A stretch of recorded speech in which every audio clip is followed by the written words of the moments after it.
Hey listeners, how are you all?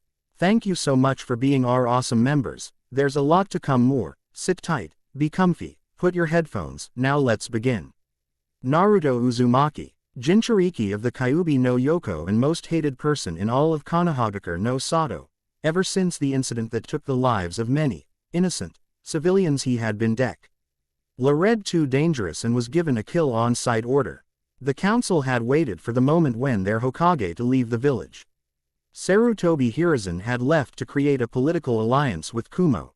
Now in the past the civilian council had organized meetings and brought together mobs for the beating of the Kyuubi's reincarnation. However, what had happened would ensure that they would never mess with the whiskered blonde.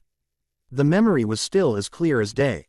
Flashback. Laying on the ground in a fetal position, one Uzumaki Naruto clutched his wounds as he glared hatefully at the armed mob. He kept hearing them go on and on about the ending demon's life and finishing what the Yondaime had started.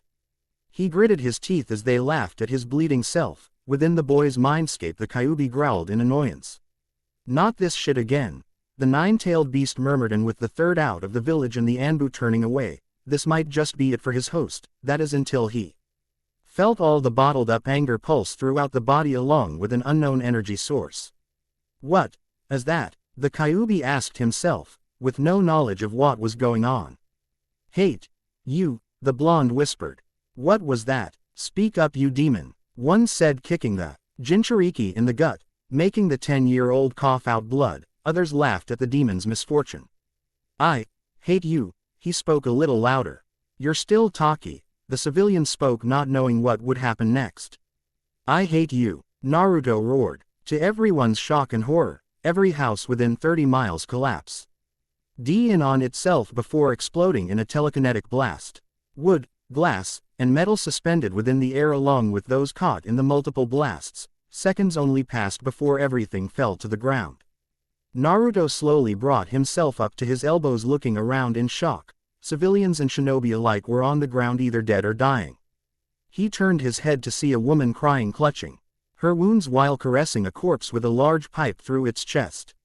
He looked around to see several others in the same condition. Naruto began to panic. Forcing himself up, he ran as fast as he could away from the area. End of flashback. 2 weeks have passed since the incident. Many were hospitalized. Few of the lucky ones would recover in a few months. Those not so lucky either ended up dead or crippled to the point of ending their shinobi career. Naruto was currently lying down in a cave in a bed he made with several leaves. He had made sure to stay away from Konoha, or rather the villa girls that may have wanted revenge for what had happened. Hiruzen had arrived shortly and was devastated by the damage done to his village, by what the villagers were saying. Apparently it was Naruto who done it. He had ordered his most loyal Anbu, Inu, Neko, Karasu, and Tenzo to find him. He knew he should have left them to watch the blonde during his departure. 2 weeks and they couldn't find him. He prayed that Naruto would be alright.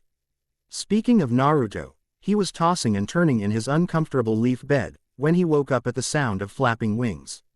He wiped his eyes with his hand and blinked several times as a great horned owl landed in front of him with an envelope in its talons. The owl blinked and hooted as it brought up its talon, motioning the blonde to take it. Naruto slowly took the note and opened it. Hogwarts School of Witchcraft and Wizardry. Headmaster Albus Dumbledore. Order of Merlin. First Class, Grand Sork. CHF Warlock. Dear Mr. Uzumaki, we are pleased to inform you that you have been accepted at Hogwarts School of Witchcraft and Wizardry. Please find enclosed a list of all necessary books and equipment. Term begins September 1st. Albus Dumbledore, Headmaster. Naruto turned his head slightly. Wizardry. Like magic, he thought, before turning to the second page. First-year students will require 3 sets of plain work robes, black, 1 plain pointed hat, black, for day wear.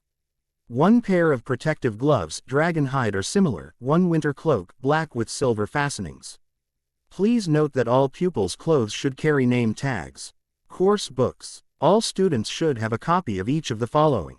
The Standard Book of Spells, Grade 1, by Miranda Goshawk. A History of Magic by Bathilda Bagshot. Magical Theory by Adalbert Waffling. A. Beginner's Guide to Transfiguration by Emmerich Switch 1000 Magical Herbs and Fungi by Felita Spore Magical Drafts and Potions by Arsenius Jigger. Fantastic Beasts and Where to Find Them by Newt Scamander. The Dark Forces. A Guide to Self-Protection by Quentin Trimble. Naruto was slowly forgetting about the incident that had occurred the past 2 weeks as the letter was spiking his interest to unimaginable levels. He turned the page slightly to see that it continued to the back side. Other equipment. 1 wand, 1 cauldron pewter, standard size 2, 1 set glass or crystal files.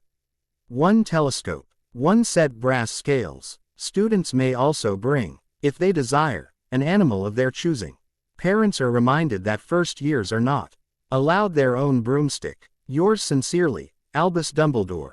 Naru. To placed down the note and looked at the great horned owl. It turned its head until it looked like it was upside down. The blonde sighed and turned to the note. A school for magic, he could go but, and he would have to give up wanting to become a shinobi. He frowned. What has that place ever done for me? All they do is beat me at every chance they get, he thought, before his eyes saddened. Hokage Jiji, Ayame ni Chuki Oji. The images of said people went through his head. He had no parents, so there wasn't really anybody there to stop him. I'm sorry guys, but I'm going, he said, getting up and walking towards the mouth of the cave where the owl flapped his wings and flew out. Naruto was about to leave when he realized something. Wait, I don't even know where this school is, he said to himself in a deadpan. He sighed but caught the sight of a small yellow note in the envelope he still had in his hand. What's this? Naruto, I've had enough time to study your homeland. If you do choose to attend Hogwarts, I've arranged one of the school's gamekeeper to escort you. He will arrive in Wave Country's harbor within a week. I've sent him to retrieve a second child who, just like you, is a wizard. Also, keep in mind, do not tell muggles, non-magic folk, about your abilities. Sincerely, Albus Dumbledore. Naruto took the time to digest the information. He was a wizard, like in those old fairy tales. But it could have been just coincidence, he thought to himself. He read the note several times more and nodded. To Wave Country, he said with a fist pump, but then had once again slumped in realization. I don't know where Wave Country is either, he said with anime tears. Hoot, hoot, asterisk. The blonde turned to see that the owl was still there. Do you know where it is? He asked. The owl turned its head before leaning forward and moving its upper torso up and down, trying to nod. Naruto grinned. Lead the way, he proclaimed. The owl took off with Naruto trailing behind it. Hokage's office. Any sign of him? The aged Hokage asked. In front of him was a squad of Anbu, Inu aka Kakashi Hatake, Neko aka Yugao Azuki, Karasu aka Itachi Uchiha, and Tenzo aka Yamato. All of them shook their heads no. R apologizes Hokage-sama. We have searched everywhere, the academy, the hospital, the ruins, every square inch of the village, and we couldn't find him, Karasu spoke. Hiruzen pinched the bridge of his nose in grief. If we can't find Naruto by the end of the week, I can only assume the worst, he thought. Meanwhile, on an isolated island, a glasses-wearing, dark brown-haired boy laid down on the cold ground with a light blanket over him. He was drawing a birthday cake with his finger. He turned his head over to see his guardians watch hit 12 a.m. midnight. He turned back to his drawn cake. Well, make a wish, Harry, he said to himself as he blew on the dirt, blowing away the drawn cake. It was at that moment when the wooden door slammed itself. Everyone woke up and backed away. Harry hid behind the fireplace. His cousin Dudley shakingly backed away. His uncle Vernon walked downstairs with a double-barrel shotgun and with his wife Petunia right behind him. The door continued to hit against itself until the lock broke and fell to the floor, letting the cold air in as the storm continued outside. Within the doorway stood the silhouette of a large man, said Ma. N walked in holding an umbrella and looked at the spooked family. Sorry about that, he said, picking up the door off the floor and placing it back on the frame. I demand that you leave at once. You are breaking and entering, the muggle stated as he pointed his shotgun. Vernon Dursley, you great prune, the large man stated as he grabbed the choke of the gun and literally bent it upwards. Vernon pulled the trigger and fired up, making the others jump. The man turned and walked to Dudley. You know I haven't seen you were a baby, Harry. you're a bit more along than I would have expected, party. Coolarly down the middle he said patting his stomach. Dudley still shaken. I'm not Harry, he said. The dark brown-haired boy walked out from his hiding spot. I am, he said. Well of course you are, got something for ya. Fraid I might have sat on it at some point but, I would imagine it would taste fine just the same, he said reaching into his large overcoat and bringing out a white box with a blue cross ribbon wrapped around it. Baked it myself, words and all, the man said proudly. Harry slowly took the box and opened it. Inside the box was a pink frosted cake that was slightly squished, the words said. Happy birthday Harry. Thank you, the boy said. The man chuckled. Not every day your young man turns 11 now is it? He said as he sat down on the couch. He brought up his umbrella and to everyone's surprise small fireballs shot out and into the fireplace. Everyone stood in silence before Harry placed the cake on the bed and walked up to the large man. Excuse me but, who are you? The lightning-scared boy asked. Rubius Hagrid, keeper of keys and grounds at Hogwarts. Of course you know all about Hogwarts, he said. Harry shook his head. Sorry, no, he said, no. Blimey Harry, didn't you ever wonder where your mom and dad learned it all? Hagrid asked. Learned what? Harry asked. Hagrid chuckled. You're a wizard Harry. The boy's eyes widened. I'm a what? A wizard, and a thumpin' good one I wager. Hat's a train up a little, Hagrid said. The Dursleys only stood still in anger and annoyance. I'm sorry but, why you've made a mistake. I mean I can't be a wizard, I'm just Harry, he said. Hagrid shook his head. Well, just Harry, did you ever make anything happen, anything you couldn't explain when you were angry or scared? He said waiting for a response. He quickly noticed the look on the 11-year-old's face and nodded. He stood up, reached into his jacket, pulled out a letter, and gave it to Harry. Dear Mr. Potter, we are pleased to inform you that you've been accepted to Hogwarts School for Witchcraft and Wizardry. He said out loud. Vernon walked over to the boy. He will not be going, I tell you, we SWO. Re that when we took him in we'd put a stub to all this rubbish, he stated. At this Harry got angry. You knew all along and you never told me.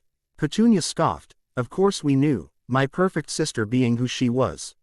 My mother and father were so proud the day she got in. We've got a witch in the family, isn't it wonderful? I was the only one to see her for what she was, a freak, she sneered. Harry getting more upset while Hagrid glared at her. And then she met that Potter, and then she had you and I knew you would be the same, strange, just as abnormal, and then she went and got herself blown up. Now we are stuck with you, she stated. Harry frowned. Blown up. You told me my parents died in a car crash. He spoke. A car crash. A car crash killed Lily and James Potter. Hagrid half yelled in disbelief at the lie they told. Dudley sneaked by the group and began to dig into the cake. We had to say something, Petunia retorted. It's an outrage. It's a scandal, Hagrid shouted. He won't be going, Vernon stated. Oh, and I suppose a great muggle like you is going to stop him now, are you? He said. Muggle? Harry asked. Non-magic folk. This boy has had his name down ever since he was born. He'll be going to the finest school of witchcraft and wizardry in the world, and he'll be under the finest headmaster that Hogwarts has ever seen, Albus Dumbledore, he stated proudly. I will not pay to have some crackpot old fool teach him magic tricks, Vernon shouted. Hagrid pointed his umbrella at the muggle. Never insult Albus Dumbledore in front of me, he said, until he noticed Dudley pigging out on Harry's cake. He pointed his umbrella wand at the boy and shot a spell at him. Dudley then grew a pigtail out of his ass, causing the family except Harry, who was laughing at the scene, to panic. Harry, I appreciate it if you didn't tell anyone at Hogwarts about that. Strictly speaking, I'm not allowed to do magic around muggles, he said. Harry nodded. Hagrid pulled out a pocket watch. Oh, we're a bit behind schedule, he said, walking to the door and letting it tumble on the floor. He turned to Harry. Unless you're planning on staying, he said, walking out. Harry Ned to the panicking family before grabbing his jacket and following Hagrid. The half-giant sat on a motorbike with a sidecar attached to it. He turned to see Harry running towards him. Nice of you to join me, he said, giving him a helmet. The bolt-scared boy sat on the sidecar. We're going to be making a quick stop, Harry. "We're picking up another wizard," Hagrid told the boy, who was surprised. "Another wizard?" Hagrid nodded. Assuming he shows up, that is," the groundskeeper stated, revving up the motorbike. "Hang on," he stated as it took off into the sky, surprising the 11-year-old. With Naruto. 5 days later. The blonde 10-year-old sat by a riverbed as he breathed in and out, attempting to catch his breath. He ran for 5 days straight, only rarely stopping for breaks. In a nearby tree, the horned owl perched itself on a branch. It pecked its wings, trying to clean them. The blonde's stomach growled loudly. He was hungry and there wasn't any berry bushes or fruit trees around. He got up and looked at the owl. It turned its head before flapping away, with the blonde following. An hour later, Naruto arrived at a village that one could say was on its way to poverty. He continued to follow the owl until they arrived at the harbor. Naruto sat down on the sand as he saw the owl take off out into the ocean. The blonde watched the bird's retreating self before falling on his back and into sleep. Half an hour later, the whiskered blonde was woken up by the sound of children, who were yelling by the way. He got up and shook the sand off his body as he walked along the quay. He noticed a group of kids hanging around the harbor. To his shock, the kids threw a puppy into the waters and were about to throw in a kid about 5 years younger than him. "Hey, leave him alone," Naruto yelled, getting their attention. "And if we don't," one said, "then you'll have me to deal with," Naruto retorted. The group of kids then smirked and tossed the kid in anyway. Naruto ran towards the group. "Get him," the leader ordered. Naruto maneuvered around them and punched the leader in the face, breaking his nose in the process. The blonde jumped in the water as kid cried over his damaged nose. Naruto dog paddled underwater as he grabbed the kid's shirt and the small puppy, and using all his strength to swim to the surface.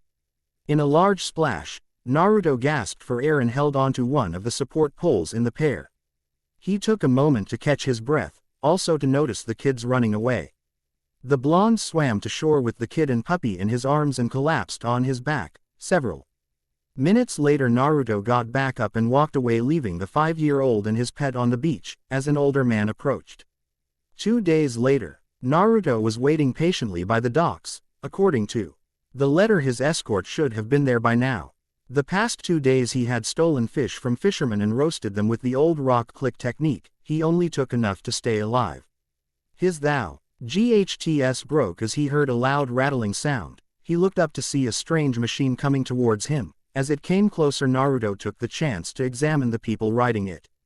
The driver was a large man with black hair and beard that covered most of his face. The other was a kid his age, wearing glasses. Both wore strange clothing.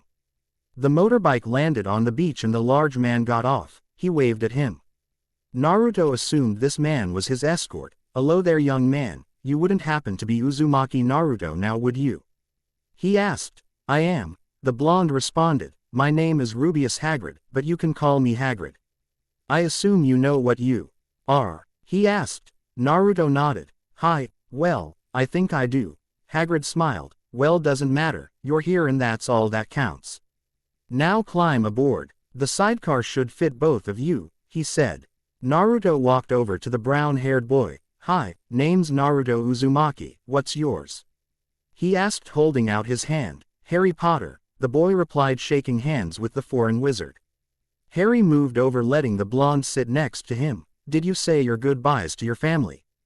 Hagrid asked. Naruto looked down. "I don't have a family, I'm an orphan," he replied. Hagrid turned to the blonde. "Sorry, it's all right, I'm used to it," he said. Hagrid nodded. "Hold on, you two. We are slightly behind schedule, so I'm going to have to speed up a little," the half-giant stated. The two wizards nodded as the motorbike sparked to life and took off at unimaginable speeds. London. 3 hours later. Flying high above the clouds, Naruto peeked over his side of the car. Over 3 hours of nothing but ocean waters, they have reached land. "Sugoi," Naruto stated as he saw the city before him. "It's London," Harry said, also amazed. Hagrid chuckled. As they flew around, Naruto looked around at the scenery. He'd never seen buildings like the ones there, as well as the cars, the type clothes people wore, etc. "What's the matter, Naruto? You don't have things like these back home?" Harry asked. The blonde shook his head. "Naruto is from a place that's inhabited by ninja. Their technology isn't as advanced as ours yet," Hagrid replied, before they landed in an alleyway.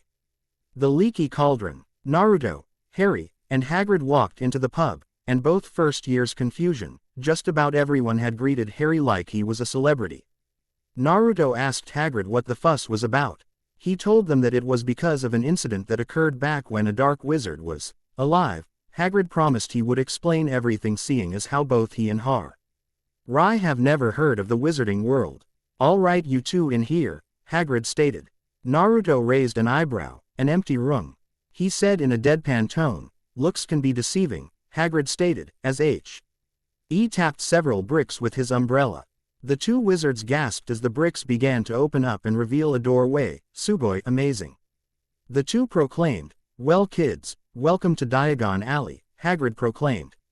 As the door revealed in large area, many people or wizards filled the streets along with many shops. Well, you two, do you have your lists? Hagrid asked, the two pulling out their letters. Hagrid, Harry spoke. How exactly are we supposed to pay for all this? We don't have the money, he said. Hagrid chuckled. Well, there's your money. At Gringotts, the wizard bank, ain't no safer place, not one, well. Except for Hogwarts, he said, pointing at the bank. He turned to Naruto. Don't worry, kid. Dumbledore gave me access to his vault, he said, pulling out a key. Don't worry about your payments, he reassured. Getting a nod from the blonde, Naruto placed a hand on Harry's shoulders. Well then, let's go, he said enthusiastically as he ran towards the bank. Harry smiled and ran after him. Hey, wait, you two. I'm not much of a runner, Hagrid stated, chasing after the two. Gringotts Wizarding Bank. The three walked along the entrance hall, Hagrid still slightly winded, while Naruto and Harry looked at the strange creatures that were counting up the gold coins. Hagrid, Naruto asked, what are they, exactly? Harry wanting to know as well. They're goblins, clever as they come. They aren't exactly the most friendly of beasts. Best stay close, you two, he warned, as they walked up to a goblin writing in a record book with a feather. Ahem, Hagrid said, getting the goblin's attention. Mr. Harry Potter will like to make a withdrawal, and Mr. Uzumaki here will be borrowing a bit from Dumbledore, he said. The goblin looked at the two. Do they have their keys? He asked, making the two wizards nervous. Oh, wait a minute, I got it here, Hagrid explained as he searched his pockets, bringing out 2 keys and 2 letters. This here little devil explains. The withdraw, and this one, he motioned. In a red stamp said, top secret, it's about you know what in vault you know which, he said, making the goblin wide-eyed. Very well, he exclaimed. Gringotts vaults. He three along with an employee rode the cart into the vaults and did a 3-way stop. The first one was at Harry's vault. Both wizards bug eyes at the amount Harry had stored. Didn't think your and Dad would leave you with nothing now, did ya? Hagrid said. Naruto felt envious towards Harry. Even though he never met his parents, at least he knew who they were and that they left him with something. Back in Konoha, the villagers would always say that his parents abandoned and never loved him. He really hoped that wasn't the case. The second stop was at Dumbledore's vault. It should be an understatement to say that the vault was literally overflowed with gold. Sadly, it wasn't Naruto's, so he only took enough for his required items and some extra 100 galleons in case there was something else he wanted. The blonde would make sure to open up an account and start saving when he could. The third and final room was a mystery to both wizards. Inside the vault was a single yet small wrapped-up item. Hagrid and told the two never to mention the item to anyone. The two agreed but only wondered what it was. Well, we got your currency, now let's start shopping, shall we? Hagrid announced. Right, Harry said happily. Hey, you guys mind if I shop by myself? Naruto asked, surprising the two. I just want to explore is all, he said. No worries, meet us back at the Leaky Cauldron before dark, Hagrid said. Naruto nodded and ran off. Well, let's go, Harry, he said. The boy nodded and walked alongside the half-giant to their first shop. With Naruto, the blonde wizard made his way around the area looking through different store windows, examining what they sold. Whoa, Luki. Here, it's the new Nimbus 2000, a kid his age said, as several more eyed the broomstick from the window. As he walked down the street, he noticed several girls eyeing him. As he turned to them, they giggled and turned away, leaving him confused.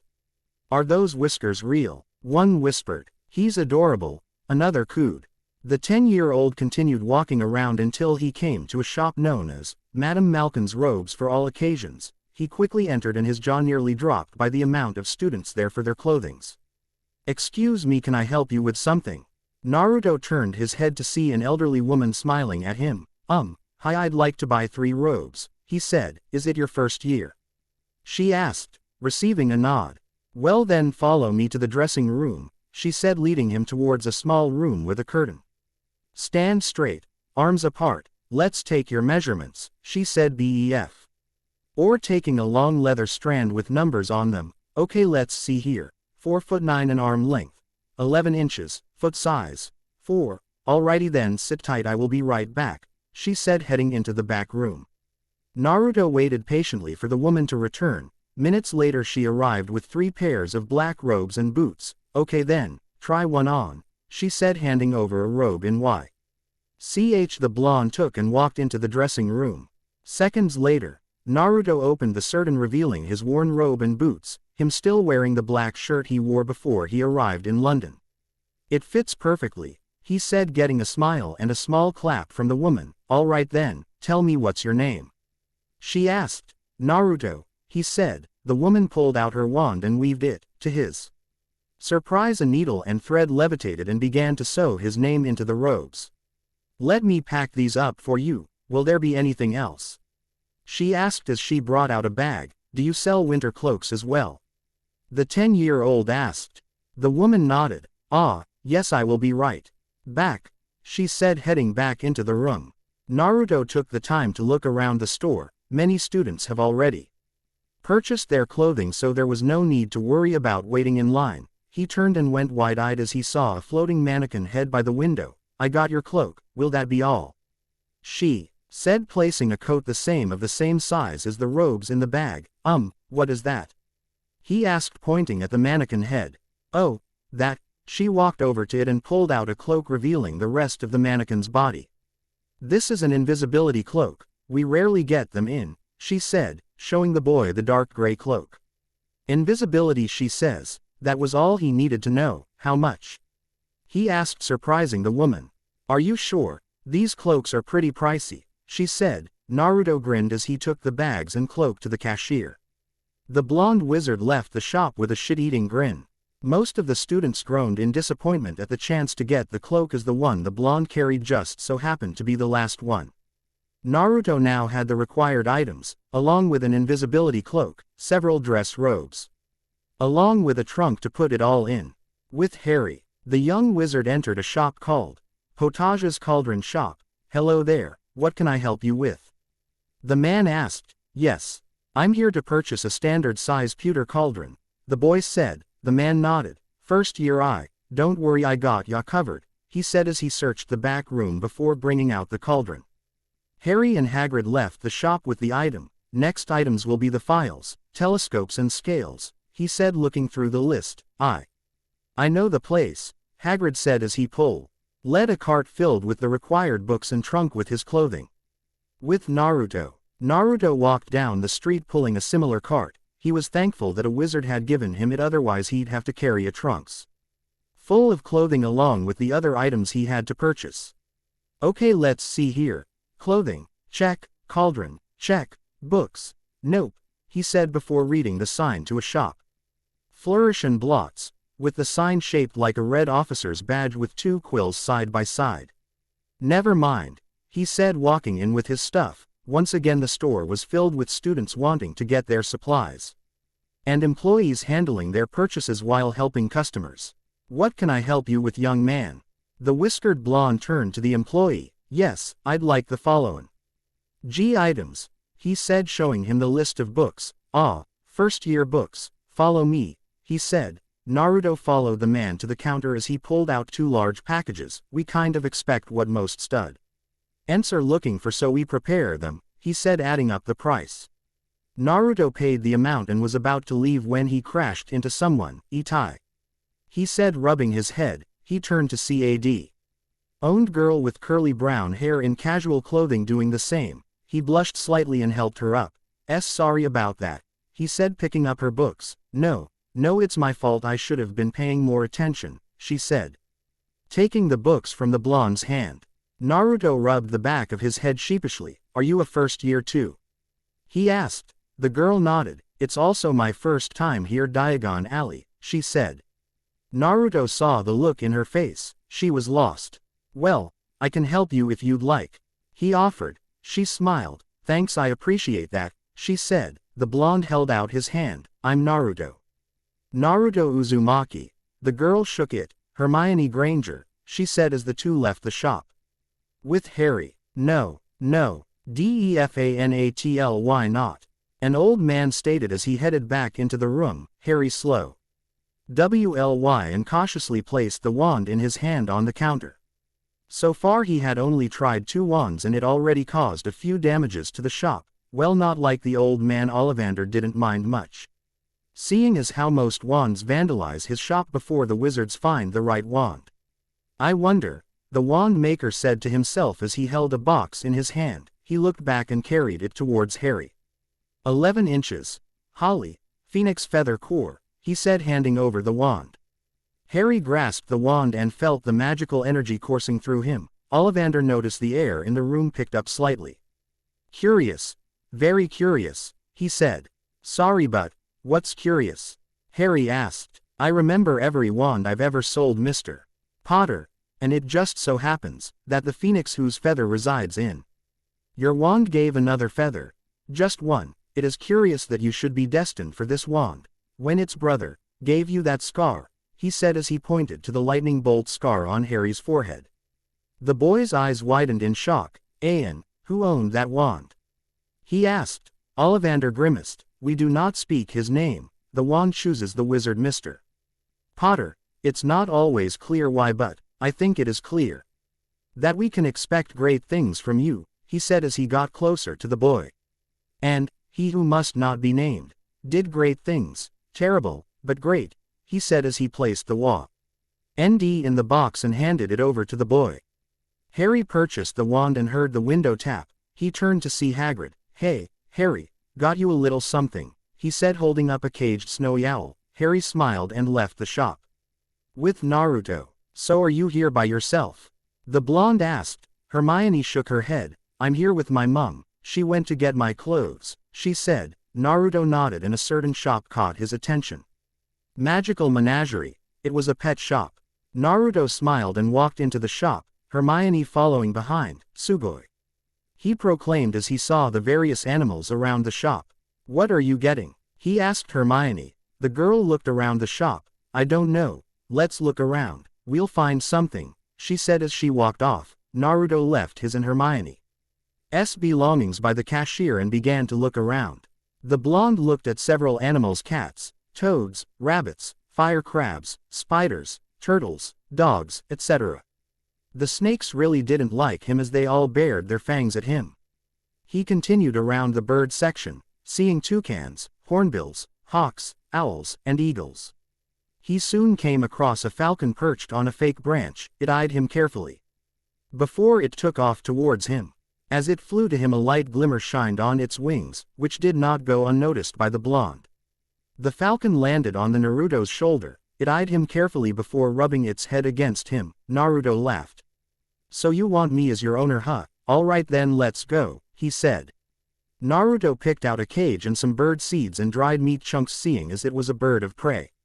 He met Hermione at the cashier, who was holding half-Kneasel cat. Goodness, never thought I'd sell that one, the cashier stated, surprising the two. Why's that? Naruto asked. That there is a silver-winged falcon. Extremely rare to come by. Their feathers are made of pure silver and are worth several galleons if sold, he said. Now there was a number of students who wanted it as well. Thing is that whenever they got close it would act violently towards them. How you were able to do it is beyond me, he said, bringing up the prices. The two paid for their pets and left the shop. So Hat are you gonna name yours? Naruto asked. Hermione pondered for a bit. I'm going to name you Crookshanks, she said, petting the cat and getting a purr in return. What about you? Naruto stroked the falcon's wing. I'm going to name him Sora, he said. The falcon flapped its wings in agreement. Hermione tilts her head in confusion. It means sky, he responded, getting a nod from the brunette. So what's next? He asked. Hermione brought up her list. I need to get a wand first, then get the files and scales, she said. All right then, let's go, he said as he pulled his cart. Hermione carried her books and new pet as she followed the blonde. Ollivander's wand shop. Naruto and Hermione walked into the shop and instantly noticed the mess it was in. Wand shelves were knocked over and a flower pot is broken on the floor. What happened here? They asked themselves. Ollivander walked out from around the corner holding a broom and dustpan. Ah, sorry about the mess, using a wand tends to leave the place a little messy, he said as he brought out his own wand. He weaved it and the broom and dustpan swept up the broken pot. Now what are your names? Ollivander asked. Hermione Granger, Naruto Uzumaki. Never heard of either of you. Are your parents muggles? Perhaps, he asked. Hermione nodded her head. Yes, my parents are muggles, but they're magically aware, she said while Naruto shrugged. I never knew my parents.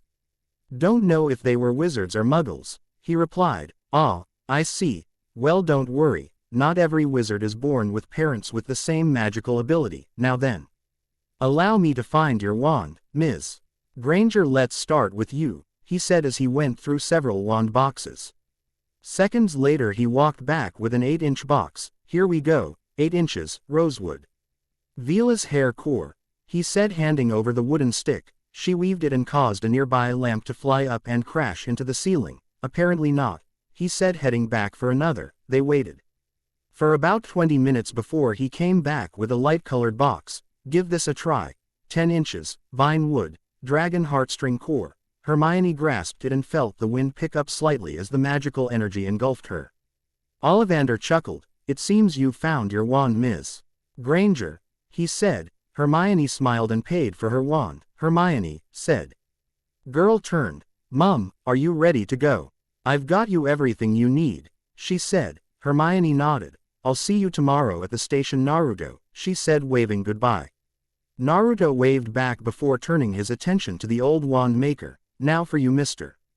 Uzumaki, he said, bringing out a box. 2 hours later, both Naruto and Ollivander had their heads smashed against the counter, both crying anime tears. They had used nearly every W and in the store and couldn't find the right one. Sora, who was perched on top of Naruto's belonging and sweat dropped at the scene. How is this possible? Ollivander stated in disbelief. Not once has a wizard been rejected by so many wands. I'll look around the back, hopefully we'll find one, he said, limping to the back room. Okay, Naruto muttered weakly. Ollivander searched the back room until his eyes laid upon a black wand box with a lock on it. He picked it up. Could it be? Is he the one destined for this wand? He asked himself. He gulped, only hoping that the blonde wizard was its destined one. Naruto looked up from the counter as Ollivander walked towards him. He pulled open a drawer and brought out a key in which he unlocked the box with. Here, try this one. Naruto could hear the nervousness in the man's voice. 13 inches. Ebony wood. Dementor bone core, he said, handing over the black, red leather-strapped wand. Naruto slowly took the wand and felt the magical energy course through him. Every item in the store levitated off the ground before dropping down. Curious, Ollivander said, just like Mr. Potter. Naruto looked at the man. Nani? The old wand maker turned to him. That wand, Mr. Uzumaki, is possibly the most dangerous wand I've ever made. The core used was made from the bones of a Dementor, he said. What's a Dementor? A Dementor is one of the most foul creatures that inhabit our world. They feed off human happiness, eating away every last memory with the emotion. If stayed around them too long, they will eventually suck out your soul and turning you into an empty husk, he said with worry. Naruto grew nervous. How were you able to get it? He asked. The black market. Listen, Mr. Uzumaki, the reason why this wand is so dangerous is because it only chooses one wielder and no other. If anyone that isn't its chosen one attempts to wield it, they suffer the same effect they would against a Dementor, he said, shocking the blonde wizard as he looked at his wand. Ollivander smiled. I always thought that wand was my biggest mistake, yet here it, with its proper wielder, he said. A moment of silence. Keep the wand, he said, surprising Naruto, free of charge. Just keep it, he said with a smile. Naruto brightened up. Arigato, he said with a bow before taking the box and leaving the store with his stuff. I know both you and Mr. Potter will do great things, Ollivander said to himself before turning to large mess that was once his shop. Like this for example, he said in a deadpan tone. The Leaky Cauldron 8:15 p.m. Naruto, Harry, and Hagrid sat on a table eating away some stew. Naruto was talking with Hagrid about all the neat things he saw while feeding Sora small chunks of meat. Hagrid noticed Harry making circles in his stew with his spoon. You all right, Harry? You seem very quiet, Hagrid asked. Naruto turned to his glasses-wearing friend. He killed my parents, didn't he? The one who gave me this, Harry spoke, touching his scar. Naruto gasped slightly. You know Hagrid, I know you do, he said, both wizards turning to the groundskeeper. Hagrid sighed and pushed his bowl away. First, and understand this you too, cause it's very important. Not all wizards are good, some of them go bad. A few years ago there was this one wizard who went as bad as you can go, and his name was Versus. Hagrid shuddered at the mere mention of the wizard's name. Why don't you write it down? Naruto asked. Hagrid shook his head. No, I can't spell it. All right, his name was Voldemort, he whispered. Voldemort. The two repeated a little loudly, but not enough to get people's attention. Shish, Hagrid said. The two looked around to see if anyone had heard, thankfully not. It was dark times, you two, dark times. Flashback. A black-cloaked man walked along a path towards a house and used his wand to enter. Voldemort started gather up some followers, brought him over to the dark side. Anyone stood up to him ended up dead. Your parents fought against him. But nobody lived once he decided to kill him. The cloaked man points his wand, Avada Kedavra. A green spell fired from his wand and hits a woman, making her SC. Ream in pain before dropping to the floor dead. Nobody, not one, except you, Hagrid said. End of flashback. Me, Voldemort tried to kill me? Harry asked in disbelief. Naruto was shocked as well. Yes, that ain't no ordinary cut on your forehead, Harry. A mark like that only comes from being touched by a curse, and an evil curse at that, Hagrid explained. What happened to Vo? You know who? Harry asked. Hagrid just looked outside the window and out into the dead of night. Some say he died. Codswallop, in my opinion. Nope, I reckon he's out there still, too tired to go on, but one thing's absolutely certain, he said, getting the boy's attention. Something about you stumped him that night. That's why you're famous, Harry. That's why everybody knows your name. You're the boy who lived, Hagrid stated. Naruto understood why. Harry survived as a child against one of the most powerful wizards in the world, but there was something about that made him wonder why this Voldemort would want to kill Harry in the first place. Train station 7:20 a.m. Naruto looked upon the locomotive with star eyes. Sugoi. He yelled. Come now, Naruto. Don't want to be late now, do you? Hagrid said. The blonde then pushed his cart towards Harry and his cart. Minutes later, they arrived at a platform. Hagrid pulled out his pocket watch. Blimey, is that the time? Sorry, you two, I'm gonna have to leave ya. Dumbledore'll be wanting his, well, he'll be wanting to see me. Now, your train leaves in 10 minutes, he said, reaching into his pocket and bringing out 2 golden slips. Here are your tickets, stick to 'em.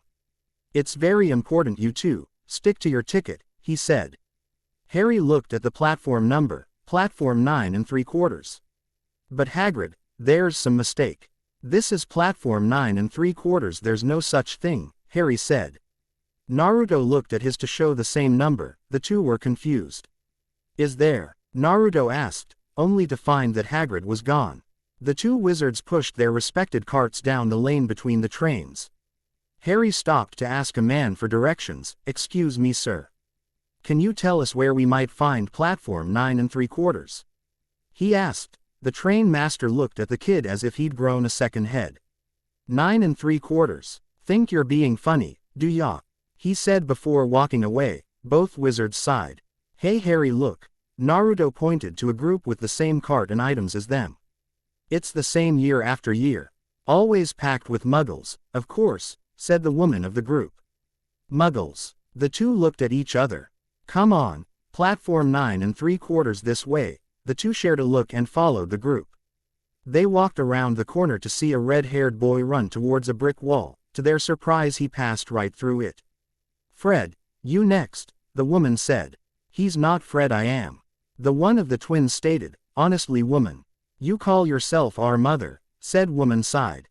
"Sorry, George." She motioned for him to go. The redhead got in position. "I'm only joking. I am Fred," he said before rushing through the wall with the twin following shortly after. Naruto and Harry looked at each other. Excuse me, could you tell us how to?" Naruto asked, pointing at the wall. "How to get to the platform?" "Yes, not to worry. Dear, it's Ron's first time to Hogwarts as well," the woman said. The red-haired boy smiles at the duo. Harry notices the girl of the group and blushes. "Now all you have to do is walk straight into the wall between platform 9 and 10 inches," she said. Naruto got into position. "Best do it at a run if you're nervous." Naruto nodded and turned to Harry. "See you on the other side," he said as he ran towards the wall and passed through it. Harry got into position. "Good luck," he heard the girl said. Harry once again blushes before running towards the wall as well. "Oi, Harry, yo, you can open your eyes now," he heard Naruto say. Opening his eyes he saw a large black and red 460 steam engine train.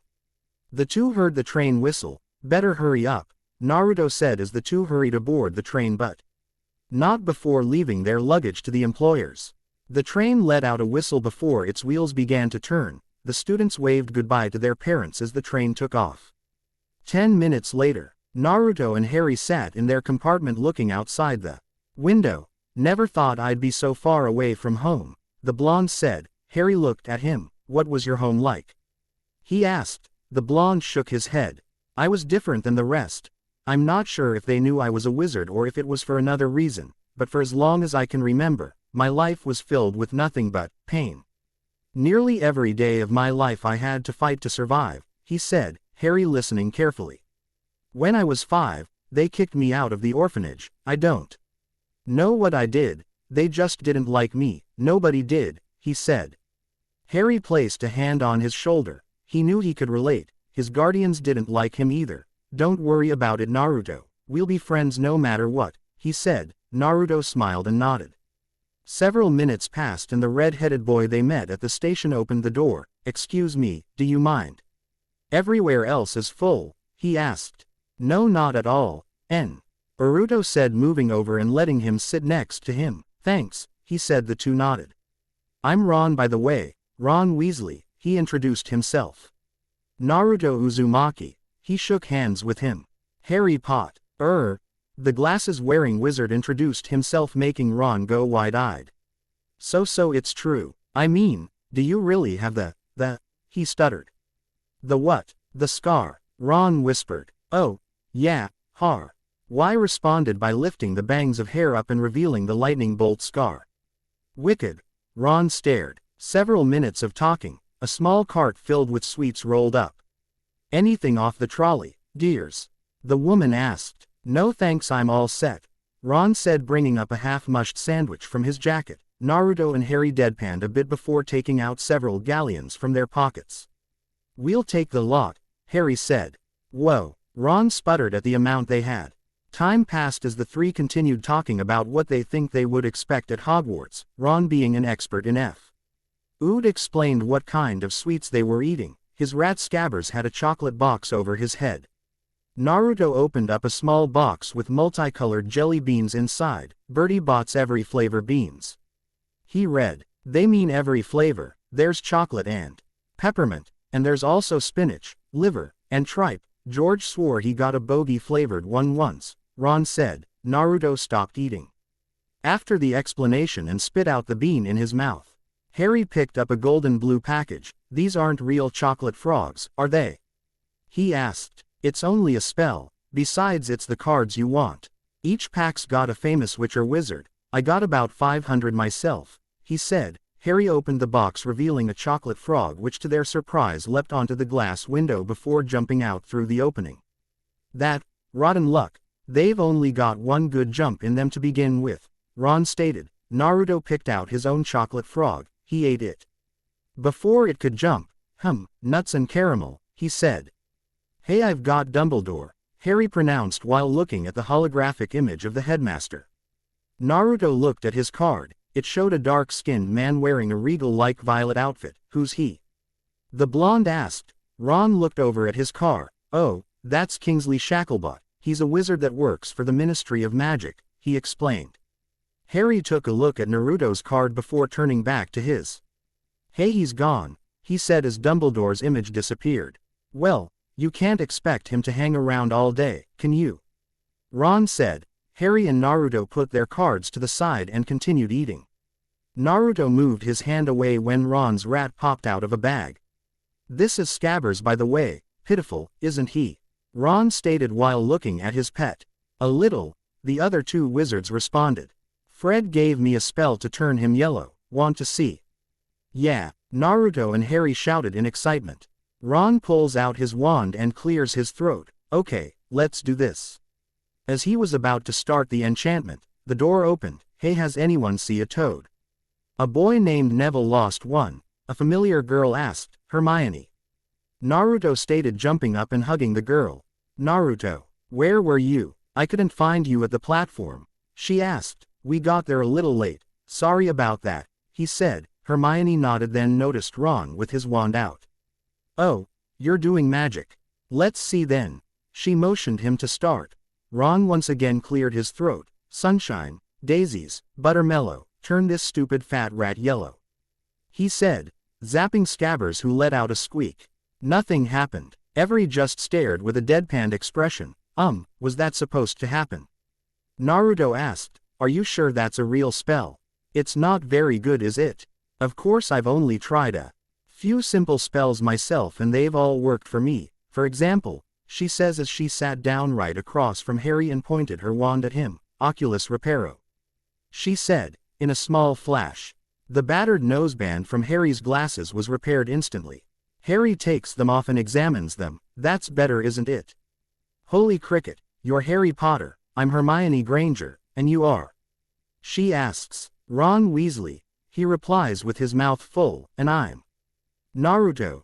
The blonde points to himself. Naruto, we've already met, she states. I know, I just didn't want to feel left out, he said, making them all sweat drop.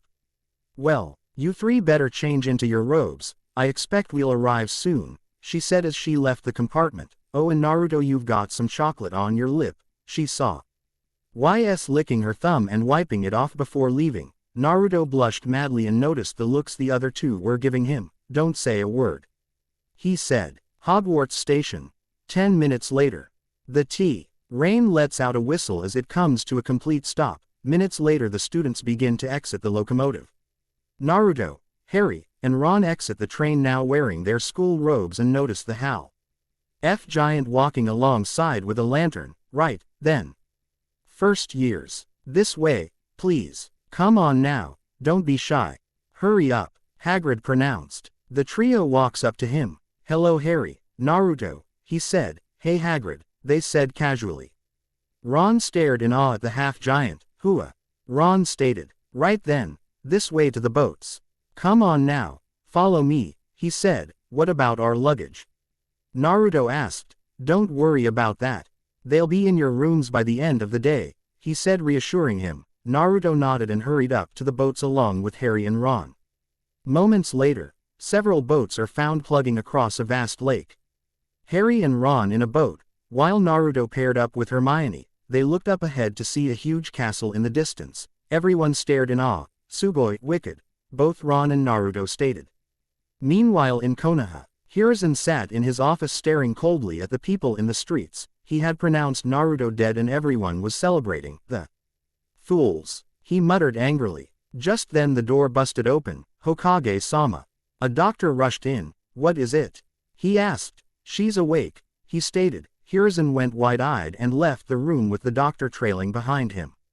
Konoha Hospital. The nurses kept their distance as a fiery red-haired woman sat up from her bed. Hiruzen rushed in and gulped. Hiruzen, she said. Kushina, how are you doing? He asked. Where is he? She asked. Hiruzen closed his eyes in grimace. Hiruzen, where is my baby? She yelled. Next chapter. First month of school. Sup guys, now most of you are wondering, What brought me up into writing a Harry Potter crossover? Well, several people have been wanting me to for a while now. I think it was because of how well I wrote Konoha's Dovahkiin, not entirely sure. Anyway, I'm sore. Why it wasn't on the list of possible crossovers, I forgot about that, so, yeah, my bad. Anyway, several things I want to point out. Unlike most Naruto x Harry Potter crossovers, I will try to mix it up a bit with both the film and a bit of my imagination for it, such as using the Dementor bone for the wand core and giving Naruto a silver-winged falcon as a pet. I've read a story once where he got a phoenix as a pet, and the reason I didn't give him one, well, it just seemed like something that most people would do. Third thing I want to talk about, my Naruto sequel. Well, I won't be writing it, but I will instead rewrite the original. There will be less women in the harem, so sorry for wasting your votes. Naruto will remain godlike but will have less bloodlines and will be using more of the Blacklight virus. So look forward to it. As for my Devil Among Shinobi story, I am currently revising it at the moment, just fixing grammar and such, and before I forget, the harem, I'm changing the harem in the story. It will now be composed of Mary, Lady, Satsuki, Fem, Haku, Mei, and Samui, no changing it afterwards. That should be it. See ya guys next time, ciao. First month of school. N. Naruto. Oh, and Harry Potter is owned by Masashi Kishimoto and J.K. Rowling. Talking. Flashback. Flashback. Thoughts. Action. Spell. Archmage Jinchuriki. Chapter 2. First month of school. Hiruzen S. Arutobi was literally sweating bullets at the sheer amount of killing intent Kushina was giving off. The nurses and doctors were either passed out or on their knees. I won't ask again, Sarutobi, where is my baby? She sneered. Kushina. We don't know, he said. The redhead looked at the aging Hokage in shock. What do you mean you don't know? She demanded. Hiruzen gulped. 3 weeks ago I left the village on a political meeting to form an alliance between us and Kumo. When I returned, a portion of the village was leveled down. Most of our forces are now hospitalized, he said. Kushina, however, didn't give two shits about them. Does it look like I care about what happened to the village? Get to the point already. She growled. Kushina. Reports say that it was Naruto that caused it. This got Kushina's attention. What? I don't know. We've interrogated most of the villagers, but no one would give us an actual answer. Kushina, we've searched everywhere, every square inch of this villa. GE and every area around the borders to Fire Country. We've searched other villages. No one has seen Naruto, he said, making Kushina wide-eye in shock. We couldn't find him, so I pronounced him dead, he said, closing his eyes, not wanting to meet Kushina. The redhead was livid. Moments of silence passed by and Hiruzen gathered enough courage to open his eyes. He saw Kushina crying silently. My so. Kai. She held herself, attempting to hold in her tears but failed to do so. I'm sorry, Hiruzen spoke sadly. Kushina sobs for several seconds more before wiping her tears away. Hiruzen, tell me, how does the village treat my Sochi? She asked. At this, Hiruzen gulped audibly. He ordered one of the nurses to retrieve Naruto's medical history. Kushina, I'm already certain that you already know the answer to that question, he said. Kushina gritting her teeth. Moments later, the nurse returned with a rather full folder. The red-haired woman flipped through the pages, her anger building to unimaginable levels. Hiruzen was on his knees by the pressure of the growing killing intent. The nurses were knocked unconscious, and every other civilian and shinobi that was celebrating were on the ground, finding it hard to breathe. Hiruzen, how long till I get out? She asked. No, demanded. Kushina, don't do anything you'll regret, he said, still on his knees.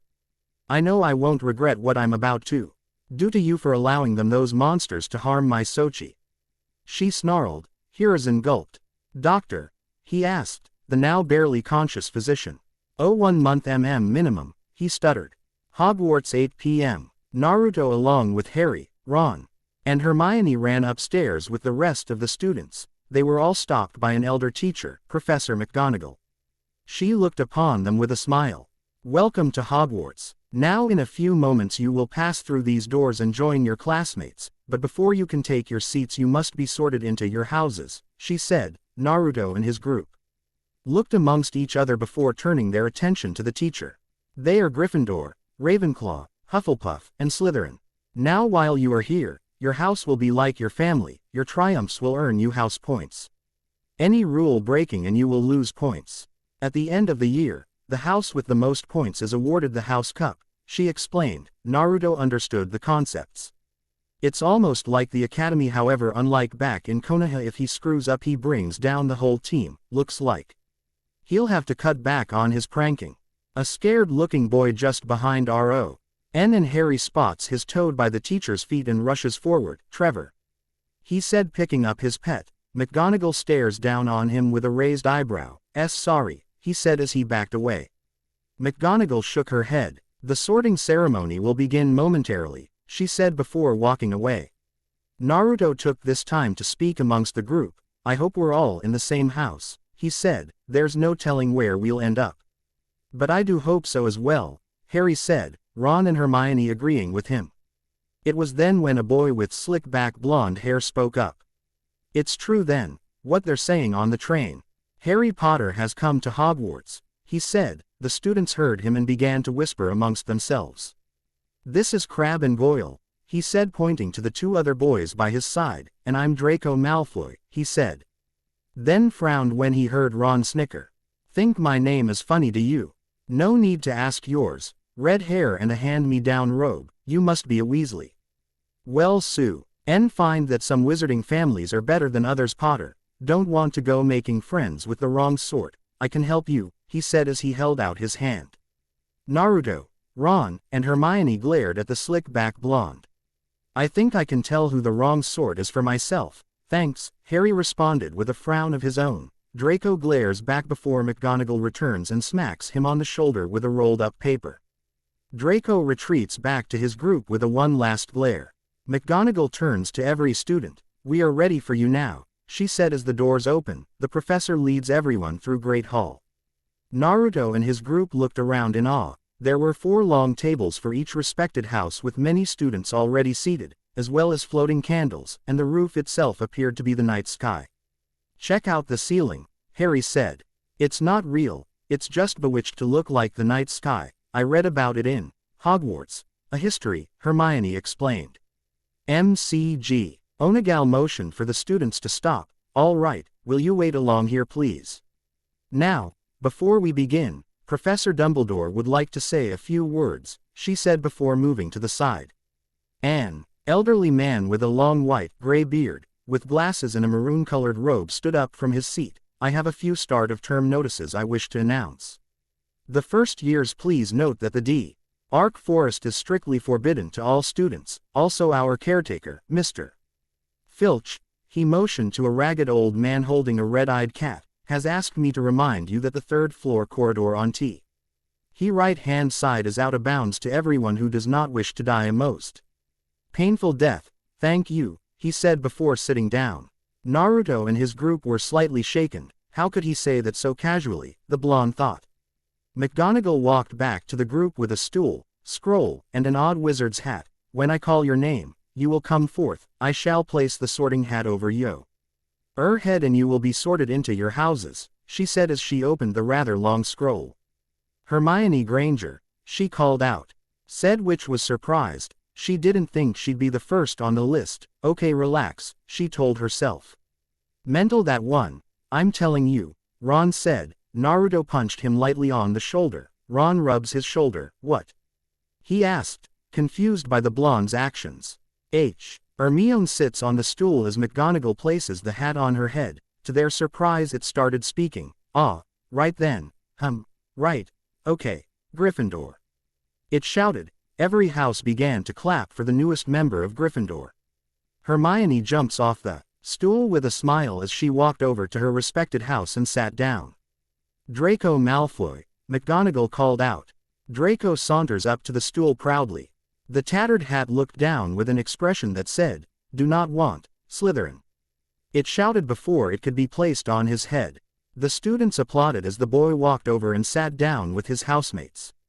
Susan Bones, the elder teacher called out. A small red-haired girl walks up nervously. While the sorting hat was making its choice, Harry noticed a black-haired pale teacher looking at him. As he did, his scar began to hurt. He placed a hand on his scar. Harry, what is it? Naruto asked. The boy shook off the feeling. Nothing, it's nothing, I'm fine, he said, Naruto. Oh, as well as Ron narrowed their eyes before turning their attention to the sorting. Let's see. I know, Hufflepuff. The hat declared. Everyone cheered as the girl walked to her respected house. Ron Weasley, McGonagall called out. The redhead gulped and walks up to the stool. He turned to his friends. Naruto gave him a thumbs up and Harry a short nod. Ah, another Weasley. I know just where to put you, he said, making the redhead more nervous than he was. Gryffindor. It shouted. Ron sighs in relief, as everyone cheered as Ron took a seat next to Hermione. Naruto Uzumaki, the elder teacher, called out. Naruto took a deep breath. Well, this is it, wish me luck, he told Harry, who gave him a nod. The blonde walked up to the stool and sat down. McGonagall placed the hat on his head. Oh, what is this? I feel something foul within you. I could easily place you in Slytherin, you know, the hat stated. Naruto went wide-eyed. What does he mean by that? He thought. However, Chi isn't really, you know, is it? I see. Pain and sorrow. Bravery. A fine trait. A will that burns like flames. He said. Naruto kept his cool as the hat made its choice. Decisions, I think, Gryffindor. It declared. Naruto sighed in relief that he wasn't placed with that slick blonde, but was still unnerved by what the hat had said about him. Naruto got up from the stool as the houses cheered and applauded. He took a seat between Ron and Hermione. Harry Potter, McGonagall called out. The room went silent as Harry walked up to the stool. The professor places the hat on his head. Difficult, very difficult. Plenty of courage, I see, not a bad mind either. That's talent, oh yes, and a thirst to prove yourself, but where to put you? The hat asked itself. Harry closed his eyes. Not Slytherin, he whispered, not Slytherin. Are you sure? You could be great, you know, it's all in your head, and Slytherin will help you on your way to greatness, there's no doubt about that, no.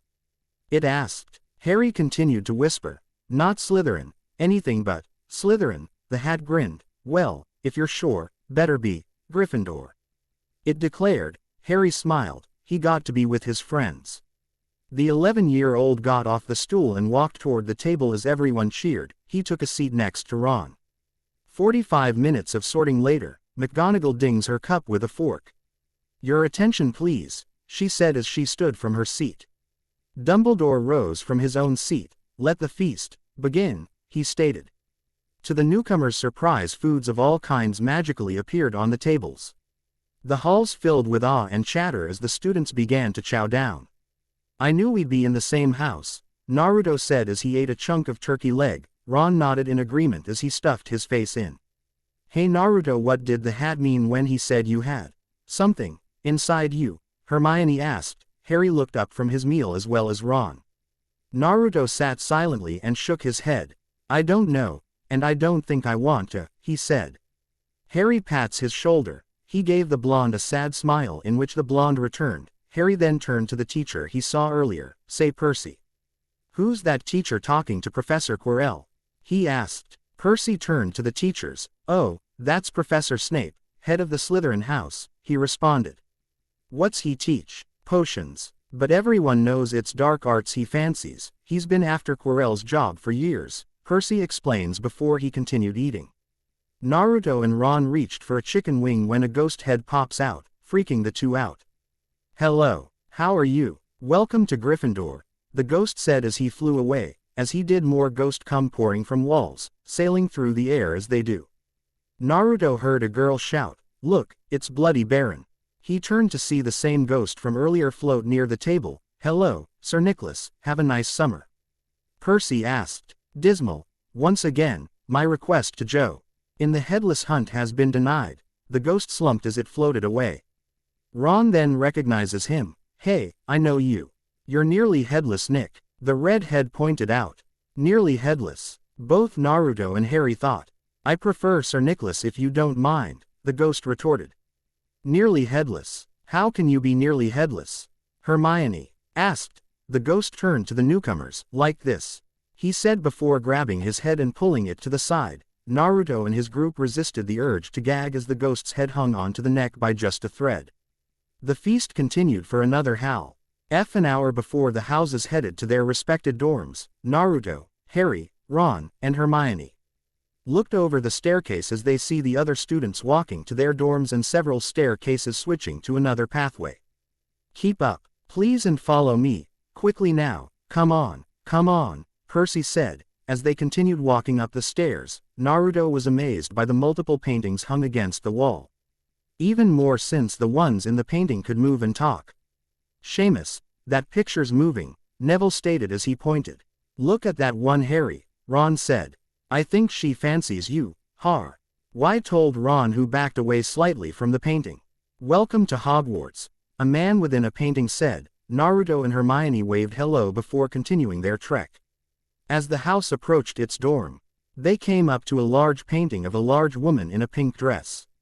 "Password?" she asked. Percy nodded. "Caput Draconis," he said. The woman nodded and the painting opened up to reveal a gate through the wall. "Follow me, everyone. Keep up, quickly, come on," Percy said as he entered the dorm with the rest following. "Gather round here," Percy said as the students entered with the painting closing behind the last boy. "Welcome to the Gryffindor common room. Boys' dormitories are upstairs and down to your left, girls the same on your right. You'll find your belongings have already been up," he said as the students walked towards their gender-based dorms. Naruto found his belongings on his bed, which was in between George and Fred's bed. "Whoa, silver-winged falcon, nice," George S. tauted as Naruto stroked Sora's neck with his finger. His prank senses tingled as both twins walked past him. The blonde switched to his PJs and placed his trunk and belonging at the end of the bed. Before he could drift into sleep, he noticed a piece of paper on his bed. He looked around to see everyone with a similar slip. He opened the note. Monday, Wednesday, and Friday. Potions 7:45 a.m. to 8:30 a.m. Transfiguration 8:50 a.m. to 9:40 a.m. Defense against the dark arts 10 a.m. to 11:45 a.m. Lunch 11:45 a.m. to 12:30 p.m. History of Magic 12:45 p.m. to 1:30 p.m. Flying 3:30 p.m. to 4:15 p.m. Astronomy Wednesday only 12 a.m. to 12:30 a.m. Tuesday and Thursday. Potions 7:45 a.m. to 8:30 a.m. Herbology 8:50 a.m. to 9:40 a.m. Charms 10 a.m. to 11:45 a.m. Lunch 11:45 a.m. to 12:30 p.m. "Oh, this is my schedule," he said to himself. The blonde placed the note on top of his trunk and placed Sky's cage near the window. He then headed towards the bathroom to brush his teeth before he slumped in his bed and drifted into sleep. The next morning 6:30 a.m. Naruto woke up as Sky nuzzled its beak against his hair. He turned to see the rest of the students getting dressed and proceeded to do the same. Switching from his PJs to his school robes, an owl with red highlights and a Gryffindor emblem on the upper left chest area of the robe. Naruto picked up his schedule along with the required books and headed upstairs with the rest of his classmates. "Ohio, Hermione," he said with a smile. The brunette turned and waved hi. "Where's Harry and Ron?" he asked. "I don't think they've woken up yet," she said as they looked at the stairs. "Well, I'm sure they'll wake up before class starts. Come, we've got plenty of time to study beforehand," the brunette said as she led Naruto to the Great Hall. Great Hall. As would most schools, the Great Hall served as both auditorium and cafeteria. Many students sat at their respected tables, eating simple meals like cereal, bacon and eggs, oatmeal, fruit, etc. Naruto and Hermione sat down side by side as they looked over their schedule.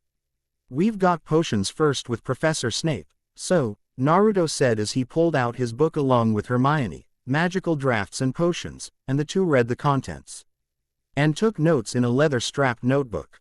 Naruto grabbed some eggs and bacon into his plate as he continued to read the contents. So far he was writing down the type of materials used to brew potions, along with what they do and where they're found.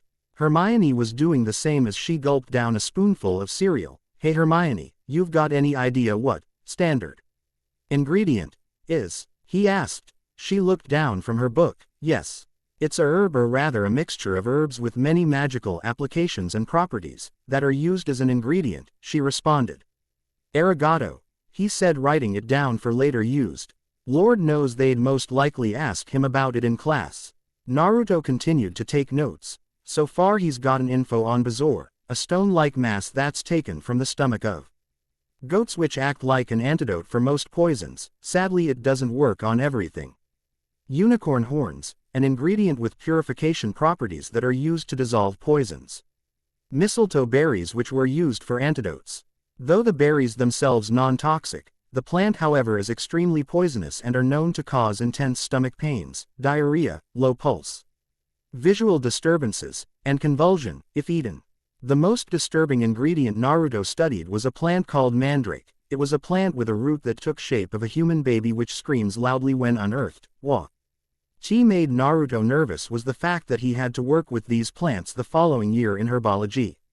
From what the book says, a mature mandrake can kill any person who hears its scream, though a young one would only knock a person out for several hours. He took notes on its properties, like how the plant was part of the nightshade family, how it was used as a painkiller and sedative in medicine, and that it could be fatal if overdosed. Naruto and Hermione continued for several more minutes until it was time for their first class. Potions class. For the first 10 minutes of class, Prophase. Sore Snape, the potions instructor, was giving a rundown of what the students would be learning in class. Naruto knew that by the tone of his voice, he was either bored, tired, or had little interest in the class. He also noticed that both Ron and Harry weren't there, either they're late or still asleep. He remembered what Percy said yesterday at the Great Hall, that he wanted to be the instructor foe. Or the defense against the dark arts class. Maybe that was the reason. Everyone, take out your books and turns to page 15. We will begin our lesson, he said, taking up his own book, which was slightly thicker than a student's. Naruto jolted down notes down on several ingredients that were being explained as well. Recipes. Mr. Uzumaki, said Blonde, placed his quill down and turned to the instructor. Would you mind telling the class what shrivelfig is used for? He asked in his usual voice. Naruto nodded. It's a magical plant that was originated in Abyssinia. When skinned, the liquid inside is used as an ingredient for both shrinking solution and the elixir to induce, he replied. You replied rather quickly. Good work, he said. Naruto beamed at the praise he was given. Several minutes passed by and Snape thought it was time for the day's final lesson. Everyone, join with a partner and wait at a station until further instruction, he said. Naruto nudged Hermione, who smiled and nodded as they headed towards their station, as the other students did the same. For today's final lesson, you will be brewing and cure for Boyle's potion. You and your partner are to be finished with an approving cure by the end of the class for a passing grade. You will find the ingredients in the cupboards and drawers by your stations. The recipe is in your book on page 18. Best of luck to all of you, he said as the students began their work. Naruto filled the cauldron with water as Hermione lit the fire on the Bunsen burner. The two turned to page 18. Okay, so we'll be needing 6 snake fangs, 4 horned slugs, and 2 porcupine quills, Naruto said as he looked in the drawer and brought out the ingredients. Both witch and wizard grabbed a mortar and began to crush 3 snake fangs into fine powder with a pestle. So Naruto, Hermione said, getting her fellow housemates' attention, tell me about yourself, she asked. The blonde wizard shrugged. Nothing much to tell actually. I found out I was a wizard just 3 weeks ago, he explained, surprising the brunette. She remembered him saying that he was an orphan at Ollivander's wand shop, so of course he didn't have parents to show him magic, but what surprised her was that, like Harry, had discovered his wizarding abilities a tad late. Back home, well, I guess I shouldn't really call it that. Not everybody liked me, he said. Hermione was saddened by this. Most muggles considered wizards as freaks. I was treated like an animal more than a human being. I don't know what I did to offend them. They just beat me whenever they get the chance to, he said. At this, Hermione gasped. Do you know why? She asked. Naruto shook his head. They say I was a cursed child. Maybe they all knew I was a wizard. He sighs. I don't know. Hermione placed a hand on his shoulder. Don't worry, Naruto. You've got me, Harry, and Ron. We're a family now, she says with a sad smile. Naruto stares at her before smiling. Arigato, Hermione Chan, he said. The brunette blushed slightly. What does that mean? She asked. This time it was Naruto's turn to blush. Well, it's like an honorific. In general, Chan is used for babies, cute animals, young children, and girls. Whereas Kun is used for boys, he said sheepishly. As that's so, she said with a thoughtful expression, before going back to crushing the fangs, Naruto doing the same. After crushing them into fine powder, Hermione took out a measuring cup from one of the cupboards and added in 4 measures of crushed fangs into the now heated and slightly boiling water. Naruto, read the instruction and raise the temperature to 250 for 10 seconds. Next step, wave your wand, he read, looking at Hermione. She nodded and lowered the temperature. Naruto brought out his wand and in a swift motion, a light violet gleam waved through the now boiling water. Well, that should do for the next 45 minutes, he said, while flipping an hourglass. I think it's coming along nicely, Hermione stated as she looked into the boiling pink liquid. Naruto nodded in agreement. Boom. Asterisk. Everyone in the room jumped at the explosion and turned to see Neville as his face and robes were covered in soot. His hair blown back, and smoke fleeing both his body and cauldron. Mr. Longbottom, I believe you were to remove the cauldron before adding the quills, Snape stated as he handed the boy a rag in which he took. Him and his partner looked away sadly. Sorry, they said. There is still time left, though I would prefer it not happen again, Snape responded as he walked away. Naruto and Hermione looked at each other before looking at their books, not wanting to get blown up as well. Oh, you were supposed to remove the cauldron, he said, better make a quick note on that, Hermione jotted down on her notebook. Naruto looked at the recipe. Hey Hermione-chan, do we just add in the horned slugs or do we have to do something with them? The blonde asked. They have to be stewed before they can be used as an ingredient, though there should be some with the rest of the ingredients, she replied. The blonde wizard searched the cupboard until he found a jar filled with the stewed slugs. 40 minutes later, they add in the slugs, turning the liquid from pink to turquoise. They turn off the Bunsen burner and carefully remove the cauldron from the heated stand. Porcupine quills, Hermione said as she backed away carefully as she let the sharp animal fur fall into the potion. Naruto and Hermione slowly moved back to the cauldron to see it turn into a more clear color. Okay, stir clockwise 5 times. And wave your wand, he spoke and moved a bit as Hermione brought out her wand and gave it a wave. A small smoke cloud arose from the cauldron before it cleared, leaving only the steaming hot potion. I think that's it, he said. The witch nodded. Professor Snape, Hermione called out. The instructor walked over to the two. Is there something you require, Ms. Granger? He asked. I believe we are finished with our potion, she responded. Snape nodded and examined the liquid. Minutes later, it is acceptable, he said, making the two smile, being the F.I.R.S.T. to complete. 5 points for Gryffindor, he said lazily, as he walked away. Yosh. Naruto beamed with a fist pump. Hermione smiled at the blonde's enthusiasm. Minutes later, more students began to complete their potions. Even Neville and his partner, who were just cutting it close for tonight's assignment. You are to single-handedly brew 1 infusion of wormwood, he said before the students exited the classroom. Transfiguration class. Naruto once again sat next Hermione as he wrote down the class assignment, and quickly looked for the recipe within the book. He tore out the piece of paper and slid it between the pages for later. As the class settled down, the instructor, McGonagall, made her appearance. Good morning, class, and welcome to Transfiguration class. My name is Minerva McGonagall. I'll be your professor for your following years here at Hogwarts, she said as the students looked amongst each other. McGonagall soon gave her rundown of the class information before starting. Transfiguration was split into 4 courses: Transformation, Vanishment, Conjuration, and Untransfiguration, as first years they are to start at Course 1. As instructed, the class brought out their books, A Beginner's Guide to Transfiguration, and began to read and take notes on the lecture. Naruto jolted down notes on everything. Transfiguration was pretty complex, even for a beginner. 20 minutes passed by and McGonagall began to explain transformation by showing them an animagus. Naruto watched in awe as his instructor morphed into a tabby cat. The blonde returned to his page and continued with his notes. That is until the doors opened. Naruto and Hermione turned to see Harry and Ron walking and looking around for the teacher. Ron let out a sigh in relief. Phew, amazing, can you imagine the look on old McGonagall's face if we were late? He asked Harry. Just as the words left his lips, McGonagall jumped off her desk and morphed back into her human form, leaving the two wizards gobsmacked. That was bloody brilliant, Ron said. Thank you for that assessment, Mr. Weasley. Maybe if I were to transfigure Mr. Potter and yourself into a pocket watch, maybe one of you would be on time, she retorted. We got lost, Harry explained. The elder witch shook her head. Then perhaps a map. I trust you don't need one to find your seats, she said. The boys nodded and walked towards any open seat they could find.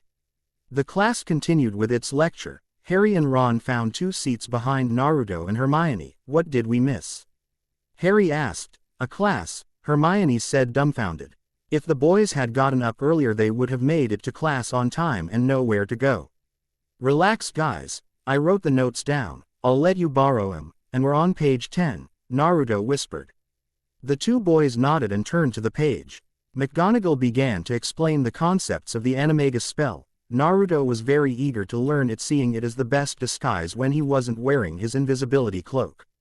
Towards the end of the class, McGonagall gave the assignment to turn a match into a needle and perform it during class. Defense against the dark arts class. Naruto sighed as he sat in his desk. He was in a separate class, apart from his friends, but was slightly happy that the DADA was a core class, meaning he would be learning some spells.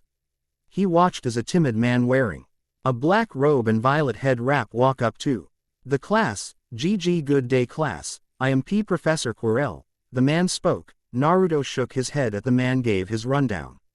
He instead opened up his The Dark Forces, a guide to self-protection, book for a head start. Minutes later Quirrell started the lecture. It began. First topic covered was an explanation over a creature known as a hags, savage humanoid creatures, though a more specific description would be that of a fairy tale witch, old, ugly, and a face full of warts. They diet in raw liver and small children. The hags are profound in a RCHAIC earth magic and have been granted the status of being by the Ministry of Magic. The lecture continued on the topic to the point of showing one how to defend themselves against the creature. Naruto took the information seriously and wrote it down in his notebook. 20 minutes of the creature's analogy. All right students, I believe it's time we learn a few spells, Quirrell stated. Naruto grinned. Because why, you're all first years. IWW will only be teaching you a few charms. Charms serve as supportive spells and are really useful outside of battle, the timid teacher spoke. Most students nodded their heads as they understood. Few from Slytherin scoffed as they wanted to learn more lethal spells. Turn to page FF51.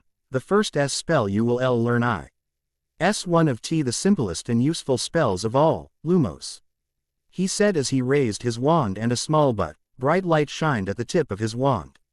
Not only can this spell illuminate the dark, but it can also repel spectral foes, such as Gitrashes and malevolent spirits. Go on give it a try, he said as the light died down from his wand.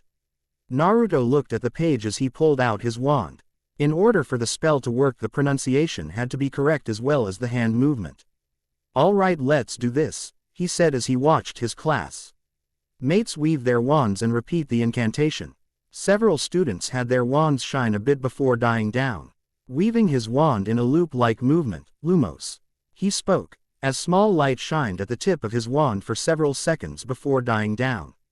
The students continued practicing until most were able to hold it for at least a minute. Quirrell continued to explain several spells to the students, like Nox, a charm that was the opposite of Lumos. It extinguished the light. Periculum, a charm that worked as a flare. It shot red sparks into the air that appeared like fireworks. The third and final charm taught was an offense spell called Verdilius, which lit the tip of the wand like a green sprinkler. It was a close-range spell. Naruto had a hard time learning the spell, mainly because he was mispronouncing the charm. Come on, Vermilius, he said, and to his and everyone's surprise, the tip of his wand sparkled red. Quirrell looked at his pocket watch. Attention students, tonight I would like you all to study today's topic. There will be a quiz tomorrow, so study hard and keep practicing those spells, he said as the students began to leave the room. Excuse me, Mr. Uzumaki, could you stay for just a moment? He asked. Naruto was confused and walked back to the instructor. Did I do something wrong, Professor? He asked. Quirrell shook his head. Oh, on the contrary, Mr. Uzumaki, that spell you used just so happened to be a much more advanced version of Verdilius, he said. Really? He stuttered. Yes, USC, unlike Verdilius, the one you performed can be directed towards a target. Here, give it a try, he said as he grabbed an old book. Naruto pointed his wand and gulped nervously. V Vermilius. He spoke as red sparks shot out of his wand proceeded to leave scorch marks on the book. Quirrell chuckled lightly. Keep practicing, Mr. Uzumaki, he said. Naruto nodded and left the classroom with his books while practicing his Lumos charm. Lunch. Naruto sat next to Hermione. He attempted to use the Verdilius charm. Hermione had helped him pronounce it correctly, even perform the right hand wave, yet he still couldn't. Ron and Harry sat across from them as they copied the notes off Naruto's notebook. Hermione took out her wand and attempted to turn a match into a needle. Minutes later, the wizard stopped for a break as they grabbed some fruit and sandwiches from the table. Harry noticed brown-haired boy pointing his wand at a cup. Eye of rabbit, harp of string hum, turn this water into rum, the boy said as he looked at his drink before shaking his head. Eye of rabbit, harp string hum, he continued. What's Seamus trying to do to that glass of water? Harry asked. Turn it into rum. Actually managed a weak tea yesterday, before, Ron said until. Zapoof. They turned to Seamus as the cup exploded in his face, some of the students laughing at him as he coughed up smoke. The four shook their heads and continued to what they were doing. Not a minute later, a flock of owls start to glide into the hall through the rafters. Ah, mail's here, Ron said, as the owls began to drop parcels to the students. Harry notices the newspaper that Ron puts to the side. Can I borrow this? He asks. Ron nods. Thanks, he said as he starts reading the daily news. Naruto and Hermione watch as Neville unwraps a gift. It was a Cr. Crystal clear ball with gold ring around it. Hey, look. Neville's got a remembrall, Seamus points out. What do they do? Naruto asked. I've heard about those. When the smoke turns red, it means they've forgotten something, Hermione explains, and just as she did the smoke went from white to red. Only problem is, I can't remember what I've forgotten, Neville says before he attempted to remember what it was exactly that he forgot. Hey guys, somebody broke into Gringotts, Harry said. Naruto, Hermione, and Ron gathered around the lightning-scared wizard. Listen, believed to be the work of dark witches or wizards unknown. Gringotts goblins, while acknowledging the breach, insists that nothing was taken. The vault in question, number 713, had in fact been emptied earlier that same day. Harry spoke out loud. 713, isn't that the vault that you, me, and Hagrid went to? Naruto asked, getting a nod from Harry. The four looked amongst each other before they continued to read the article. History of Magic class. Naruto sat in the classroom taking notes of the lecture, thanks to Hermione, who had more knowledge of the subject, gave him a few pointers on important material. The instructor of the class was a ghost named Cuthbert Binns. What made Naruto hold in his laughter was that the ghost had failed to notice he was dead. According to Hogwarts folklore, he simply got up from his chair in the staffing room one morning and left his body behind. The lectures consisted of mostly renowned events that happened in the wizarding world. This intrigued Naruto as he learned about the magical history up prior to the 20th century. In other words, like any history class, it focuses on memorable dates, names, and events. Flying class. The students of Gryffindor and Slytherin lined up in 2 rows with brooms by their side. To be more specifically, on the ground. A woman with short spiky hair and hawk yellow eyes walks down the line. She was Madame Hooch. Good afternoon, class, she said. Good afternoon, Madame Hooch, the class responded. Welcome to your first flying lesson. Well, what are you waiting for? Everyone step up to the left side of your broomstick, she ordered. The students did as instructed. Stick your right hand over the broom and say, up. She instructed. Up. The class repeated. Harry's broom shoots up to his hand on his first try, up. Naruto says as his broom shoots up on his second try. Hermione stares at the two before she continued. Several students were still trying as their brooms barely levitate off the ground, up. Draco spoke, as his broom shot into his hand. He smugly grins at Harry and Naruto. Up. Ron shouts, before his broom shoots up and crashes against his nose. He holds his nose in pain while Naruto and Harry snicker, shut up you two. He says. A short time later everyone had their brooms in hand. Now, I want you to mount your broom and grip it tight. You don't want to be sliding off the end, the flight instructor explained. The class does as it's told. When I blow my whistle, I want each of you to kick off from the ground, hard. Keep your broom steady, hover for a moment, and then lean forward slightly and touch back down, on my whistle, 3, 2, tweet. She said before blowing her whistle. Just as they were about to kick off, Neville immediately lifts off the ground with a scared expression on his face. Naruto and Severa, others from the class looked in shock as the boy levitated higher into sky. Uh-oh, Neville whimpered.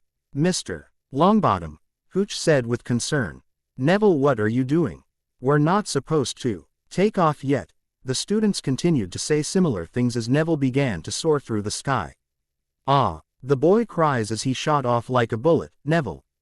The students shouted, down, down, ah, he yelled as his broom smashes itself against a wall several times before flying off elsewhere. Hooch holds out her wand in attempt to stop the out-of-control broom. It was then when the broom began to charge forward at the students.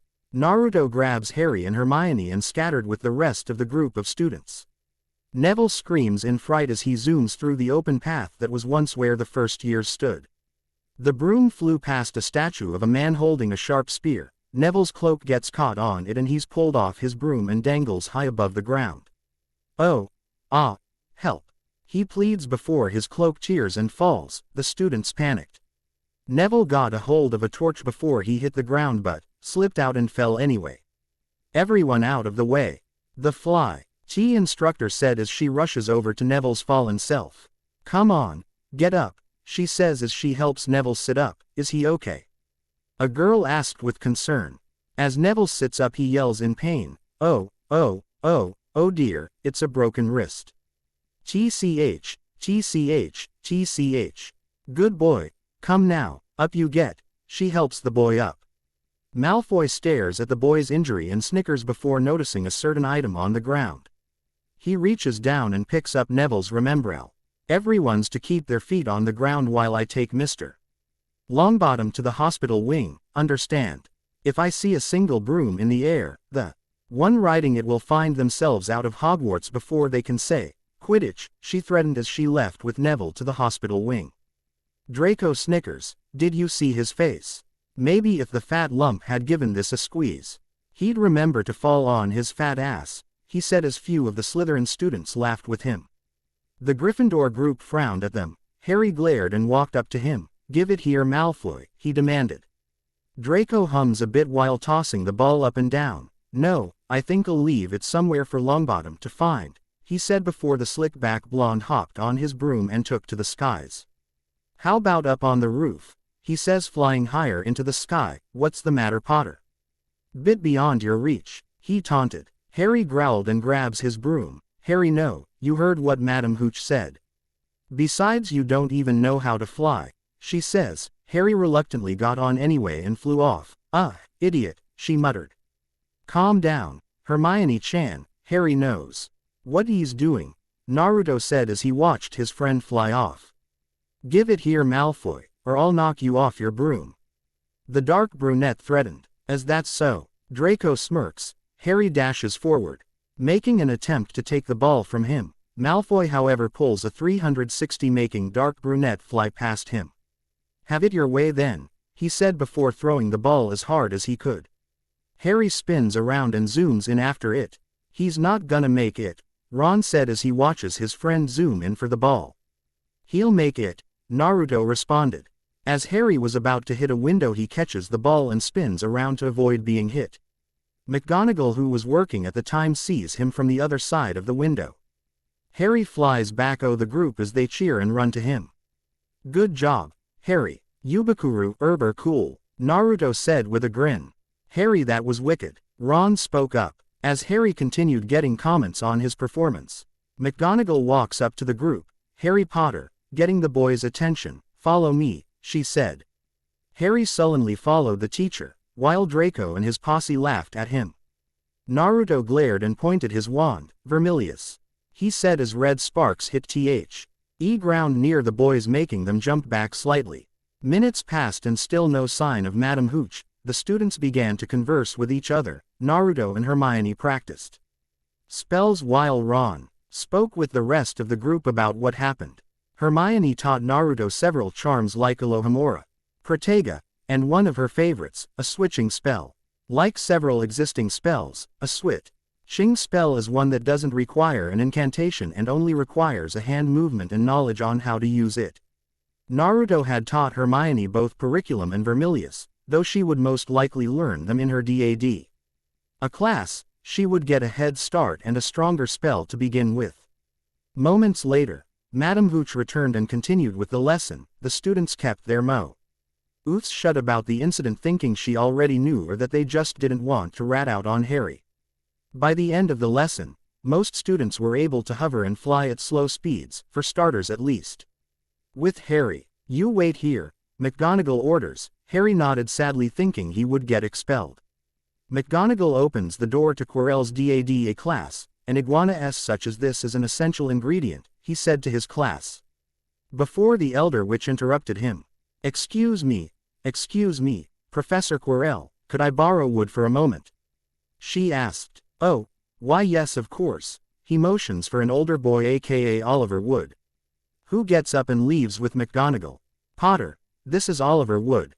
Wood, I have found you a seeker, she proclaims, making the older boy look at the teacher in surprise. What's a seeker?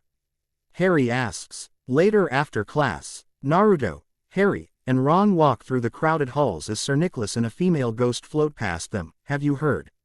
Harry Potter's the new Gryffindor seeker. I always knew he'd do well, Nick said as they floated around a corner. Seeker. But first years never make their house teams. You must be the youngest Quidditch player in, Ron stated, a century. According to McGonagall, Harry finished for him. Wait, what's Quidditch? Naruto asked. Ron stopped dead in his tracks. You don't know? He said in disbelief. Hey, I'm like Harry. I found out I was a wizard later than most, the blonde defended himself. Okay, Quidditch is a wizarding sport that's played on broomsticks. It's the most popular game among wizards and witches, Ron explained. How do you play it? He asked. Before Ron could explain the game, his older brother Fred and George walk up to Harry. Hey, well done Harry, Woods just told us, Fred stated happily. Fred and George are on the team too. They're beaters, Ron said, Naruto listening in. Our job is to make sure that you don't get bloodied up too bad. Can't make any promises of course. Rough game, Quidditch, George said. Brutal. But no one's died in years. Someone will vanish occasionally, Fred said as him and George walk off across the courtyard. But they usually turn up in a month or two, George shouts back at Harry, making even more nervous about the game than he already is. Don't worry about it Harry, if those two have your back, then trust in them to protect you, Naruto reassured. Yeah, go on Harry, Quidditch is great. Best game there is, and you'll be great too, Ron persuaded. But I've never played Quidditch, what if I make a fool of myself? Harry said, losing confidence. Hermione, who was working on a bench, jumps up. You won't make a fool of yourself, it's in your blood, she said, leading the three boys to a trophy case. She points to a plaque of players. One lists Harry's father, James, as a seeker. Whoa Harry, you never told us your father was a seeker, too, Naruto said in awe. I didn't know, Harry stuttered as he looked at the moving photo of his father in his younger days. The four continued walking until they made it to the grand staircase. They casually walk up a staircase before it shudders and begins to move. What's happening? Naruto asked as he held onto the railing along with the others. The staircases change, remember, Hermione states as the staircase connects to another level. Let's go this way, Harry suggests. Before the staircase moves again, Ron said. They all opened a door to a dark room. does anyone feel like we shouldn't be here? Naruto said, that's because we're not supposed to be here. This is the 3rd floor, it's forbidden, Hermione explains with worry. Before they could leave, a flame lights on a stone support. They looked at the door to see the caretaker's cat Mrs. Norris walk in with a meow. It's Filch's cat, Ron nearly shouted. They would defiantly get expelled if they were found by the caretaker. Run, Harry said as all 4 wizards ran down the hall of the room. As they run, more flames are lit as they go. They get to the end of the corridor. In front of a door, Harry grabs the handle, it's locked. He said, that's it, we're done for. Ron states, no we're not, move over, Naruto said as he pulled out his wand and pointed it at the keyhole. Alohomora, he said as a small light shined through the hole and unlocking the door. Get in, he said as they rushed through, closing the door behind them and leaning up against it. Ron turns to Naruto, Alohomora. He questioned, Standard Book of Spells, Chapter 7, Hermione explained, seriously. Naruto asked, making a note to read the book later. Oh, and the other side of the door Filch walks into the room, anyone here my sweet? He asked his cat, who only meowed at him. Filch looked around and saw no one. Come on, he said leaving the room with his cat. The 4 wizards who had their ears pressed up against the door, Filch is gone, Hermione reassured. Probably thinks this door's locked, Ron said giving his opinion. It was locked, Harry said. And for good reason, Naruto states. Harry, Ron, and Hermione turned to stand with the blonde. There before them was a massive 3-headed dog who was sleeping. They heard a harp playing within the room before it came to a stop. As it did, the dog begins to wake. It notices the 4 and growls. Ah! They yell as they bolted out of the room. They closed the door shut and ran from the 3rd floor. Gryffindor common room. The 4 leaned against the wall on their knees as they tried to catch their breath. What do they think they're doing? Keeping a thing like that locked up in a school? Ron stated, slightly shaken from the experience. You didn't see it? Naruto asked. See what? Harry asked. What was standing on? Hermione said. I wasn't looking at its feet. I was it more preoccupied with its head, or maybe you didn't notice, there were 3. Ron nearly shouted. Guys, it was standing on a trap door, Naruto said. Meaning it wasn't an accident, it's guarding something, the brunette witch stated. Guarding something? Harry asked. That's right, now if you don't mind, I'm going to bed before the 3 of you come up with another clever idea to get us killed or worse. Expelled, she says as she walks to her dorm and shuts the door. She really needs to sort out her priorities, Ron said as he walked upstairs with Harry following. Naruto walked over to the couch and sat down. Man. What a day, he said to himself. The 4 weeks later, potions class. Students were once again by their stations, chattering by their steaming cauldrons. How's your animagus coming along? Hermione asked her now 11-year-old, blonde friend. So far so good, I'm still not there ready for a full transformation. All I can do is grow ears and a tail, Naruto responded as he performed an animagus. His human ears disappeared behind his hair as he grew sun-colored fox ears and tail. Hermione smiled as she started to pet his hair and rub his ears. Naruto failed to resist a purr. Most of the girls in the room found it cute before the door slammed open with Snape walking in. The loud noise made Naruto's hair raise up in shock, letting out a small yip. Snape frowned at his class.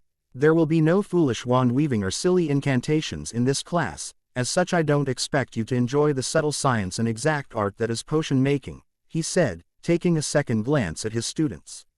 However, for those select few, he says while looking at Naruto, Hermione, and Draco who smile at him, who possess the predisposition, I can teach you how to bewitch the mind and ensnare the senses.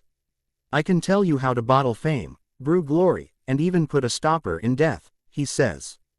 The class looks amongst each other. Whispering could be heard here and there.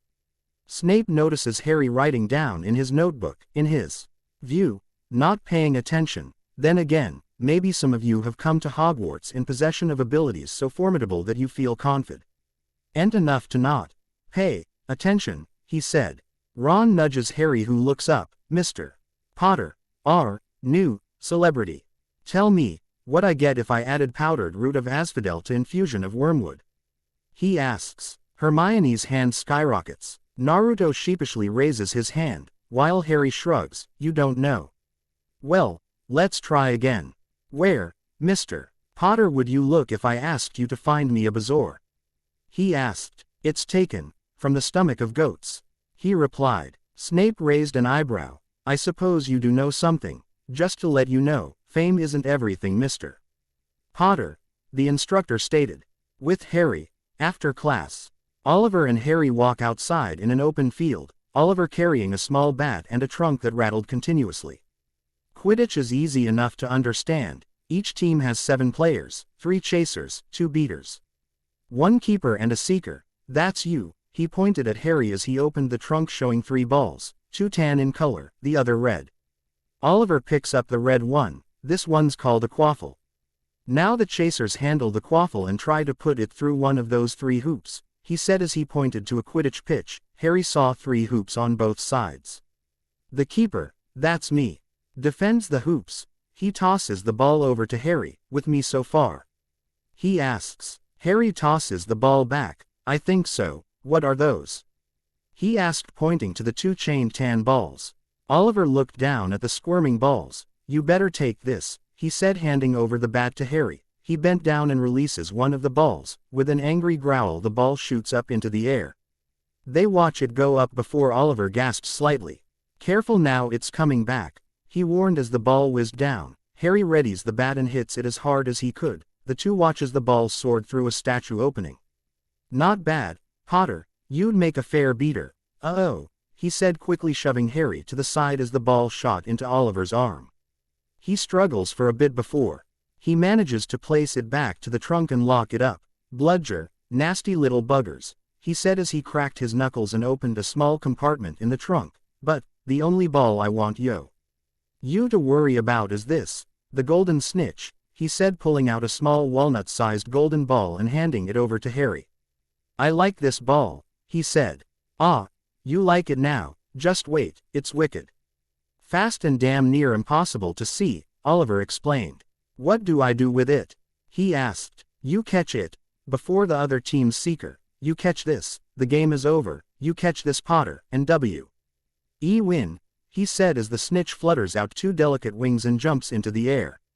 Whoa, was all Harry could say. Charms class. The class listened into the half-goblin wizard's lecture. Naruto was particularly interested in the lesson as they were learning about levitation. One of the wizard's most rudimentary skills is levitation, the ability to make objects fly. Flitwick, the charms professor, stated. Do you all have your feathers? He asked. The class raised their hands to show their feathers. Good. Now don't forget the nice wrist movement we've been practicing. The swish and flick, everyone, he said. The students repeated, swish and flick. Good, and enunciate, Wingardium Leviosa. Off you go then. He motioned for them to start. Wingardium Leviosa, the students chanted as they tried the charm. Hey Harry, check it out, Naruto said. The dark brunette looked to see the blonde's feather levitating a few inches off his desk. Wingardium Leviosa, Harry repeated. He smiled as feather began to levitate. Wingardium Leviosa, Ron said as he attempted the charm. Nothing happened before he whacked the feather a few times with his wand. Hermione sees the redhead's dilemma. Stop, stop, stop. You're going to take someone's eye out. Besides, you're saying wrong, it's Leviosa, not Leviosa, she explained. Ron got annoyed. You do it then, if you're so clever, go on, he says. Hermione straightens up and swishes her wand. Wingardium Leviosa, she said casually. The feather began to levitate high into the air. All right, Hermione-chan, Naruto said, getting everyone ease attention while Ron puts his head on his book dejectedly. Oh, well done. See here, everyone, Ms. Granger's done it. Oh, splendid, Flitwick stated happily. Boom. Asterisk. Everyone turns to see Seamus with his face and robes covered in soot. His hair shot back, and his feather burnt to a crisp. I think we're going to need another feather over here, Professor, Seamus said as he coughed out smoke. After class, Naruto, Harry, Neville, Ron and Seamus are found walking through the courtyard with other students filling the area. It's Leviosa, not Leviosa. Honestly, she's a nightmare. No wonder she Hasn't got no friends. As Ron rants, they see Hermione sniffle and walk away.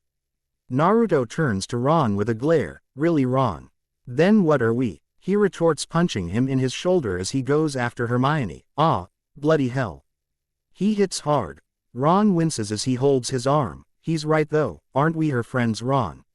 Harry asked. The redhead sighs and nods. Outside girls' bathroom. Come one, Hermione-chan. You know Ron didn't mean it. The blonde pleaded for his friend to come out. Why should I? If I'm just a bother to all of you, she said between sobs. That's not true, Hermione-chan. You know it's not, he replied. Naruto listened to the girl as she continued weeping. Hermione-chan, don't you remember what you said to me in potions class? We're family now. If they don't want it, then they're missing out on a great friend. And you, Hermione-chan, you're my best friend, he said softly.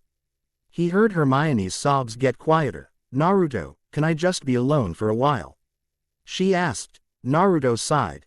Take all the time you need, he said as he walked away. Great Hall, 8:15 p.m. It was night, and now replacing the candles are lit jack-o'-lanterns. Everyone is happily eating candy and chattering amongst themselves. Where's Hermione? Harry asked. Neville spoke up as he gulped down a mouthful of candy corn. Parvati Patil said that she wouldn't come out of the girls' bathroom. She said she's been in there all afternoon, crying, he explained. Harry and Ron exchanged glances. The redhead turned to see Naruto glaring at him. Hey, I said I was sorry, he retorted. Apologize to Hermione-chan, not me, you baka. He said as he bit down on a sweet tart.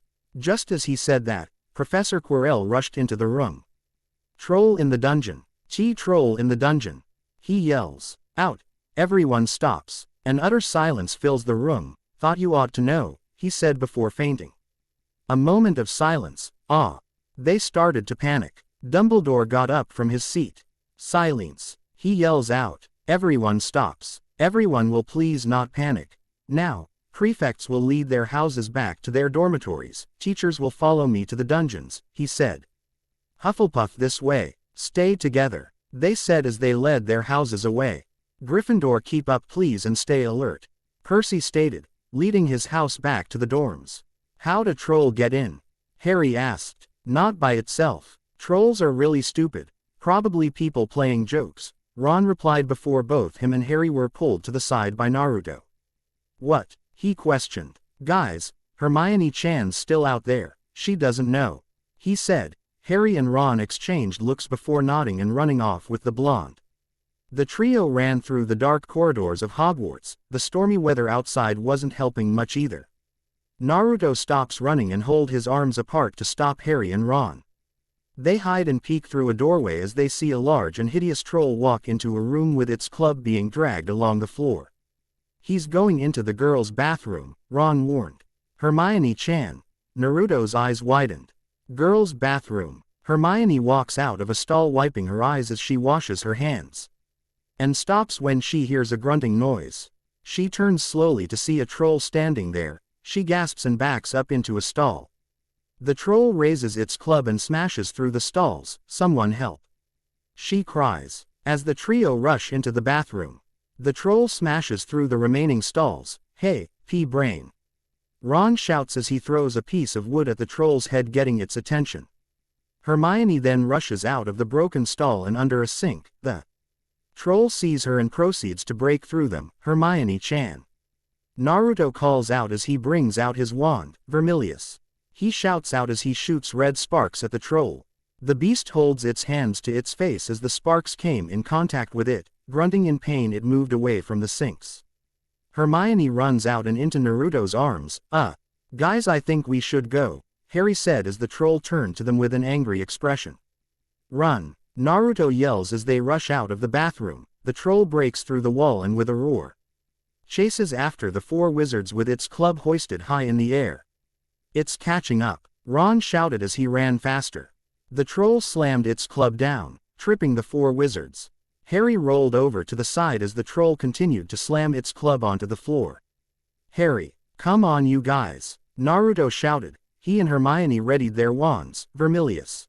They shouted as they fired sparks at the troll. This only made it angrier. Oh crap, Harry said as the troll grabbed his leg and held him upside down and tried to hit him with his club. Harry bended to the side to avoid being hit. The bolt-scared boy pulled out his wand, periculum. Harry shouted as red sparks shot from his wand blinding the troll. Grunting in pain, it released Harry. Ron, Hermione said, as the troll had a hand over its eyes and with the other swinging its club randomly. Swish and flick, she continued.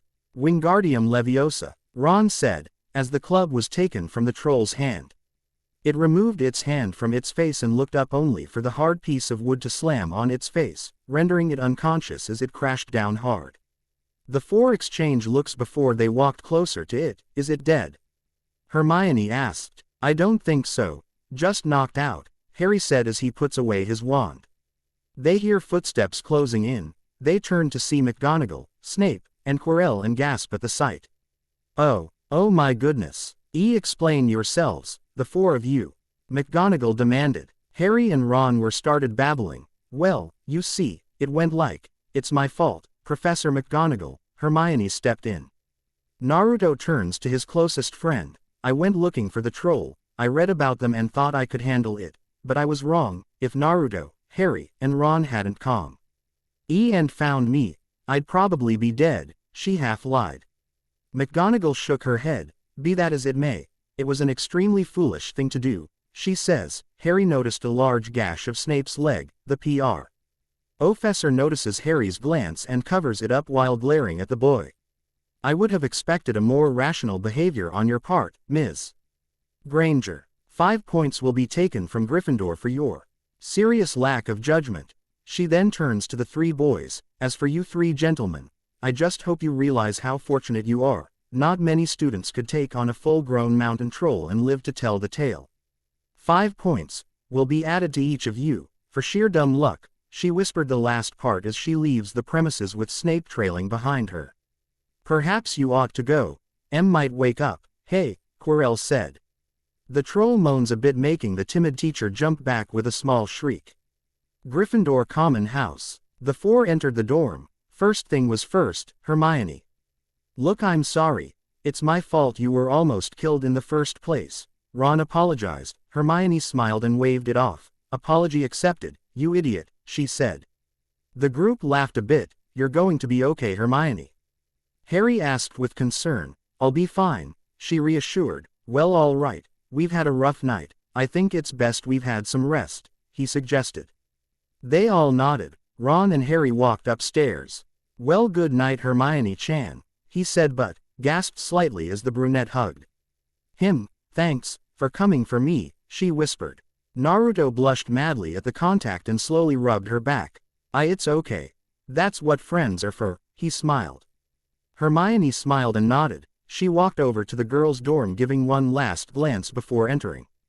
Naruto sighed happily. ND was about to walk downstairs when he noticed Harry and Ron peeking from around the corner. Don't say a word, he said, now blushing neon red. Konoha Hospital. Wheel, you're all set, Kushina, Hiruzen said as the red-haired woman stood on her 2 feet. Hiruzen, I want you to find everyone responsible for my Sochi's suffering and bring them to the T&I department. She spoke with venom laced in her voice. What are you going to do? He asked nervously. I'm gonna kill them, she said. Hiruzen stood horrified. Kushina, go get them, she demanded. Now, she roared. Next chapter. Games, Holidays and Secrets. And there you guys go. This is officially the longest chapter I've ever written. The next will be even longer, I hope. Also, to answer some questions, to a few of you, yes, this is an Aru. To Hermione, pairing only, which means no harem. And to Mr. 1980 Rivera, it's just something we writers do. If we get an idea for a story, it stays in our head until we can't take it anymore and end up writing it anyway. With that said, I'll be seeing you next time. Ciao. Games, Holidays, and Secrets. N. Naruto and Harry Potter is owned by Masashi Kishimoto and J.K. Rowling. Talking. Flashback. Flashback. Thoughts. Action. Spell. Archmage Jinchuriki. Chapter 3. Games, Holidays, and Secrets. Sarutobi, what's this all about? Homura asked as he, Kaharu, and Danzo followed Hiruzen through the T&I department. The old Hokage shook his head in grief. There's someone who wishes to see you, he said. Danzo narrowed his eyes, wondering who exactly would want an audience with them. They arrived at an interrogation room and led them inside. Hiruzen, however, casually walked out and locked the door behind them. Sarutobi, what's the meaning of this? Homura shouted. Danzo on the other scanned the room.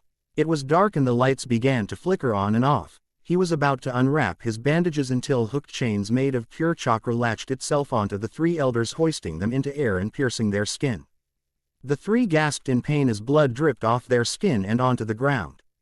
Out of the shadows walked out a red-haired woman, Kushina. Danzo stuttered as the Uzumaki matriarch tightened her hold in the chains, making the three elders cringe and yelp louder. Homura, Kaharu, because of you, the entire village knows of my Sochi's status as a Jinchuriki, thus condemning him into a life of suffering. And Danzo, you wanted to turn him into a weapon, she said. They gasped as they looked into her red-slitted eyes. It shouldn't be possible, Kaharu stuttered in fear. Kushina glared hatefully at the three. Danzo was about to speak when Kushina flickered her wrist. The chains dug into their muscle tissue and tore their skin off their bodies. They screamed in pain and fear as the chains continued to tear them apart, leaving nothing but bones, blood, and several shredded pieces of their internal organs. Kushina looked up into the observation room where Hiruzen looked down in shock. Bring the rest, she ordered. Hogwarts. Great Hall. The gang sat at their respected house table as they ate breakfast and studied their subjects. Ron noticed Harry twirling some eggs with his fork. Take a toast, mate, he said, handing him over a piece of wheat toast. Come on, Harry, you're gonna need your strength today, Naruto said as he gulped down a cup of orange juice. I'm not hungry, Harry said as he places his fork down and pushes aside his plate.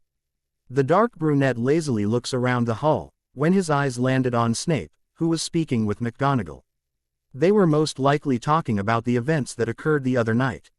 Moments later, Snape takes his leave, limping slightly. He sees Harry looking at him and glares back at the boy. That explains the blood, Harry muttered as he watched Snape walk out with a slightly limping leg. Blood? Hermione asked. Looking up from her Transfiguration book, Harry motioned them to lean in. Listen, last night, I'm guessing Snape let the troll in as a diversion so he could try and get past the three-headed dog. He must have been bitten, that's why he's limping, Harry explained as he whispered into the group. But why would he want to go anywhere near it? Naruto asked. Harry stopped to think. His memory paused when he remembered about the article he read in the Daily Prophet. That day we were at Gringotts.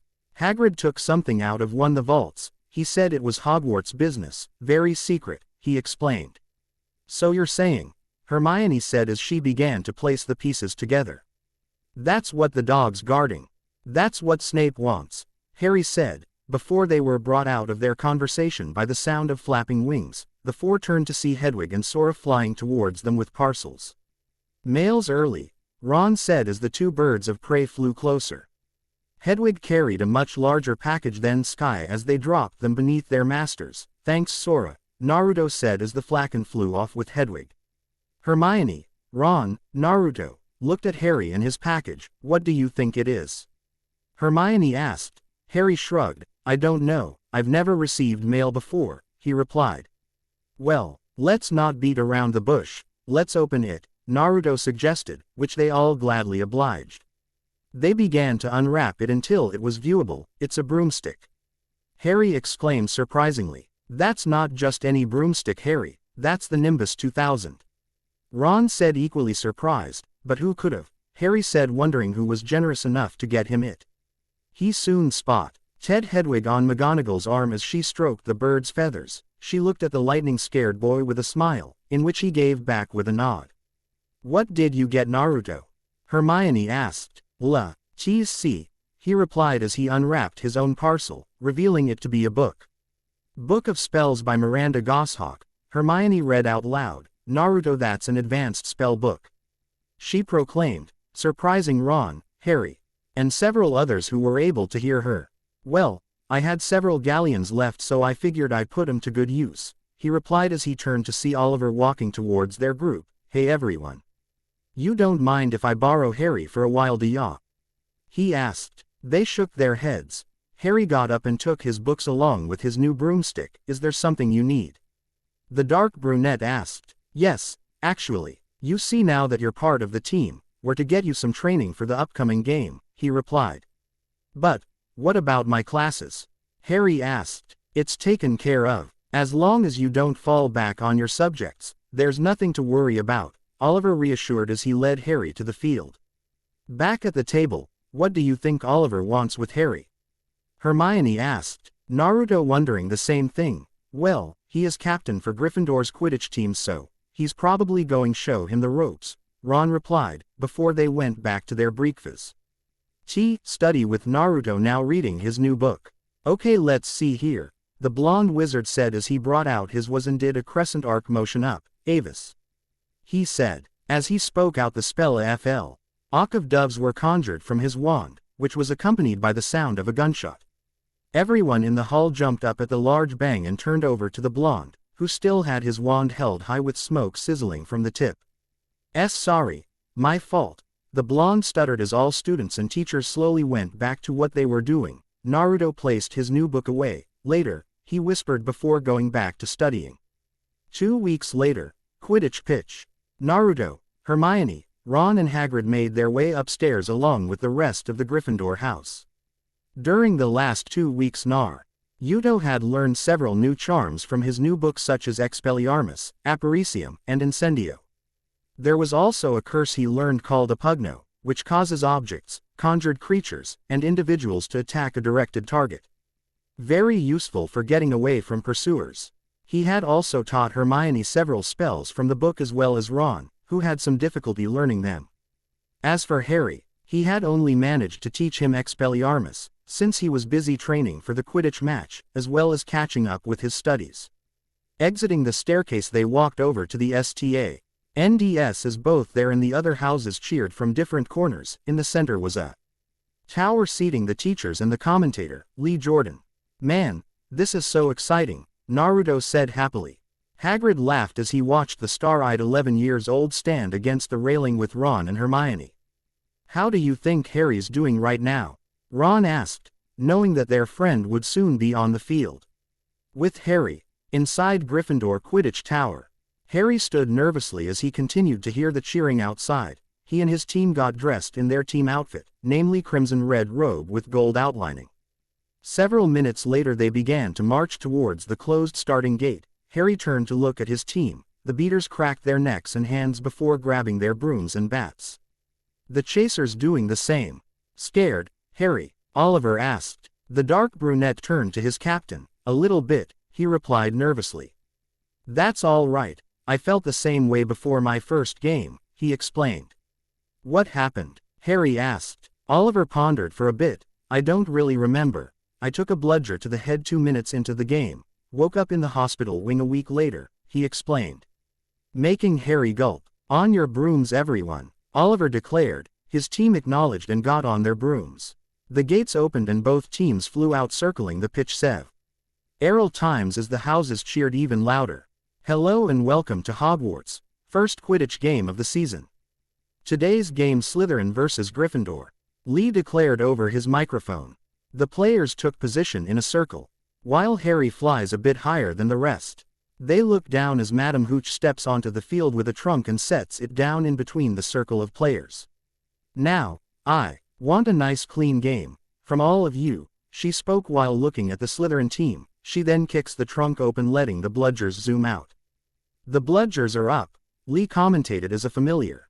Golden winged ball flies shortly afterwards, showing itself to both teams, followed by the golden snitch. Remember, the snitch is worth 150 points. The seeker who catches the snitch ends the game, Lee continued. The snitch then zooms out of sight. Madame Hooch then grabs the red ball and tosses it into the air. The quaffle is released, and the game begins. Lee shouted, with every house cheering. Gryffindor takes possession of the ball and flies past Slytherin towards their goal, the girl holding the quaffle, Angelina Johnson. She flies down and around the tower, avoiding Slytherin chasers before throwing the ball. The Slytherin keeper rushed at the ball but failed to catch it as it scored through the hoop. Ding! Asterisk. Angelina Johnson scores 10 points for Gryffindor. Lee shouts as he presses a button and adding the points to the scoreboard. All right, Gryffindor, Naruto cheered, as his entire house does the same. Well done, Hagrid said as he claps happily, though. Stopped when Slytherin gained possession of the quaffle. They watch as the opposing team passes the ball back and forth through team players. Bletchley passes to Captain Marcus Flint, Lee exclaimed. As Flint maneuvered around Gryffindor's chasers and throws the ball to the hoop, it however didn't score as Oliver flew up and whacked it away with his broom. Oliver smirks while Flint glares back. The positions change as Johnson and Katie Bell pass the quaffle back and forth avoiding Slytherin as they fly in circles around the towers. This confused Slytherin's keeper as he looked in between the players for the ball. Johnson takes the ball as it's passed to him and throws it at a hoop, scoring. Ding! Asterisk. Yada. Naruto fist pumped into the air. Woot! Hermione and Ron cheered. Yes, Harry said as he watched his team score while flying around the pitch trying to locate the snitch. Another 10 points for Gryffindor, Lee proclaimed, adding the points to the scoreboard. The Slytherin sneered and decided now it would be a time to play by their own rules. Flint turns to one of the beaters. Give me that, he said, taking the bat from the player and bashes a bludger directly to Oliver. The ball hits the keeper in the stomach making him yell in pain before he falls off his broom and onto the ground. The crowd not liking this booed at Slytherin, Harry and Naruto frown at the opposing team's actions. The Slytherin players laugh at the downed boy as the medics take Oliver away. The team heads off with the quaffle. They maneuver over the Weasley twins and score into Gryffindor, which was wide open. The Slytherin house cheers for their team. Flint along with another chaser fly overhead. Take that side, he orders as they close in on Angelina. They box her, leaving her no air to go as they lead her into the capes covering a tower. The two Slytherin chasers retreat as Johnson crashes into the tower and falls to the ground, unconscious. Slytherin take the quaffle and scores once again. Those bastards, Naruto growled. That's not playin' fair, Ron shouted, as the rest of the house as well as Hufflepuff and Ravenclaw disapprove. Harry growls from his position, until the snitch came into his view and takes off with Harry right on its trail. Where's Harry going? Hermione asked. He must have found the snitch. Go Harry, Naruto cheered, everyone in Gryffindor not a sigh.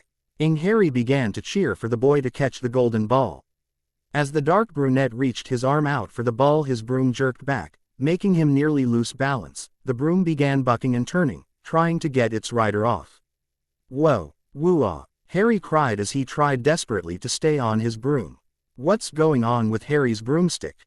Hagrid asked as he squinted his eyes trying to get a better view.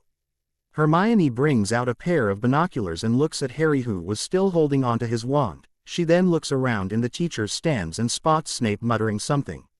It's Snape, Hermione states. What? Naruto and Ron ask. He's jinxing the broom, she replies, jinxing the broom. What do we do? Ron asks. Hermione hands over her binoculars to Ron. Leave it to me, she says, running as she heads over to the stands. I better go make sure she doesn't get found out, Naruto states as he follows Hermione. Ron shrugs and looks at his friend with the binoculars. Harry is then knocked off his broom but is able to hang on with his hand. The Gryffindor house gasps. Come on you guys, hurry up, Ron mutters. Teacher stands. Naruto and Hermione crouch underneath T. He seats quietly, making sure not to be heard. You got this, the blonde wizard asks. Hermione nodded and brings out her wand, Lacarnum Inflammare. She whispers as she touches Snape's robes with her wand, setting it on fire. Great, let's go, Naruto, he said, taking Hermione's hand and leading them away. As Snape continued to chant his spell, he failed to notice the smoke, much less the heat coming off his robe. It wasn't until the instructor seating next to him that noticed the heat. Fire. You're on fire, he said loud enough for Snape and the surrounding teachers to notice. What? Oh, Snape slight panicked as he got up, and accidentally knocking back the teacher that warned him and onto Professor Quirrell, who seconds later falls with him. Snape stomps on his robes, extinguishing the fire. Back on the field, Harry's broom stops its tantrum, allowing Harry momentum to climb back on and take off. Go, Ron shouted. Go, go, go, Hagrid said as he leaned over the railing. Naruto and Hermione run back up to the stands a little winded. What did we miss? The blonde asked. Harry's on the move again, Ron said as he gave Hermione back her binoculars. The dark brunette sped through the air and spotted the Slytherin seeker flying about, meaning he must have found the golden ball and sped after him. Harry soon catches up to the seeker and rams his broom against the opposing seeker. Sneers and rams his broom against Harry's. They continued as the snitch dived down. The two boys dive in after it. Noticing that they were quickly approaching the ground, the Slytherin seeker backs out, leaving Harry to go after the snitch. Pull up, Naruto called out. As if Harry heard him, he pulled up on his broom, being only a couple inches off the ground and with the snitch still in sight as it flew away. Harry sped up and tried to reach but failed to as the golden ball continued to fly. The lightning-scared wizard then decided to do the unthinkable. Harry slowly but steadily stood up on his broom and takes a few steps forward with his arm stretched out. He then, however, goes too far and topples off the broom. Wah! Harry yelped as he tumbled onto the ground. Everyone gasps. Is he okay? Hermione asks. Naruto and Ron lean in as Harry gets up while lurching as he places a hand over his mouth. Looks like he's gonna be sick, Hagrid said, turning away slightly, not wanting to see the boy puke in front of everybody. Harry lurches forward as the snitch pops out of his mouth and lands on his hands. He's got the snitch. Harry Potter receives 150 points for catching the snitch. Lee shouted out. Hooch walks onto the field and blows on her whistle. Gryffindor wins, she declared. Gryffindor, Hufflepuff, and Ravenclaw then cheered as loud as they could while Slytherin sulked in anger at their loss. Harry raises the snitch into the air as they all cheered for him. Flint sneered. His team had lost. He still had a bat and needed to blow some steam, he noticed. D.A. Bludger still in the air and whacked it away as hard as he could. All right, Harry, Hermione cheered, while Ron, Neville and Seamus fist-pumped into the air. Naruto let out a woot while he clapped. It wasn't until he noticed an incoming Bludger heading towards his female friend. Hermione, look out, he shouted, pushing her to the side as the ball crashed against his head. Everyone stopped cheering as the blonde fell to the floor. Several let out a gasp as they saw blood trail down his face. Hagrid grabbed hold of the bludger with an iron grip, before it could fly away again. Naruto! Hermione cried out, as she and Ron rushed to his side. The teachers noticed the commotion and stood up from their seats. The other houses stood as well, trying to get a view. What happened? I think someone got hit. This was a question and response that was asked and answered throughout the pitch. Harry noticed what was happening. He pocketed the snitch and took off with his team towards the stands. The Weasley twins got a hold of the bludger and took it back to the trunk, while Hagrid picked up Naruto. Make through. We've got to get him to the hospital wing, Hagrid said as the students moved out of the way. Harry turned and glared at the Slytherin team, who smirked at them and flew back to their tower.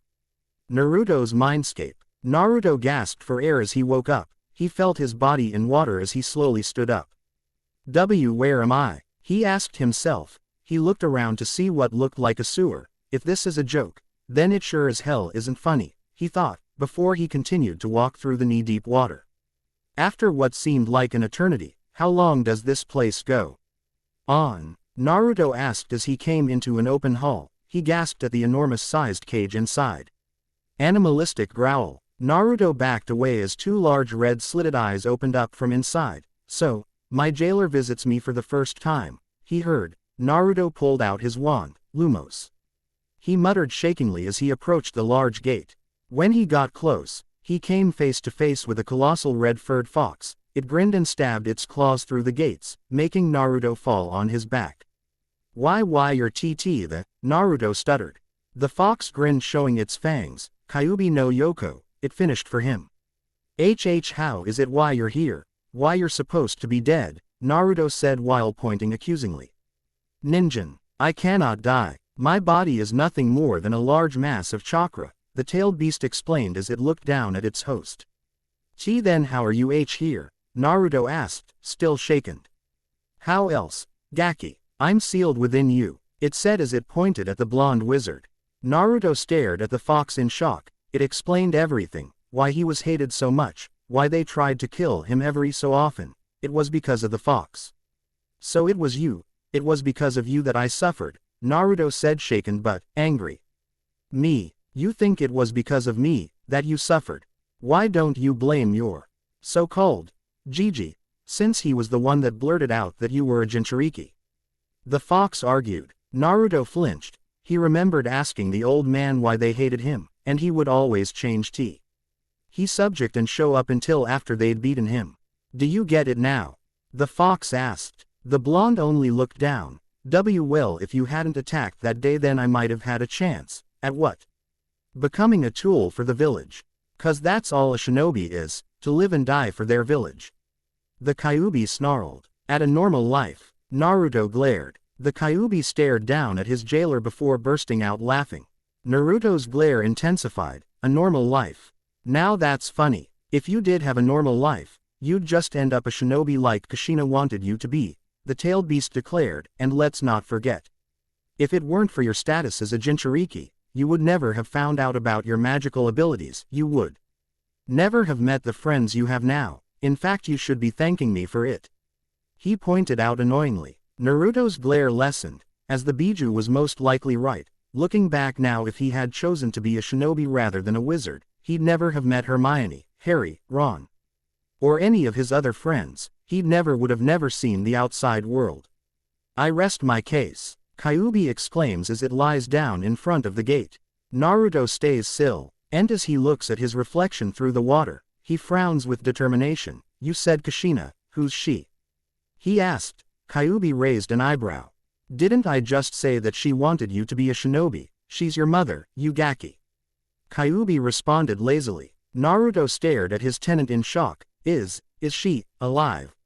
Or is she? He asked. Kyuubi looked at his jailer with annoyance. He could just torment him and tell him she was dead, but then again he has suffered enough already, but even he didn't know the answer to that. Don't know, the colossal fox said. Naruto looked down sadly. Did she care for me? He asked. Kyuubi shook its head. Kit, having you was all she ever talked about. Do you know how annoying that was? It growled. Naruto stared back and smiled, unconsciously letting loose several tears. His mother cared for him. Whatever, Kit, I believe you stayed here long enough, now get out. It said. Naruto looked at his tenant before he felt himself being pulled away, until his vision blacked out. Hospital wing. How is he? He's waking up. Give the boy some room. Naruto's eyes flickered open and closed them as the light blinded him temporarily. He held his head in pain. Anyone got the number on the train that hit me? He asked, lightly touching his bandaged head. He heard all those around sigh in relief. You took quite a hit. Honestly, that should have put you down for several days, Hagrid said. I'm a quick healer. Naruto responded. Now don't crowd the young man. They all turned to see Madame Pomfrey, Hogwarts matron and nurse. Is he going to be all right? Hermione asked, receiving a nod from the nurse. Luckily, he's only received a minor concussion, which is amazing considering that a blow like that should have put you down for days, she said, surprising the group.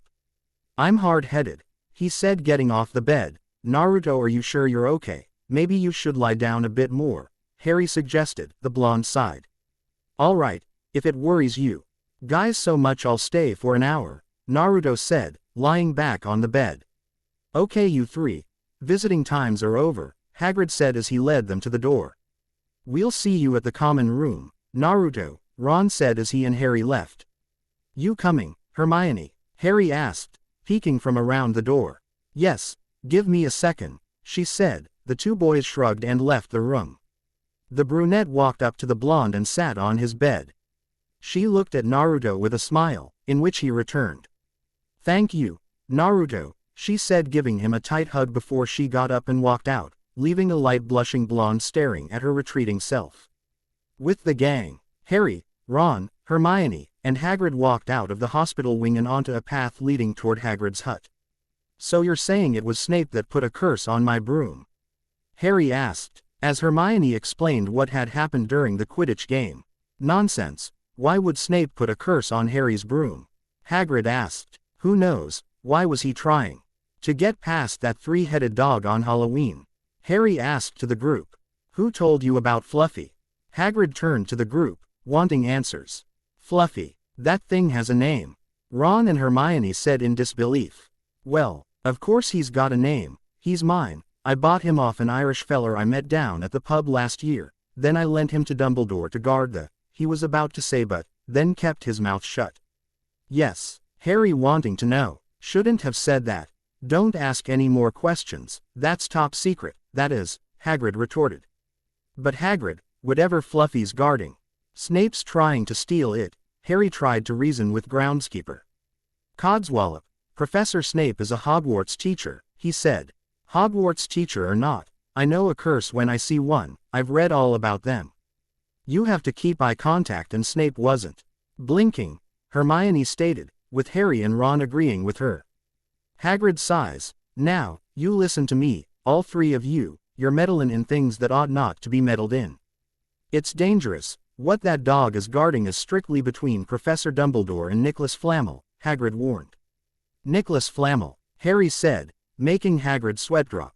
I shouldn't have said that, I should not have said that, I should not have said that, Hagrid said to himself as he walked away from the group. Nicholas Flamel, who's Nicholas Flamel? Harry asked, to the smartest of the group. Surprisingly enough she shook her head, I don't know. She replied. 1 month later, Naruto stood outside of the castle with Hermione by his side as the snow fell. Sugoi. He said, this is your first time seeing snow? She asked, receiving a nod from her friend.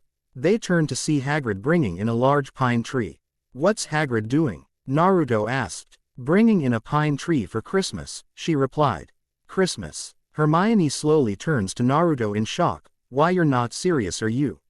She asks. Naruto shook his head. Oh okay. No problem I can explain. You see Christmas is a holiday where one spends time with their loved ones and exchange gifts to one another, she said. Naruto understood and nodded his head. Exchange gifts huh, he though, UGHT to himself as he glanced over at Hermione. She noticed his look and blushed. What? She asked. And nothing.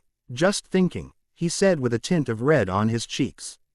Well, let's head back. I need to pack, she said. Grabbing Naruto's wrist and pulling him along. For what? The blonde asked. I'm going home for Christmas. My parents are having a reunion and I have to be there, she said. Nah. Naruto looked down seeing as his best friend wouldn't be around for the holiday. He then got an idea to get her a gift before she left. He mentally nodded followed Hermione to the dorm. Headmaster's office. 1 hour later. Naruto stood in front of a griffin statue. Here goes, sherbet. Lemon, he said, as stone stairs makes an appearance from behind the statue. Walking up he find himself in Dumbledore's office. Said man sees the blonde walking up. Is there something I can help you with, young man? He asked generously. Hi, Professor Dumbledore sir, I need to get to Diagon Alley and back. So I'm asking permission if I could possibly take a broom and head over there, he asked. Dumbledore chuckled. I can't allow a first year to take a much less ride a broomstick off school grounds, he said. Making the blonde look down in disappointment. But tell me, what is it you acquire at Diagon Alley? He asked. Naruto blushed. Well you see, there's this girl, he said. Dumbledore smiled. Already knowing what it was he was asking. Come with me, Naruto, he said. The blonde nodded and followed the headmaster upstairs. Wait here, he said as he searched into a chest. Naruto looked around the room, full of books, paintings, and paperwork. He then turned to see a majestic bright red-colored bird, Sugoi. He proclaimed, here you go. Naruto turned to Dumbledore as he handed over a small pouch. Now over here, he motioned to the fireplace. You see inside that pouch is what's known as flow powder. What you do is walk into the fireplace, take a handful, state the destination you wish to travel. Then drop the powder, the elder wizard explained. Naruto bowed down to the headmaster. Arigato, Professor. Dumbledore, he said as he walked into the fireplace. He grabbed a handful of the powder and stated loud and clear. Diagon Alley, before dropping the powder and disappearing in green flames. Dumbledore smiled as the boy disappeared. Whoever the young maiden was, would surely be happy the upcoming holiday. With the gang, Hermione walked into the great hall with a cart. She sees the ghost singing carols. Christmas trees and decorations throughout the hall, and students either leaving the hall or continuing with their school work. She walks over to Ron and Harry as they play chess. Knight to E-5 inches, Harry states, as his knight piece moves towards its destination. Ron cups his chin. Queen to E-5 inches, he says. His queen then moves into position and clinks the knight away with its chair. Hermione, who was watching, sighs. That's totally barbaric, she says. That's wizard's chess, Ron replies and notices her cart. I see you've packed, he said. See you haven't, Hermione said with a raised eyebrow. Change of plans, my parents decided to go to Romania to visit my brother Charlie. He's studying dragons there, Ron explained his situation. Good, you and Naruto can help Harry, he's going to the library for information on Nicholas Flamel, the brunette said. We've looked 100 times. Ron complained. Not in the restricted section. Happy Christmas, she said before turning back and walking out. Oh, and have either of you seen Naruto? He took off after he helped me pack, she said. The two boys shook their heads no. Hermione sighed and walked out. Hogwarts Station, 7:15 p.m. Hermione stood along with a majority of the other students. As they awaited the train, the brunette looked towards Hogwarts sadly. She at least wanted to say goodbye to her blonde friend before she left. Hermione-chan, said girl turned to see Naruto running towards her. Naruto, what are you doing here? She asked. Well, you said that people exchange gifts on Christmas, so, he said as he brought out a hand-sized, white and black striped present box. I got you this, he said. Hermione took the present and smiled. Aren't you gonna open it? He asked, making the brunette giggle. You don't open presents until Christmas Day, Naruto, she explained. Naruto scratched the back of his head sheepishly. Well, think of it like an early Christmas present, he said happily. Hermione smiled and unwrapped her present. No way, this is, she said while holding a golden necklace. The pendant had several rings surrounding an hourglass. A time turner. How on earth did you get it? She asked. Naruto chuckled. Well, I had to sell a few of Sky's feathers, seeing how much it was, he replied. Oud whistle blows and the two turn to see the Hogwarts Express arriving. Well, I best get going, Hermione said before giving the blonde a tight hug. I'll see you in January, Naruto, the brunette said as she boarded the train. Oi, Hermione-chan, he called out. The girl turned as she had one foot on the stairs. Yes, Merry Christmas, he said while waving goodbye. Merry Christmas, she waved. Acess continued up the stairs and into her compartment. Christmas Day, Gryffindor common room. Harry rubs his eyes as he wakes up from his slumber. Hedwig gives out a hoot as it looks at his master. Harry yawns and walks out of the room. From the balcony, he overlooked the decorated common room. Ron was standing next to the tree wearing a sweater with an R on it, while Naruto sat on the couch in his PJs as he fed Sora some seeds. Merry Christmas, guys, Harry said happily. Merry Christmas, Harry, the two replied. Ron, what are you wearing? Harry asked, as he had never seen the sweater before. Oh, Mum made it for me. Looks like you got one too, he said. I've got presents, Harry asked surprised. So far the only present he's ever gotten was from Hagrid and Dudley ate it. Yeah, come on down, Ron said. Harry rushed downstairs and up to the tree. Ron sits next to Naruto while eating jelly beans. Want some? He asks. It isn't one of those all-flavor ones, right? Naruto responded. Ron shook his head. Then don't mind if I do, he said happily taking a few beans, while Harry picks up a silver-wrapped present with a note attached. Who's it from? Naruto asked. Let's see. Your father left this in my possession before he died. It is time it was returned to you. Use it well, huh? Doesn't say, Harry replied a bit confused before he unwrapped his present. What is it? Ron asked. Some kind of cloak, Harry responds holding a black cloak with several star and moon-like patterns. Naruto recognizes it. Oh hey, I got one of those, he said, surprising the two. You do? Yeah, hang on, the blonde responded as he ran to lower level of the boys' dorm. Harry and Ron wait patiently. Okay guys, how do I look? Ron and Harry look at each other. We can't really tell if we can't see you, Harry replied. Before the two wizards felt someone tap their shoulders, they turned to see Naruto's floating head. Wah, They jumped. The blonde laughed. Relax, you two, it's an invisible ity cloak, he explains, removing his cloak and revealing the rest of his body. No way. Those cloaks are rare, how'd you get one? Ron asked. I got mine at Madame Malkin's robe shop, there was a sale on them and I got the last one, he explains, Ron deadpanned at losing a chance to get one as well. Wait, this a good thing, we can use them to get into the library's restricted section without being seen, Harry explains. Ron and Naruto nodded in agreement. Library 8 p.m. Walking through the dark sections of the library, Harry led Ron and Naruto only with a lantern out of the cloak. They made it to the forbidden section and removed their cloaks. Harry and Naruto hung it over their shoulders as they searched the bookcases. Famous fire eaters, Ron said, taking a book. 15th century friends, Naruto spoke. He said as he looked between books. Flamel, Nicholas Flamel, where are you? Harry said as he took book and opened it. The moment he did, a face shot out of a page. Ah, Harry slammed the book shut as Naruto and Ron looked at him with wide eyes. Who's there? The three whipped around to see a lantern's light approaching. As Harry did, he accidentally knocked over his lantern. Kuso. Ron here. He tossed him his cloak. What about you? They asked. Just go, he said as he silently ran down the hall and morphed into a fox. Harry and Ron got the idea and wrapped their cloaks around themselves as they sneaked through the back. Who is it? Show yourself, Filch shouted as he came into the restricted section. He walked over and examined a shattered lamp. Grr. Asterisk. Filch turned to see a sun-colored fox. It tilted its head as it looked at the man before walking right past him. Filch scratched his head in confusion before he continued to examine the broken lantern.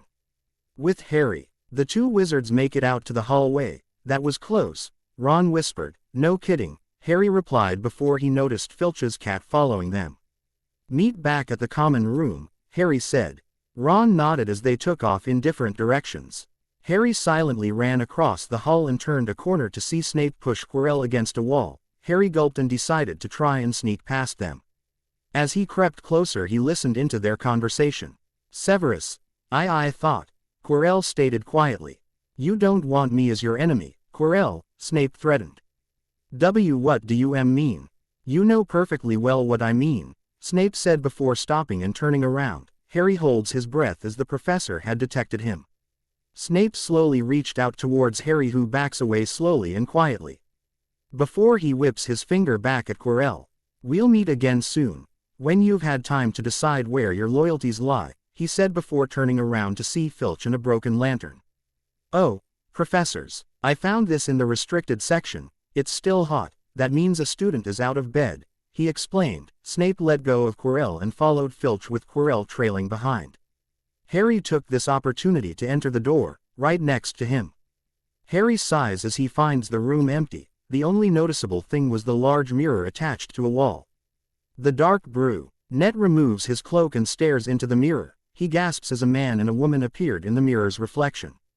Mum, he asks. The woman smiles and nods. Harry turns to the man. Dad.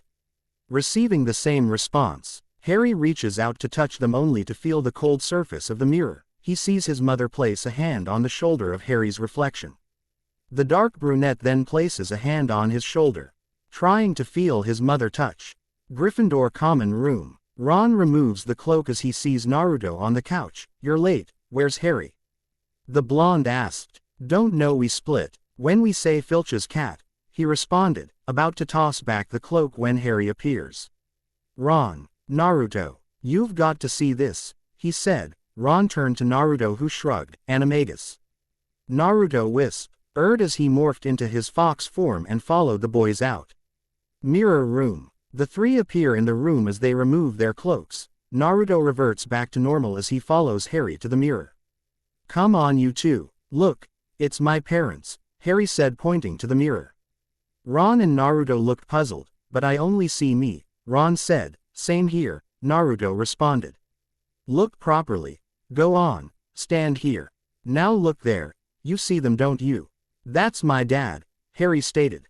Ron then gasps, that's me. Only, I'm head boy, and holding a Quidditch cup.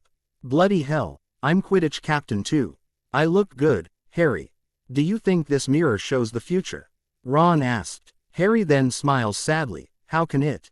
Both my parents are dead, he responds. Ron sighs before turning to their blonde friend who was blushing up a storm. Hey Naruto. What do you see? He asked. Huh, he said, turning to them. Are you feeling alright? You're bright red, Ron states. Why yeah, I'm fine. Just a little tired is all, I'm going to bed, he said as he morphs into a fox and walks out.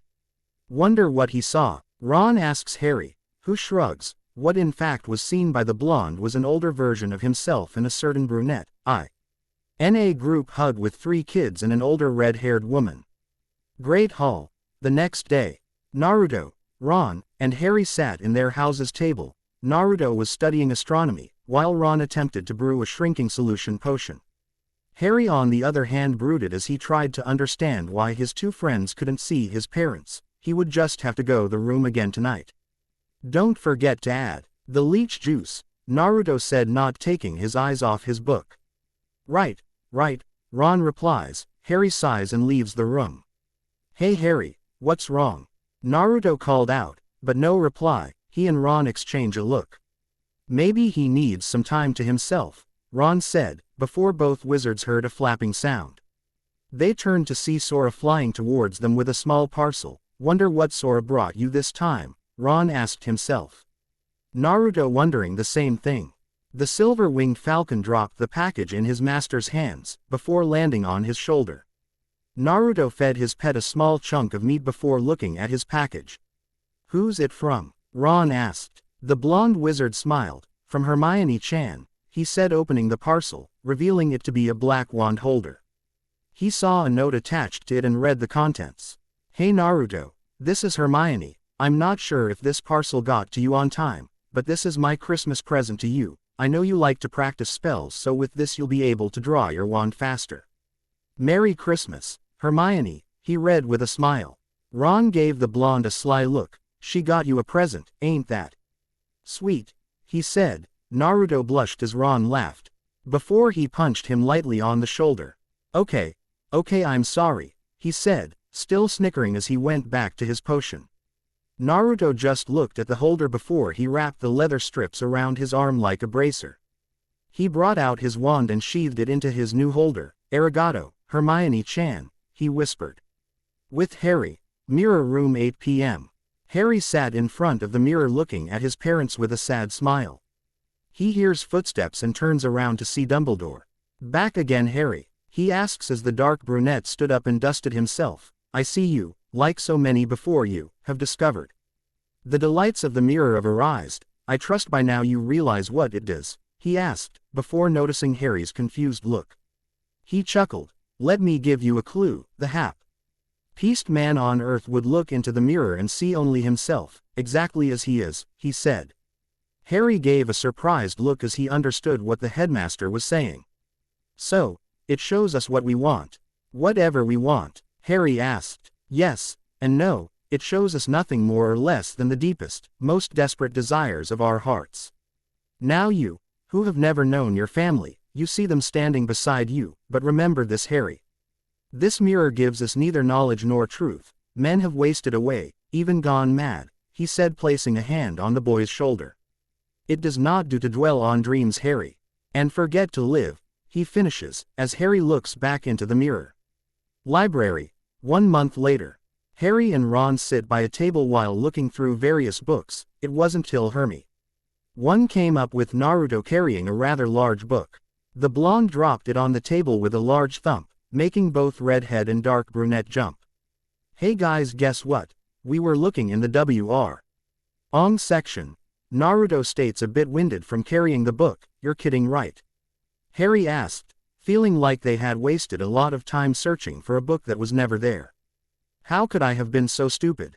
I checked this out a few weeks ago for a bit of light reading, Hermione responded as she opens the pages. This is light, Ron states in disbelief. Hermione glares at the redhead. Of course, and here it is. Nicholas Flamel, the only known maker of the Philosopher's Stone, she read. Harry and Ron share a glance. The what? They asked. Hermione sighed. Honestly, don't you two read? The Philosopher's Stone is a legendary substance with astonishing powers. It will turn any metal into pure gold and produces the elixir of life, which will make the drinker immortal, she read. The two wizards look at the brunette in shock. Immortal, Ron repeated. It means you'll never die, Hermione explained. I know what it means. The redhead snapped. Shish. Harry shushed. Guys, listen to this, Naruto pointed out. The only stone in existence belongs to Mr. Nicholas Flamel, the noted alchemist who last year celebrated his 665th birthday. Don't you guys see, that's what's Fluffy guarding on the 3rd floor. That's what's under the trapdoor, the Philosopher's Stone, Naruto explained. The four mages looked amongst each other. If they wanted to get information, Hagrid's was the place to go. That night, Hagrid's hut. The four wizards ran towards the hut as they avoided Filch. Harry knocks on the door several times before Hagrid opens, who by the way wore an apron and oven mitts. Hagrid looks at the four. Oh. Hello. Sorry. Don't wish to be rude, but I'm in no fit state to entertain today, the half-giant said before closing the door on them. We know about the Philosopher's Stone, they all stated. Hagrid reopened the door. Oh, he said before letting them all in. We think Snape's trying to steal it, Harry began. Hagrid just looked at the dark brunette in disappointment. Snape. Blimey. Harry, you're not still on about that, are you? He asked. Hagrid, we know it's the stone, we just don't know why. Naruto stated. Hagrid shook his head. Snape is one of the teachers protecting the stone. He's not about to steal it, he explained, receiving a surprised look from the four. What? Harry nearly shouted. You heard right. Come on, now I'm a bit preoccupied today, he said, as his bloodhound Fang began to sniff Ron and Naruto. Wait a minute, one of the teachers? Naruto asked, as Fang tried to lick his face. Hermione sat down in one of Hagrid's chairs. Of course. There are other things defending the stone, aren't there? Spells, enchantments? Hermione asked, receiving a nod from the half-giant. That's right, waste of bloody time if you ask me, he replied. Ain't no one gonna get past Fluffy. He not a soul knows how, except for me and Dumbledore. He pauses as the four look at him. Shouldn't have told you that, I shouldn't have told you. That, he repeated as a cauldron that was being heated over the fireplace began to rattle. Hagrid gasped and rushed over, took the cauldron out, then a rather large egg from inside. Ooh. Ooh, ooh, ooh, hot, he said. Seemed like the mitts didn't seem to help much. He places it on a table for all to see. Hagrid, what exactly is that? Harry asked as he and the rest edged closer to the table. That, it's Hagrid said, trying to make something up, when Ron recognizes it. I know what it is. But Hagrid, how did you get one? Ron asked. Hagrid sighed. No point in keeping it a secret, I won it. Off a stranger I met down at the pub, seemed quite glad to get rid of it, as a matter of fact, he recalls. The egg begins to rattle once more before the shell cracked, the pieces start to fly off as it reveals itself to be a dragon hatchling. It squeaks as it slips on an egg piece. As that, a dragon? Hermione asked in surprise. Sugoi, a real-life Ryu, Naruto said with star eyes. Not just a dragon. That's a Norwegian ridgeback. My brother Charlie works with these in Romania, Ron explains. Hagrid wipes a tear from his eye. Isn't he beautiful? Oh, bless him, look, he knows his mummy, hee. Hello Norbert, the dragon squeaks as it stares at Hagrid. The four turn to Hagrid. Norbert. Yeah, well, he's got to have a name, doesn't he? Hagrid responds. The group laughs. Don't you Norbert? Dededded, Hagrid says as he raises a finger back and forth across the dragon's chin. The hatchling backs away slightly before it hiccups a fireball into Hagrid's beard. The half-giant uses the oven mitt to put it out the flames. Well, he'll have to be trained up a bit of course, he said as he manages to douse the flame, that is until he sees someone by the window. Who's that? He said, making the four whip their line of sight to the window. The person jumps and runs away. Malfoy, Harry growls. Oh, dear, Hagrid states. The four find themselves leaving the hut and heading back towards their dorm. Hagrid always wanted a dragon. He told me so the first we met him, Harry explained. Oh yeah, Naruto remembered. It's crazy, and worse, Malfoy knows, Ron said. I don't understand, is that bad? Harry asked, receiving a nod. They were about to enter the staircase when they were stopped by McGonagall, who was in her nightgown.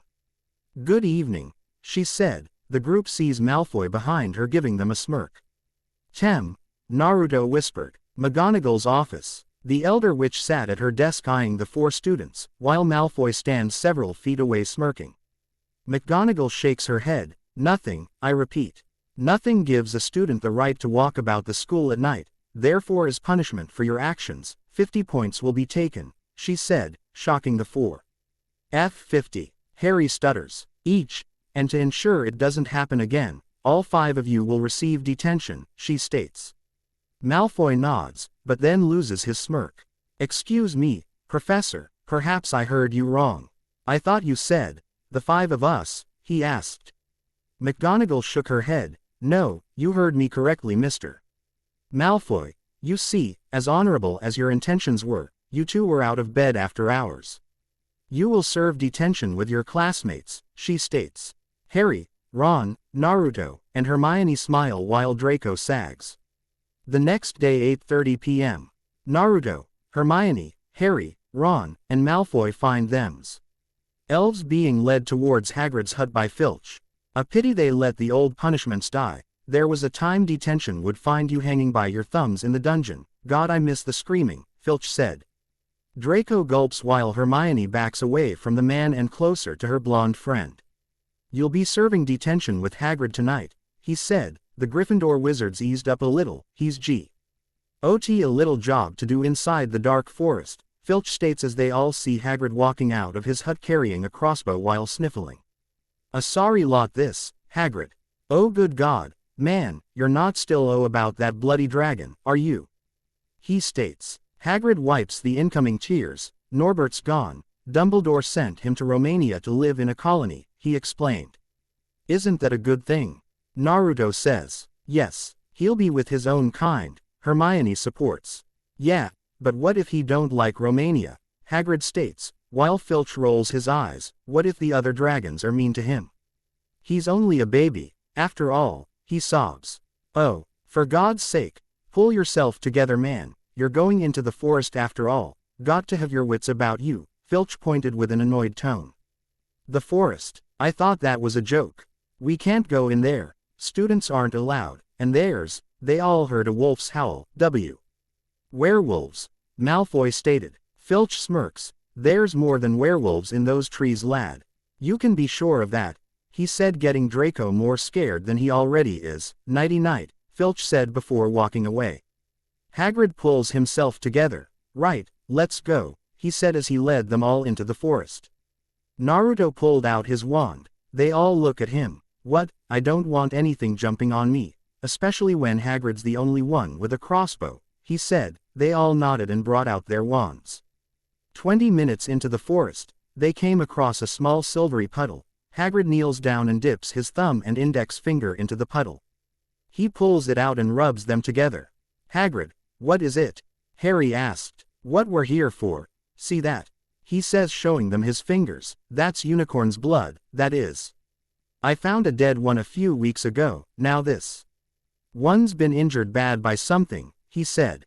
The 5 wizards crowd the half-giant as they look at the silver blood. Harry gets up and notices a large cloaked figure walking through the trees. So it's our job to find the poor beast.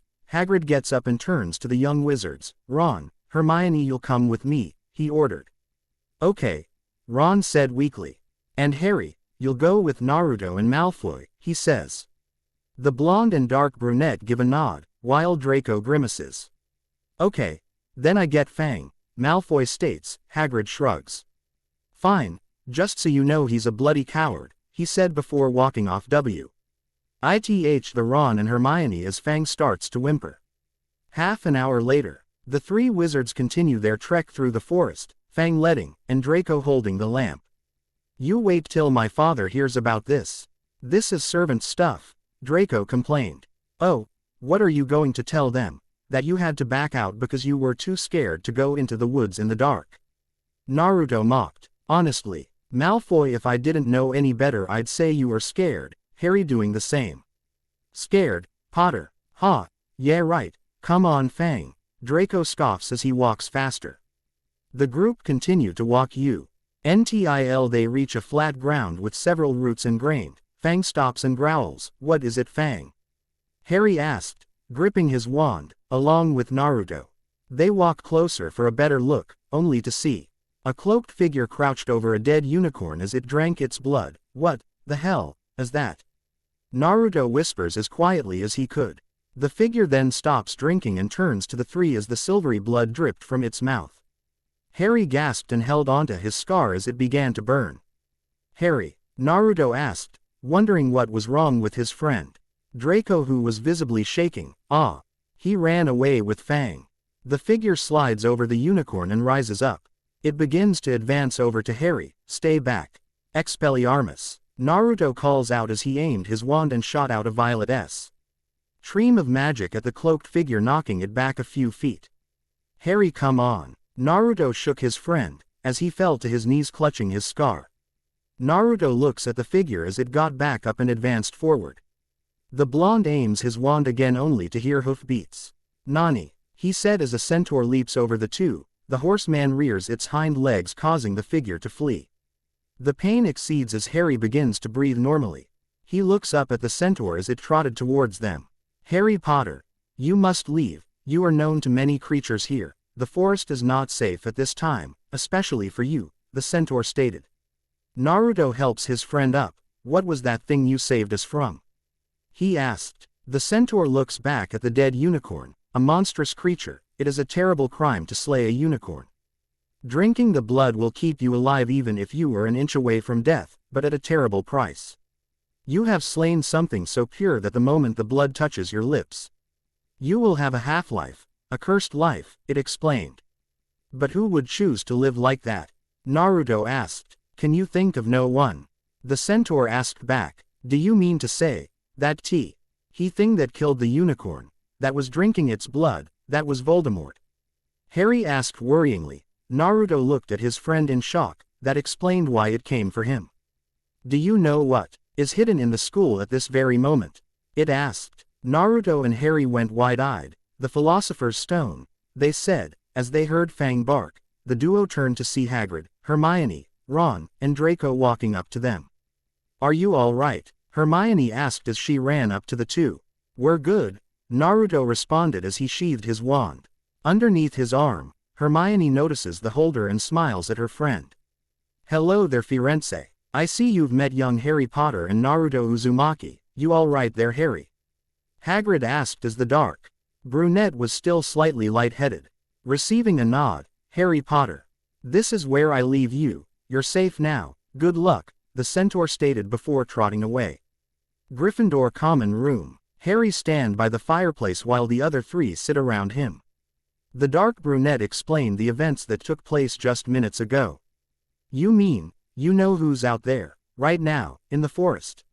Hermione asks in shock. Yeah, but he's weak seeing as how he's living off unicorns, Naruto confirmed. It all makes sense now. They turned to Harry. We had it wrong. Snape doesn't want the stone for himself. He wants it for Voldemort. With the elixir of life, Voldemort will be strong again. He'll come back, Harry stated, slightly shaken just thinking about it. But if he comes back, you don't think he'll try to kill you, do you? Ron asked. I think if he had a chance, he might have tried to kill Dobby tonight, Harry explained. Ron gulps. And to think, I've been worried about my potions final, he said. Hang on a minute, we're forgetting one thing. Who's the wizard Voldemort has always feared? Hermione asked the group. Ron and Harry shrugged, while Naruto pondered. Dumbledore. As long as Dumbledore's around, you're safe, you can't be touched, she explains. Harry gave a small smile. 2 weeks later, the four walk down a path to the courtyard. I've always heard Hogwarts. End of the year exams were frightening, but I found that rather enjoyable, Hermione states happily. Oh, speak for yourself. You and Naruto have been studying non-stop for weeks, Ron pointed out. Hey, if you wanted a good grade, then you should have done the same, Naruto replies. Yeah, well, you all right there, Harry? Ron changes the subject as Harry holds onto his scar. My scar. It keeps burning, the dark brunette replies. It's happened before, Hermione asked. Harry shook his head. Not like this. Maybe you should see the nurse, Naruto suggested. Harry shook his head again. I think it's a warning, it means danger coming up. He rubs his scar as he sees Hagrid across the field, at his hut. Of course, Harry yelled before he broke out running towards the hut. Naruto, Hermione, and Ron exchange a look before running after the dark brunette. Harry, what is it? Ron asked. Don't you think it's a bit odd that what Hagrid wants more than anything is a dragon, and a stranger shows up and just so happens to have one? He responds and slows down as they approach the hut. They see Hagrid outside playing a flute.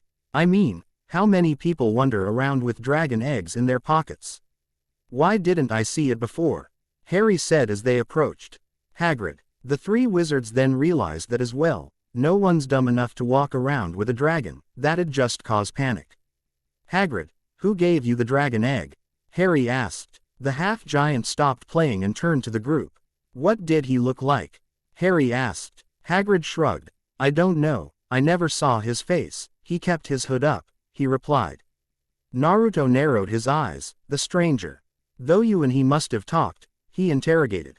Well, he wanted to know what sort of creatures I looked after. I told him. I said, after Fluffy, a dragon's gonna be no problem, the half-giant replied. And did he seem interested in Fluffy? Harry asked. Hagrid nodded. Well, of course he did was interest in Fluffy. How often do you come across a three-headed dog, even if you're in the trade? But I said. The trick with any beast is to know how to calm him. Take Fluffy for example, just play him a bit of music and he falls straight to sleep, Hagrid explained before his jaw dropped.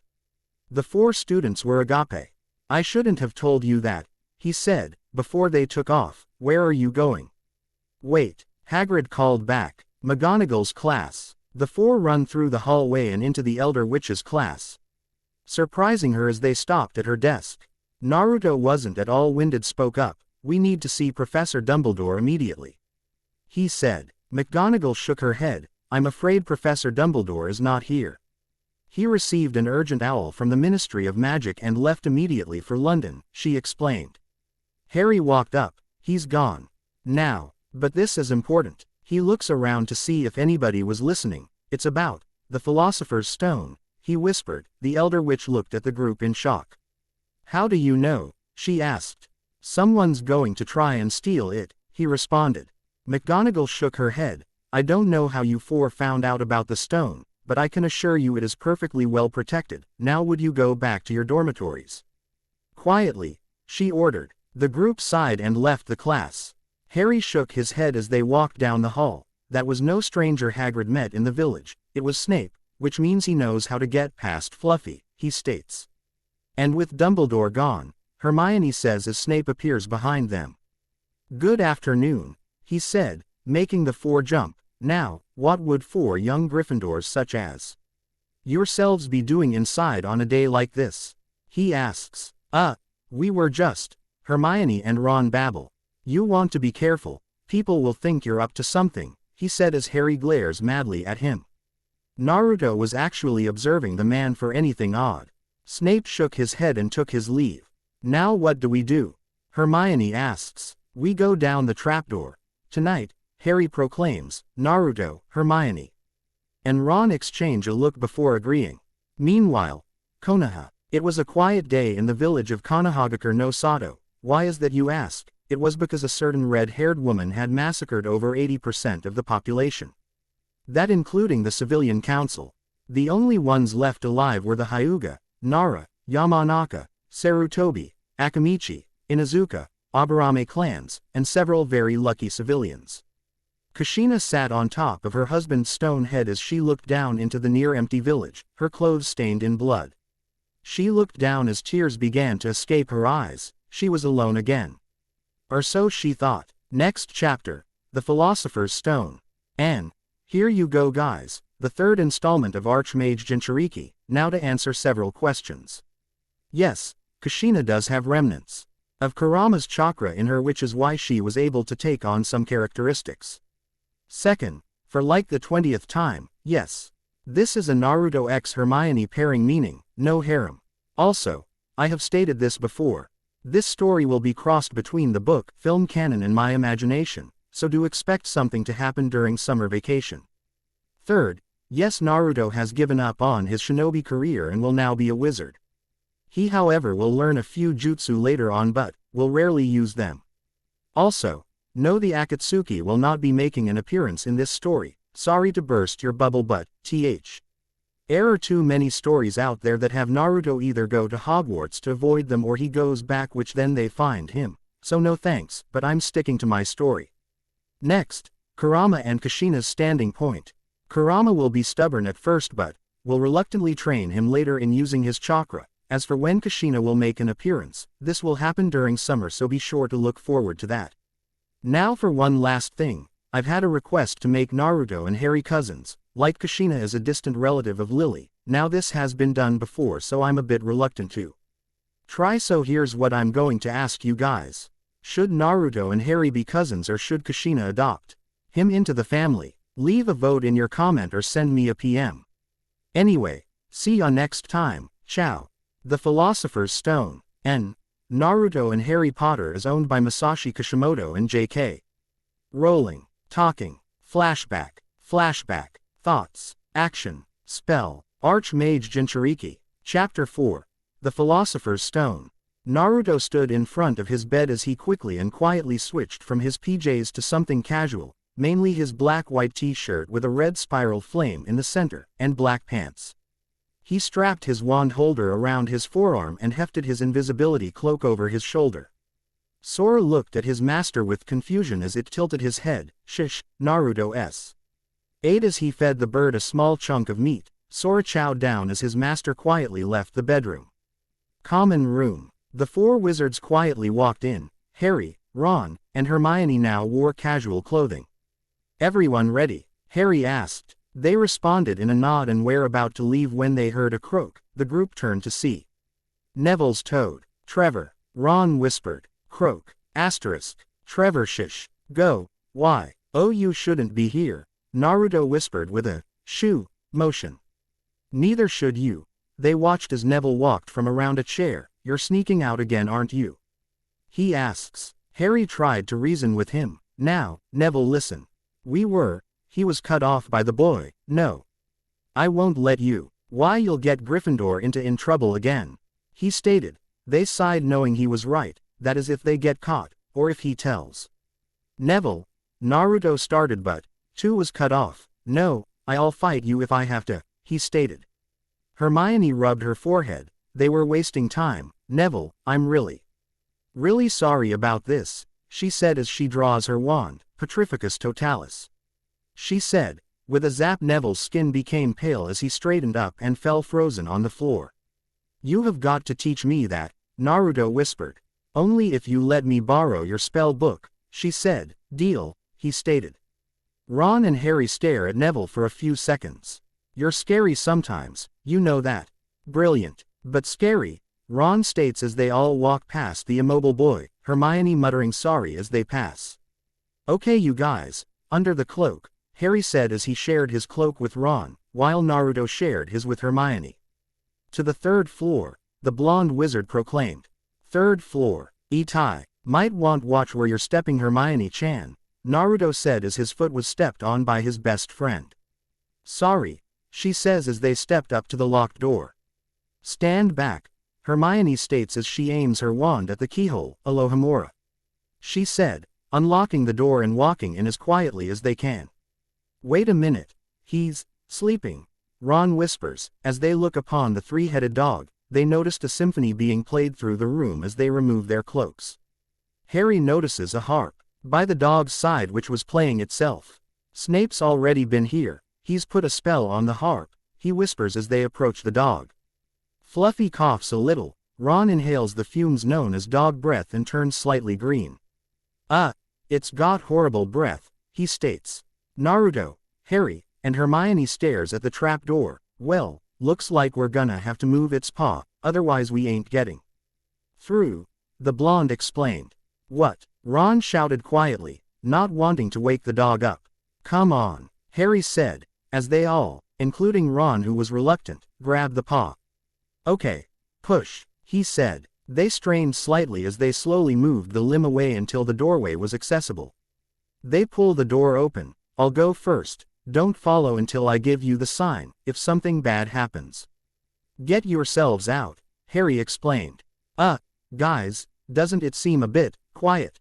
Naruto asked. They all raised their heads, noticing that the harp had stopped playing. Ron feels something wet and slimy hit his shoulder. Ew. Yuck. He said as he wipes what appears to be drool. The four wizards turn around to see Fluffy standing behind them, looking quiet angry.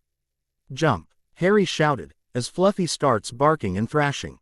The four fall into the door as Fluffy tries to follow. Sadly his oversized heads couldn't fit through, so like any other dog, it barked. Is everyone okay? Naruto asked as he shook his head. Yeah, think so, they responded. Lucky this plant thing was here, that would have been a nasty fall, Ron explained as he examined the rope-like vines. Alright then, where to know OOOW? Naruto shouts as the vines tripped and wrapped him up. Whoa, they shouted as they met the same fate. What is this? Ron shouts, as he, Harry, and Naruto struggle to get loose. Hermione examines the plant. Everyone, stop moving. This is Devil's Snare. You have to relax, if you don't we'll only kill you faster, she explained. Kill us faster. Oh, now I can relax. Ron shouted. Hermione only smiles before the vines loosen their grip on the girl and suck her down. Hermione-chan. The boys yelled. Now what are we gonna do? Ron cried. Just relax. They heard the witch say. Hermione-chan, where are you? Naruto asked. Do what I say. Trust me, she said from below. You guys heard the lady, Naruto said to the others. The blonde laid his head against the vines as if he were trying to lie down. Seconds later he's pulled under. Harry closes his eyes and takes deep breaths, before he too is sucked under. Nice of you to join us, Hermione said with a smile. Wait, where's Ron? Harry asked. They looked up to see the boy's legs still dangling from the vines. Help, Ron cried out as the vines tightened around him. He's not relaxing, is he? Hermione stated in a deadpan tone. Apparently not, Harry said as he hopelessly watches his friend as strangled. A vine soon covers Ron's mouth. We've got to do something, Hermione said. Like what? Hermione pounded her head as she tried to think of something. Naruto cups his chin. Hey Hermione-chan, we studied these things in herbology, right? Wasn't there something it hated? He asked. The witch's mind clicked. That's right. Devil's Snare hates sunlight, she stated, as she brings out her wand and aims it at the plant. Lumos Solum, she said, shooting a beam of light at the plant, which shrieked. Dian recoiled as it dropped Ron face first on the floor. Harry and Naruto helped the redhead up. You okay? They asked. Ron nodded as he rubbed his nose. Yeah, phew. Lucky we didn't panic, he said, getting sweat drops from the group. Lucky those two pay attention in class, Harry responded before they continued onward. They walked through the corridors until they came to the entrance but stopped when they heard a flapping sound. What is that? Hermione asked. Don't know, but it sounds like wings, Harry responded as they entered the room. They stared at the ceiling for several seconds as it was filled with golden birds. Strange. Never seen birds like these before, Naruto said as he squinted his eyes, trying to get a close-up. Harry did the same. Those aren't birds, they're keys, he said, before turning to a door next to a broomstick suspended in the air. And I'll bet one of them fit that door, he continued. What's this about? Hermione asked. Ron walks over to the door. He brings out his wand. Alohomora, he said. Nothing happened. Well, it was worth a try, he says with a shrug. What are we going to do? There must be thousands of keys up there, Hermione stated. As she squinted her eyes at the winged keys. Try looking for a bog old-fashioned one, probably rusty like the handle, Naruto explained as he looked at the various keys. Harry and Ron join in the search. Minutes later, there it is. I see it, Harry shouts as he points. That one, with the broken wing, he said, before his mind clicks and turns to the broom. What's up, Harry? Naruto asked, getting group's attention. It's too simple, the dark brunette states. Ron gets the idea. Oh, go on, Harry. If Snape can catch it on that broomstick, you can. You're the youngest Seeker in a century, he encouraged. Harry nods and places a hand on the broom. They heard the keys give out a sound that was close to a large flap, and turned to see them flying straight at the dark brunette. This complicates things a bit, Ron said as he moved out of the way. Fly, Harry, fly, Naruto shouted, as the boy hopped on the broom and took off with the keys hot on his trail. Harry zooms through the air, trying to avoid the keys as well as find the broken-winged one. Naruto, Hermione, and Ron watched their friend fly through the air, until he was able to catch the required key. Catch, he yells as he tossed the key over to Hermione. She catches it and rushed over to the door, opening it and letting Naruto and Ron in before Harry zoomed through the door. The witch shuts the door as the keys slam into it. W.L. That was fun, Harry said as he hops off the broom and continues to the next room.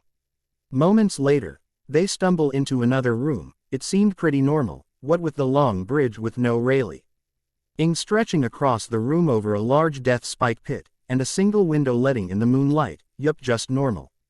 As Harry was about to cross when Naruto stopped him. Wait, this could either be another puzzle, or worse, a trap, he explained. What trap? It's just a bridge, I highly doubt there's anything to worry about, Ron said. Naruto shook his head. You never know, he said as he pulled out his wand and cautiously crossed the bridge. Hermione and Harry held their breath as the blonde reached center, exactly where the moonlight was hitting. Naruto stopped and looked around. Nothing so far. Looks okay. You guys can cross over now, he said, not noticing his own shadow rising up. Naruto, watch out, they called out. The blonde turned as a silhouette version of himself aimed its wand. Nani, he said before being blasted away by a black stream of magic. Ah, he yelled as he flew back. The blonde rolled on the ground twice before falling over the ledge. The three gasped as Naruto held onto the ledge. He grit his teeth as he pulled himself up. The shadow tilted its head as the blonde brought out his wand. All right then, if we gotta get across, then I'm gonna have to beat you, he said. The silhouette flicked its wrist, letting black magic swirl around its arm. It aimed and fired the stream again. Protega, he shouted as he blocked the spell with a bright transparent blue shield. The blonde waved his wand. Vermilius, shooting bright red sparks sat the silhouette. It blocked them with the same charm. As it blocked the last spark, it flicked its wand, pushing the blonde back. Come on, Naruto, Harry shouted. You can do it, Hermione cheered. Don't give up, Ron called out. The blonde wizard gripped his wand as he got up. Let's see how you like this, Profusum Flamma. Quote, Naruto shouted as he fired a stream of violet flames at the silhouette. The shadow brought up its shield but was pushed back by the flames to the point of falling. It quickly got up and twirled its wand, shooting wave arcs of black flames. Protega, he said as he blocked out several arcs before getting hit. The group gasped as Naruto struggled to get up, his body and clothing covered in scorch marks. He turned to see the silhouette wave an upside down before a fiery explosion pushed the blonde back even further. Naruto, they shouted as they ran up to his down form. The blonde turned equally to the silhouette as the tip of its wand shined black. He noticed his friends were within range and were too busy attending to him to even notice. I have to protect them, he said, forcing himself up. Naruto, don't, it's too strong, Hermione pleaded, Harry and Ron doing the same, until they noticed the spell the shadow was charging. Naruto aimed his wand, Expelliarmus. He shouted, firing a stream of violet energy, while the silhouette fired black. Both spells collided and fought for dominance. The shadow pulled its wand back before pushing forward, giving its spell an extra boost. Naruto was now being pushed back as his spell receded. I won't give up, he thought to himself. He turned to see his friends' worried looks. They're depending on me. I have to win. I've gotta win, he thought. Within the boy's mindscape, Kyuubi merely raised an eyebrow at the scene. His host was already badly hurt, and with him fighting for dominance, it would take longer to heal him if he loses, or worst, dies. Tisk, you owe me for this kit, he mumbled as he sent his chakra through his jailer's body. Naruto's eyes snapped wide as he felt a malicious energy flow through his body. He let out a feral growl. As his eyes go from blue to slitted red, his hair becomes more wild, his nails sharpen enough to represent claws, and grows fangs. Harry, Ron, and Hermione felt an ominous chill go down their spine. They, however, were paying more attention to the duel rather than their friend's appearance. With a roar, Naruto infused the Kyuubi's chakra into his spell, giving it a tint of crimson red as it overpowered the shadow's spell. The blast recoiled and sent it flying across the room, smashing against a wall. The silhouette weakly looked at the blonde before it slid off the wall and down into the pit. Harry, Ron, and Hermione looked over the edge to see it with a spike through its chest before it disappeared into nothingness. They sighed in relief and rushed to their blonde friend, who's happy. Rance had reverted back and was now breathing heavily on the floor. That was bloody amazing, Ron said. I've got a long way to go if I want mine to be that like, Harry stated as he stared at his wand. How'd you do that? Hermione asked. As much as Naruto enjoyed being praised, there were more important matters to deal with. Guys, we're wasting time, you've got to go on without me, he said, surprising them. What are you saying? We aren't going to leave you, the brunette witch stated. I'll catch up, just let me rest up a bit, he responded. Harry nodded. He's right, the longer we stay here, the closer Snape gets to the stone, he said. Ron and Hermione were hesitant but agreed. Don't worry you guys, just give me 5 minutes, Naruto said as he laid down. They nodded and crossed the bridge.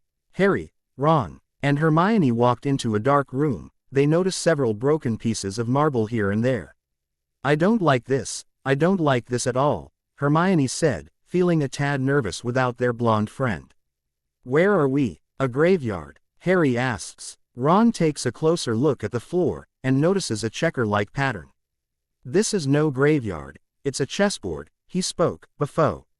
The torches lit themselves and illuminated the place and revealing the giant chessboard and stone pieces. They look around the room and spot a door across the room. There's the door, Harry said as he led the group across.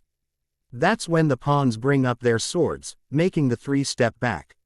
Now what? He asks. It's obvious, isn't it? We've got to play our way across the room, he said as he walked over to one side.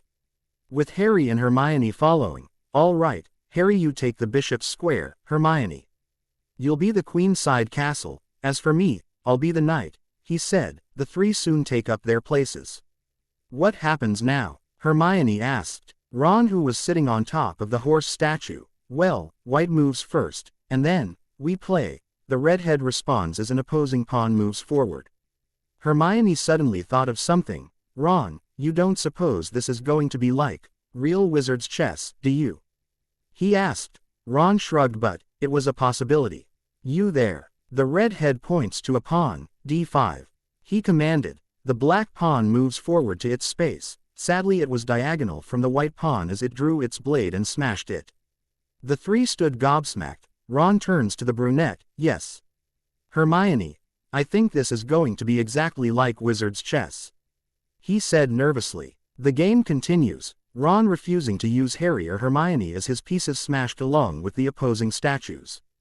Castle to e4, smash, asterisk, pawn to c3, smash, boom, asterisk. The group winces as the white queen turns and smashes a piece. The queen turns once more before ending its phrase. Wait a minute, Harry said, getting Hermione's attention. You understand right, Harry, once I make my move, the queen will take me, then, you'll be free to check the king, Ron stated. No, Ron, no, Harry shouted. What is it? Hermione asked in worry. He's going to sacrifice himself. The dark brunette responded. Hermione went wide-eyed. No, Ron, you can't.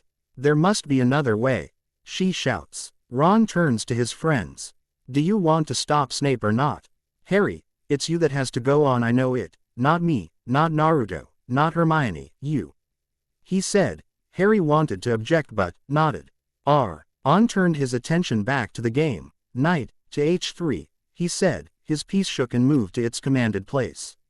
Check, Ron said as his heart beat faster than ever as the queen advances to him. He held his breath as the queen stopped and swung an axe, destroying Ron's knight. Ron, the 2 yelled. Wingardium Leviosa. Ron levitated in midair before he was gently placed on the ground. Ha! RRY and Hermione turned to see their blonde whiskered friend. Naruto. They shouted and were about to move from place. Stop. He yelled, making them freeze in their tracks. Don't move. Remember, you're still in the game, he said. They nodded in understanding. Harry then walks diagonally until he's in front of the king. Checkmate, he stated. The king's sword fall to the ground, ensuring their victory. They then all rush to Ron's side. He's okay. The force of the strike must have knocked him out, Naruto said. Harry and Hermione sighed in relief. How were you able to levitate Ron? Hermione asked. I didn't. I levitated his clothes, the blonde replied, making the two sweat drop. Harry shakes his head. Listen, take care of Ron, then go to the Ollery, send Dumbledore a message. Ron's right. I have to go on, he said as he got up and walked towards the door. You'll be okay, Harry. You're a great wizard, you really are, Hermione stated. Not as good as you two, he said. The two smile. Harry, books, smarts, and skill have nothing to do with it. There are more important things, friendship and bravery, Naruto stated, boosting the dark brunette's confidence. Harry, the boy turned to Hermione. Be careful, she said. The lightning-scarred wizard nodded and continued to the next and final room. Naruto pulls Ron's arm over his shoulder. Hermione-chan, lead the way, he said. The girl nodded and headed back the way they came from. With Harry, the lightning-scarred wizard continued his trek as he walked down a long staircase. He came into an empty room with pillars surrounding it. In the center stood a familiar mirror and a head-wrapped figure. As Harry stepped closer, he held his scar as it began to burn. Why you? He said in shock. The figure turned, revealing it to be Professor Quirrell. No, it can't be Snape. He was the one, Harry said with wide eyes. Quirrell smirked. Yes, he does seem like the type, doesn't he? Next to me, who would suspect? Poor stuttering Professor Quirrell.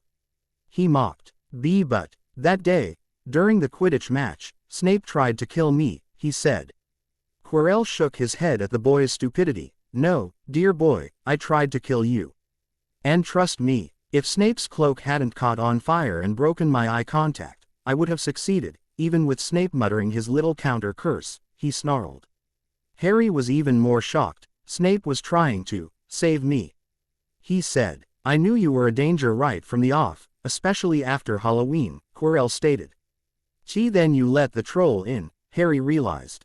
Very good, Potter. Yes, Snape, unfortunately, wasn't fool. While everyone else was running to the dungeon, he went to the third floor to head me off. He of course never trusted me again. He rarely left me alone, he replies, before turning back to the mirror, causing Harry's scar to burn more. But he doesn't understand. I'm never alone, never. Now, what does this mirror do? I see what I desire. I see myself holding the stone, but how do I get it? He asks himself. Use the boy, both he and Harry heard in a raspy tone. Quirrell snapped his vision towards Harry. Come here, Potter, he commanded. The boy, slightly shaken, walks forward. Tell me, what do you see? Quirrell demands. Harry looks into the mirror and resisted the urge to gasp. Within the mirror's reflection, Harry sticks his hand into his pocket and pulls out a red stone. He winks at his outer self and places the stone back into his pocket. Harry, outside the mirror, slowly reaches into his pocket and felt a lump. He gasps.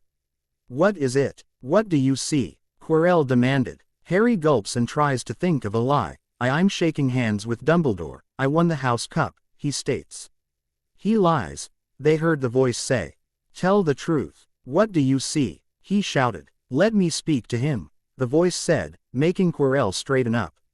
But master, you are not strong enough, he says.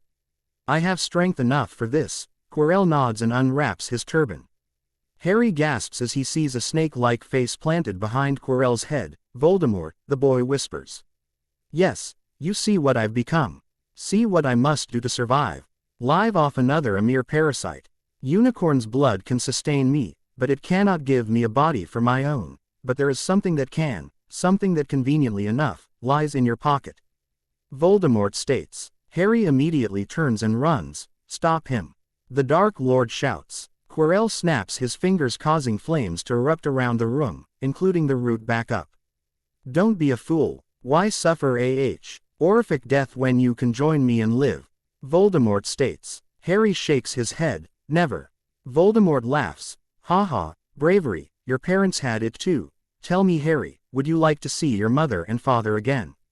Together we can bring them back, he says as an image of Lily and James appears in the mirror's reflection. All I ask in return, he said, before Harry reaches into his pocket. Eden slowly brings out the philosopher's stone. That's it, Harry. There is no good and evil, there is only power, and those too weak to seek it. Together, we'll do extraordinary things, just give me the stone, Voldemort said, as the images fade away. You liar, Harry shouts. Kill him, Voldemort commands. Quirrell soars into the air with his arms stretched out, intent on strangling the boy, but not before Harry draws his wand. Expelliarmus, he shouts, firing a red stream of magic. Quirrell is hit and is sent flying back into the mirror, which shatters upon impact. The two-faced man slowly gets up and draws his wand. Harry continues to fire his spell but is blocked by a familiar blue ethereal shield. Harry begins to back up as Quirrell closes in. Expelliarmus, quote, Protega, quote, Har. Rye's shield is countered and falls on his back. As he gets up, Quirrell grips the boy's neck and points his wand at him. With the philosopher's stone in hand, Harry smashes it against Quirrell's face, ousting the man to fall back and lose grip of his wand. Harry coughs as grasps his neck, but is then grabbed by Quirrell and is strangled once again. The dark brunette lets go of the stone and attempt to pry off the man's hands. Ready to meet your parents, Potter? He asks with a bit of insanity laced in his voice. Harry gasps for air as it was leaving his body, that is until they all heard a voice. You will not harm my son. Harry went wide-eyed. Mum. He thought before Quirrell yelled in pain. He let go of the boy's throat as smoke emitted from his hands. The two stood in shock as Quirrell's hands began to crumple up into ash. Ah, what is this magic? He yelled. Fool, get the stone, Voldemort ordered. Quirrell crawled toward the stone, before Harry jumped him and grabbed his face. Ah! Quirrell yelled before his entire body is horrendously burned and reduced to ash. Harry breathes in and out trying to calm himself. He looks at his hands wondering how he was able to do that before he rushes over to the stone. The dark brunette picks up the stone and sighs in relief. As he was about to pocket it, he heard a strange sound. He turned around to see a black cloud with Voldemort's face on it. Ah! They both yelled, as the Dark Lord passed through Harry, rendering him unconscious. Hospital wing. Naruto, Hermione, and Ron watch their bandaged friend as he laid in bed. His head shakes slightly before waking up. Harry sits up and puts on his glasses and notices his friends looking at him with smiles on their faces. You did good, mate, Naruto said holding his fist out. Harry reaches back and knuckle bumps him. Some night, huh? Ron asked, getting nods from everybody. Good afternoon. They heard and turned to see Dumbledore walking up to the group. Ah, tokens from your admirers? He asked. Admirers? Harry asked before turning to see a mountain of get-well cards, candy, and balloons. Yeah, Harry, what happened down there in the dungeon between you and Quirrell is a complete secret. So in other words, the whole school knows, Naruto explained, making the dark brunette sweat drop, but smiled nonetheless. And I also see that friend Ronald has saved you the trouble of opening the chocolate frogs, the elder wizard stated. They turned to see Ron munching on a frog. Oh, come on Harry, we're friends right, share, he said, making everyone laugh. Harry shook his head. Professor Dumbledore sir, what happened to the stone? He asked. Naruto, Hermione, and Ron then turned to Dumbledore, who too wanted to know. Relax, dear boy, the stone has been destroyed. My friend Nicholas and I had a little chat and agreed it was best all around, he explained. But, Flammel, he'll die won't he? Hermione asked. Dumbledore shook his head. He has enough elixir to set his affairs in order, but yes, he will die, he stated. Harry just had to ask, how did the stone get in my pocket, sir? 1 minute I was standing in front of the mirror and the next, he said. Ah, you see, only a person who wanted to find the stone, find it, but not use, would be able to get it. That is one of my more brilliant ideas. And between all of you and myself, that's saying something, Dumbledore explained with a smile. So even if Quirrell were to get it, he wouldn't be able to use it. Naruto asked, receiving a nod. Nice, he said with a few nods. Does that mean that with the stone gone, Voldemort can never come back? Harry asked. Sadly, Dumbledore shook his head. I'm afraid there are ways in which he can return. Harry, do you know why Professor Quirrell couldn't bear to have you touch him? He asked, receiving a no from the boy. It was because of your mother. She sacrificed herself for you, and that kind of act leaves a mark, he states. They watch as Harry touches his scar.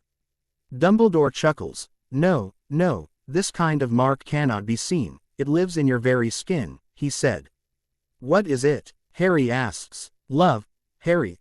Love, he said, patting the boy's head and walking out.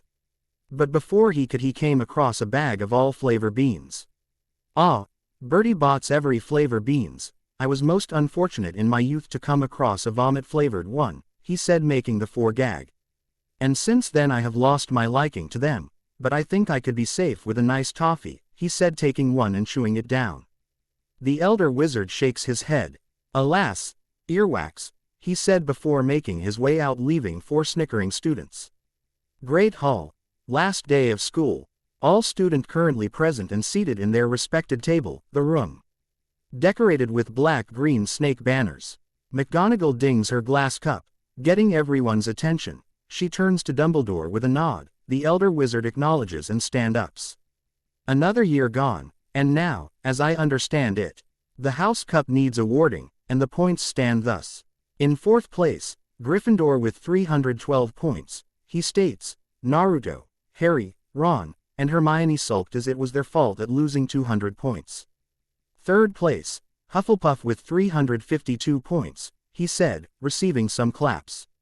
In second place, Ravenclaw with 426 points, he said, receiving more claps. And in first place, with 472 points, Slytherin House, he states, receiving a full-blown cheer from the house. Woo, yeah, a student cheered. Nice one, mate, Draco said, as he smirked at Naruto and Harry, until Dumbledore got their attention. Yes, well done Slytherin, well done. However, recent events must be taken into account and I have a few points to award, he stated, making the houses look between themselves in confusion. To Miss Hermione Granger, for the use of cool intellect when others were in great peril, 50 points, he said, getting an applause from the house. Nice going, Hermione-chan, Naruto states as he patted her back. Second, to Mr. Ronald Weasley, for the best played game of chess that Hogwarts has seen these many years, 50 points, he said, getting another applause. Me, Ron said, with a surprised smile. Yeah, you, Harry happily replied. Third, to Mr. Naruto Uzumaki, for brave acts and for placing his own life on the line to protect those precious to him, 50 points, Dumbledore stated. The applause getting louder and with Naruto grinning. And fourth, to Mr. Harry Potter, for pure nerve and outstanding courage, I award 60 points. At this point everyone in Gryffindor was full out cheering. Did we just beat Slytherin? Hermione asked. And finally, it takes a great deal of bravery to stand up to your enemies, but a great deal more to stand up to your friends.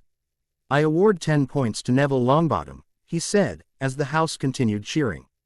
I think we did, Hermione-chan, the blonde said as he cheered with the rest of his house. Neville sat still trying to comprehend what had happened. While Draco is downfallen. Assuming that my calculations are correct, I believe that a change of direction is in order, Dumbledore said before he clapped his hands. Changing the banners from black-green snake to red-yellow lion. Gryffindor house wins, he stated, the entire room filled with cheer and applause. Gryffindor Station. Later that day, students lined up as they board the train. Naruto, Hermione, Harry, and Ron stood away. Are you really going to stay here, Naruto? Harry asked, receiving a nod. Yeah, I've already talked to Dumbledore about it. Eing is how I'm an orphan and no place to go. Hagrid's offered me a place in his hut, he said. Harry, Ron, and Hermione are saddened by this. Relax, guys, you'll see me next year, or in Diagon Alley, he said. Diagon Alley, Ron asked. Yeah, I'm gonna look for a job there. Earn something for the following years, he said, receiving a nod from each. Hurry up now, the train's leavin', Hagrid said. The three nodded and gave the blonde a hug. Before boarding the train, "We'll see you next year, Naruto," they shouted through the window. The whiskered blonde nodded and waved to them. "Hey Harry, just one thing," Hagrid said as he handed over a red album. The dark brunette opens it to see a picture of him as an infant with his parents. Harry smiles and thanks the half-giant as the train started its trek. The four wizards waved goodbye as the train soon left the station. Naruto sighed sadly before he felt a hand on his shoulder. "Well, best be on our way. Dumbledore's got a little surprise for you," Hagrid said. Naruto smiled and nodded, wondering what it was the elder wizard had in store for him. Meanwhile in Konoha, "Well done, Kushina, here's your pay," Hiruzen stated as he paid the red-haired woman for her completion of an A-rank mission. As Kushina was about to take the Ryo, the two heard a whirlwind-like sound. Kushina turned around while Hiruzen stared in confusion at the elder man in strange clothing. Anbu dropped from the ceiling with their weapons drawn. "Pardon my intrusions, but I am here to speak with one Mrs. Uzumaki Kushina," he said. Hiruzen made the call sign to lower their weapons. "Who are you?" Kushina asked. "My name is Albus Dumbledore. As to why I'm here, I humbly wish an audience with you. It's a matter that involves your son, Uzumaki Naruto," he said, making everyone gasp. "My Sochi?" she asked. "Yes," he said. Then Hiruzen's mind clicked. "Naruto, he's not dead, is he?" the aging Hokage asked. Kushina went wide-eyed. "My Sochi, is he?" she asked. "Mrs. Uzumaki, I can assure you, your son is very much alive," he said. "Where is he? Is he okay? Please tell me," she pleaded. A mother could only worry for her child. "Mrs. Uzumaki, I can take you to him if you wish. But I shall warn you, if you do, then I won't be taking you back," he said. Kushina held her breath. This was her one chance to finally meet her son, but that would mean to never return to the elemental nations. "Go ahead, Kushina." She turned to Hiruzen. "You two have been apart for too long. I think we can manage without you," he said. Kushina smiled tearfully and walked up to Dumbledore. "Take my hand," he said. Kushina nodded and did so before they apparated away, leaving a gobsmacked Hokage and Anbu. Hogwarts. Headmaster's office. Kushina and Dumbledore reappeared. The redhead leaned up against a pillar as the room spinned around her. "Sorry, first-time apparition always leaves one feeling sick," he said. Minutes passed and Kushina shook the feeling off. She got a chance to examine the room. "Where are we?" she asked. "Hogwarts, a school for witchcraft and wizardry," Dumbledore explained. "Witchcraft, wizardry, what is this, a fairy tale?" she asked, deadpanned. "One would think, though I can assure you magic is quite real. Your son in fact is one of the best students here," he states. Kushina shook her head, but had thought about it. There are giant talking animals and jutsu that could level mountains. Maybe magic really does exist. "One of the best?" she asks. Dumbledore smiled. He looked through several papers before handing over her son's report card. "Student. Naruto Uzumaki House. Gryffindor Year. First. Wand. 13 in. Ebony Wood. Dementor Bone Core. Pass grades, fail grades, outstanding O, poor P. Exceeds expectations E, dreadful D. Acceptable A, troll T, astronomy E, charms O. Defense against the dark arts O, flying O. Herbology E, history of magic E, potions O. As a mother, Kushina swelled in pride at her child's performance, and before she could comment, they heard the griffin stature rotate. The two turned to see a large man with black hair and beard, wearing a dark brown coat. Next to him was a young blonde-haired whiskered boy, wearing a student's robe. "Who's she?" Naruto asked. "Hagrid." "Sochi," Kushina whispered. Next chapter. New friends, new rivals. And hope you guys liked it, because for the next few chapter will be non-canon, anyway so far. Many of you voted for Harry to be adopted, and that's what will be happening.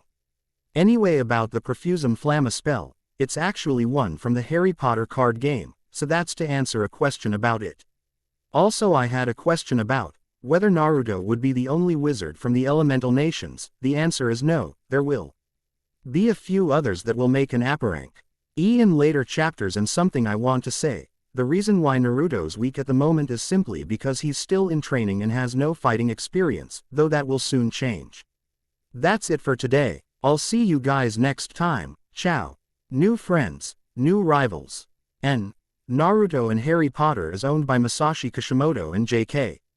Rowling. Talking. Flashback. Flashback. Thoughts. Action. Spell. Archmage Jinchurki. Chapter 5. New friends, new rivals.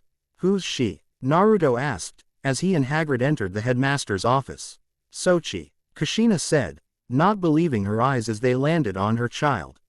Sochi. Naruto raised an eyebrow. He heard the Kyuubi sigh in annoyance. Great, she's still alive, he said with sarcasm.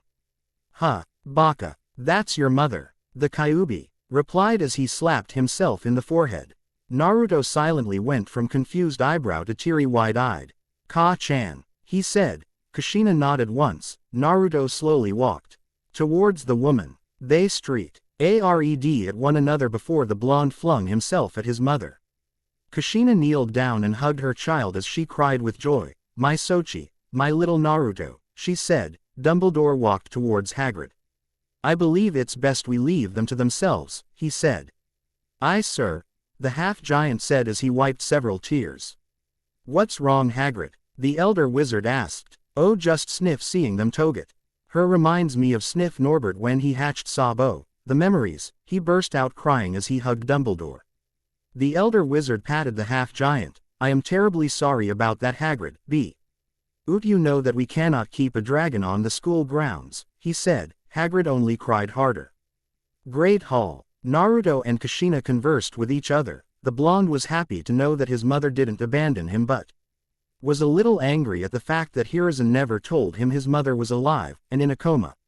He was however shocked when he discovered that his mother was the Kyuubi's previous IOUS Jinchuriki as well as the Yondaimi's son. This left Naruto even more upset. The man that helped bring him into the world was the one who condemned him into a life of hate. Kushina hugged her LD telling him that it was the worst mistake he'd ever done and pleaded her son to not hate him. Naruto was reluctant but stated that it would take time before the wounds healed. Now it was Kushina's turn to ask questions. She was slightly annoyed that her child hadn't become a shinobi and declared that she would teach him, whether Naruto wanted or not, considering how Naruto had chosen to become a wizard instead. He really didn't want to and stood by his decision. After hours of trying, Kushina finally slumped in defeat. The blonde wizard then offered to show his mother around the school. She agreed and off they went. As they walked through the corridors, introducing her to the sentient portraits and ghosts as they pass, he explained in detail as to what each class teaches and how much he knows on the subject. Naruto then decided to show off a bit of magic by using lesser charms like Lumos and Periculum. Gryffindor Common Room. 1 hour later. Naruto sat on the couch reading his spell book while Kushina sat next to him while stroking Sora's feathers. Tell me, Naru-chan, do you have any friends? Hi, lots, he replied. His mother urged him to continue. There's Harry, he's sort of an orphan like me but lives with his aunt and uncle. He's also Gryffindor's Quidditch seeker. Then there's Ron, he's not too bright but he's a good friend. Next there's Hermione-chan, he said. Hermione-chan. Kushina spoke with a grin. Naruto blushed madly. It's not like that, the blonde wizard cried out. If you say so, she said, her grin not leaving her face. So, have you kissed her yet? Ka-chan. Naruto yelled with an atomic blush. 3 weeks later. Now Naru-chan, remember, tidy up your room, always brush your teeth after a meal, and don't forget to. Ka-chan, I get it. If you don't hurry you're gonna be late, Naruto stated. Within the past 2 weeks Dumbledore had helped Kushina settle in, even get her a job, or rather several of them in Diagon Alley, and thanks to her Cage Bunshin having many jobs was hardly a problem. Amongst other things, she now wore an average witch cloak to at least blend in with the crowd. I know, I don't want to be separated from Sochi-chan, she said while comically hugging her child. Dumbledore chuckled at the scene. I do believe he's right, Mrs. Uzumaki. I must be off to meet several acquaintances and you must be off towards Diagon Alley, he said. Kushina sighed and nodded. All right then, I'll see you later, Naru-chan. she said before giving her son a kiss on the forehead and walking in the fireplace. She reached into her pocket and brought out a small pouch containing flow powder. Diagon Alley, she said before dropping the powder and bursting into green flames. Try not to get into too much trouble, Dumbledore said, making Naruto flinch slightly. The past week the blonde decided to try out an Engorgio charm on a few of Hagrid's pumpkins. Needless to say, the spell backfired and brought the vegetables to life. "All right," the blonde replied. Dumbledore nodded with a smile before apparating away. Naruto stood gobsmacked. "I've so gotta learn how to do that," he said out loud before heading off to Hagrid's hut. The whiskered blonde walks down the path towards the gamekeeper's hut when he saw Hagrid placing several trunks onto his motorcycle. "Off somewhere, Hagrid?" he asked. The half-giant turned to the blonde. "Oh, there, Naruto. I was just he said while looking at his bike. The blonde tilted his head. Okay. Dumbledore decided it was best I take the month off. I mean, I haven't really had a vacation in years, but I'm not complaining," Hagrid stated. "Really? Where are you off to then?"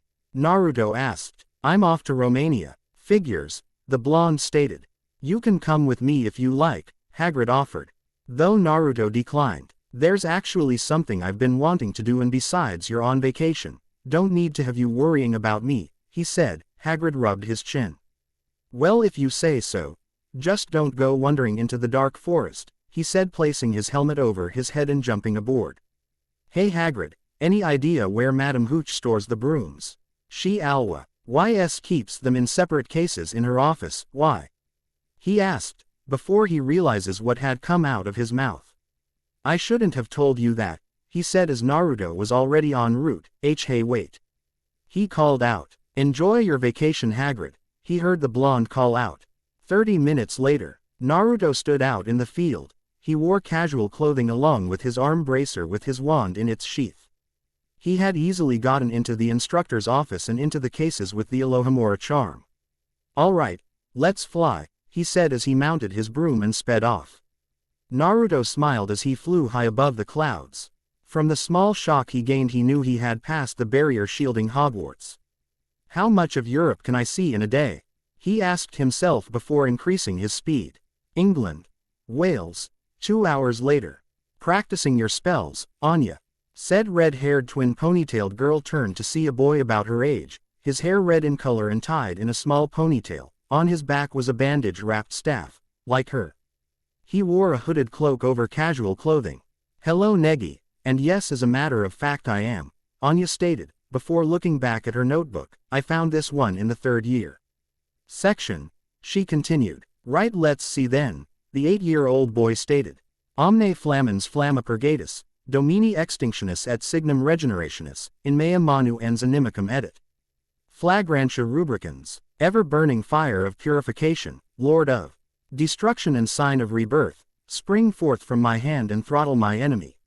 Red blaze," she called out while raising her hand, and shooting a fire blast into the air at high speeds. "Whoa Anya, you did it," Negi said in awe. Anya puffed out her chest in pride and was about to comment on her greatness, when the flames exploded. The two looked up to see a figure falling from the sky, stopping every few seconds before continuing its fall. Up in the air. "No, don't do this to me," Naruto shouted as his broom was now on fire. The blonde attempted to stay airborne but failed as his broom came crashing down, on ground level. Negi and Anya watched as flaming figure splash into the lake. Eyes flickered open and closed due to the light. "Am I dead?" Naruto asked, as he rubbed his eyes. "No, thankfully you are not." The blonde turns to see a lighter blonde-haired woman. "That was quite a fall you took. If not for the lake, then you would broken an arm. Maybe a rib or two," she said while cupping her chin. Sorry, but who are you?" he asked. "Oh, pardon me, I get carried away sometimes. My name is Nakan Springfield, and you are?" she asked. "Hi, my name is Naruto Uzumaki. Nice to meet you," he said while sitting up from his bed. "Pleasure. Now I believe apologies are in order. Anya, you may come in now," she calls out. Naruto watches as 2 red-haired kids walk in. The girl shuffled her feet nervously. "Sorry for shooting you with a fireball," she stuttered with an apology. The blonde chuckled. It's Alric. HT. I was just at the wrong place at the wrong time, still though to hit me at my current speed, it then hit him like a ton of bricks, oh no. The broom, Madam Hooch is gonna kill me. He shouted. Knack. Anne held a hand over her mouth to stop herself from laughing. Her fellow blonde was freaking out. Anya wasn't faring well either and Negi was trying to think of a way to help. Several minutes passed and Naruto calmed down with an idea. Wait, that's it, he said, surprising the three present. You three are wizards, right? He asked, getting nods in return. Does anyone have any flow powder? Anya and Negi grew confused. The what powder? Anya asked. Flow powder. It's a special kind of dust that lets one travel through the flow network, Nakan answered. We don't have any at the moment, I'm sure the headmaster does, she continued. Really? Where can I find him? He usually spends most of his time at his office at Welsh Magic Academy. Negi, Anya, when our guest here recovers could you please show him the way, she asked. Yes, of course, Negi replied. Actually, I feel fine, we can go right now, Naruto stated as he got out of bed and stretched his limbs. The three mages stood dumbstruck. The blonde may have survived the fall but should at least have muscle ache or some form of injury. 10 minutes later. So, Uzumaki-san? Negi asked but was cut off by said blonde. Please, just call me Naruto. Never was one for formalities, he said. Both Anya and Negi looked at each other and shrugged. Alright then, you look to be a few years older than us, are you taking classes by any chance? Yup, starting my second year in September, he responded. Second year, what school do you go to? Anya asked, knowing that some if not most school have a different age requirement to enter. Me, I go to Hogwarts. You go to Hogwarts, that's one of the three most largest and advanced schools in all Europe, Negi proclaimed. Anya looked at the blonde in awe, while Naruto sheepishly scratched the back of his head. Hi, we're on vacation right now and I wanted to see the rest of the country, Naruto explained. That explains why you were riding a broom, but, don't your parents know what you're doing? Anya questioned. Nope, my mom's at work and my dad, he's not around anymore, I'm sorry. Don't be, I haven't forgiven him yet, he said while whispering the last part. A moment of silence. Negi thought it was best to change the subject, so, what kind of magic do you use? He asked. You mean spells? Naruto replied. No, he means a type of magic, you know, like fire, wind, lightning, Anya explained. Element-based. Well, I know 2 fire charms and several others, I also know this one curse. He trailed off, however the word charm made the 2 young mages that the blonde was accustomed to wand magic. So you use a wand, Anya stated, getting a nod from the blonde. Yeah, is there a problem with that? He asked. No, not really, it's just that most wizards prefer to use them over wand-less magic, Negi explained. Why's that? Naruto asked. Mostly because of the incantations, wand-less spells are more effective but have a longer casting time, he responded. Now term, more effective, caught the blonde's ears. Really?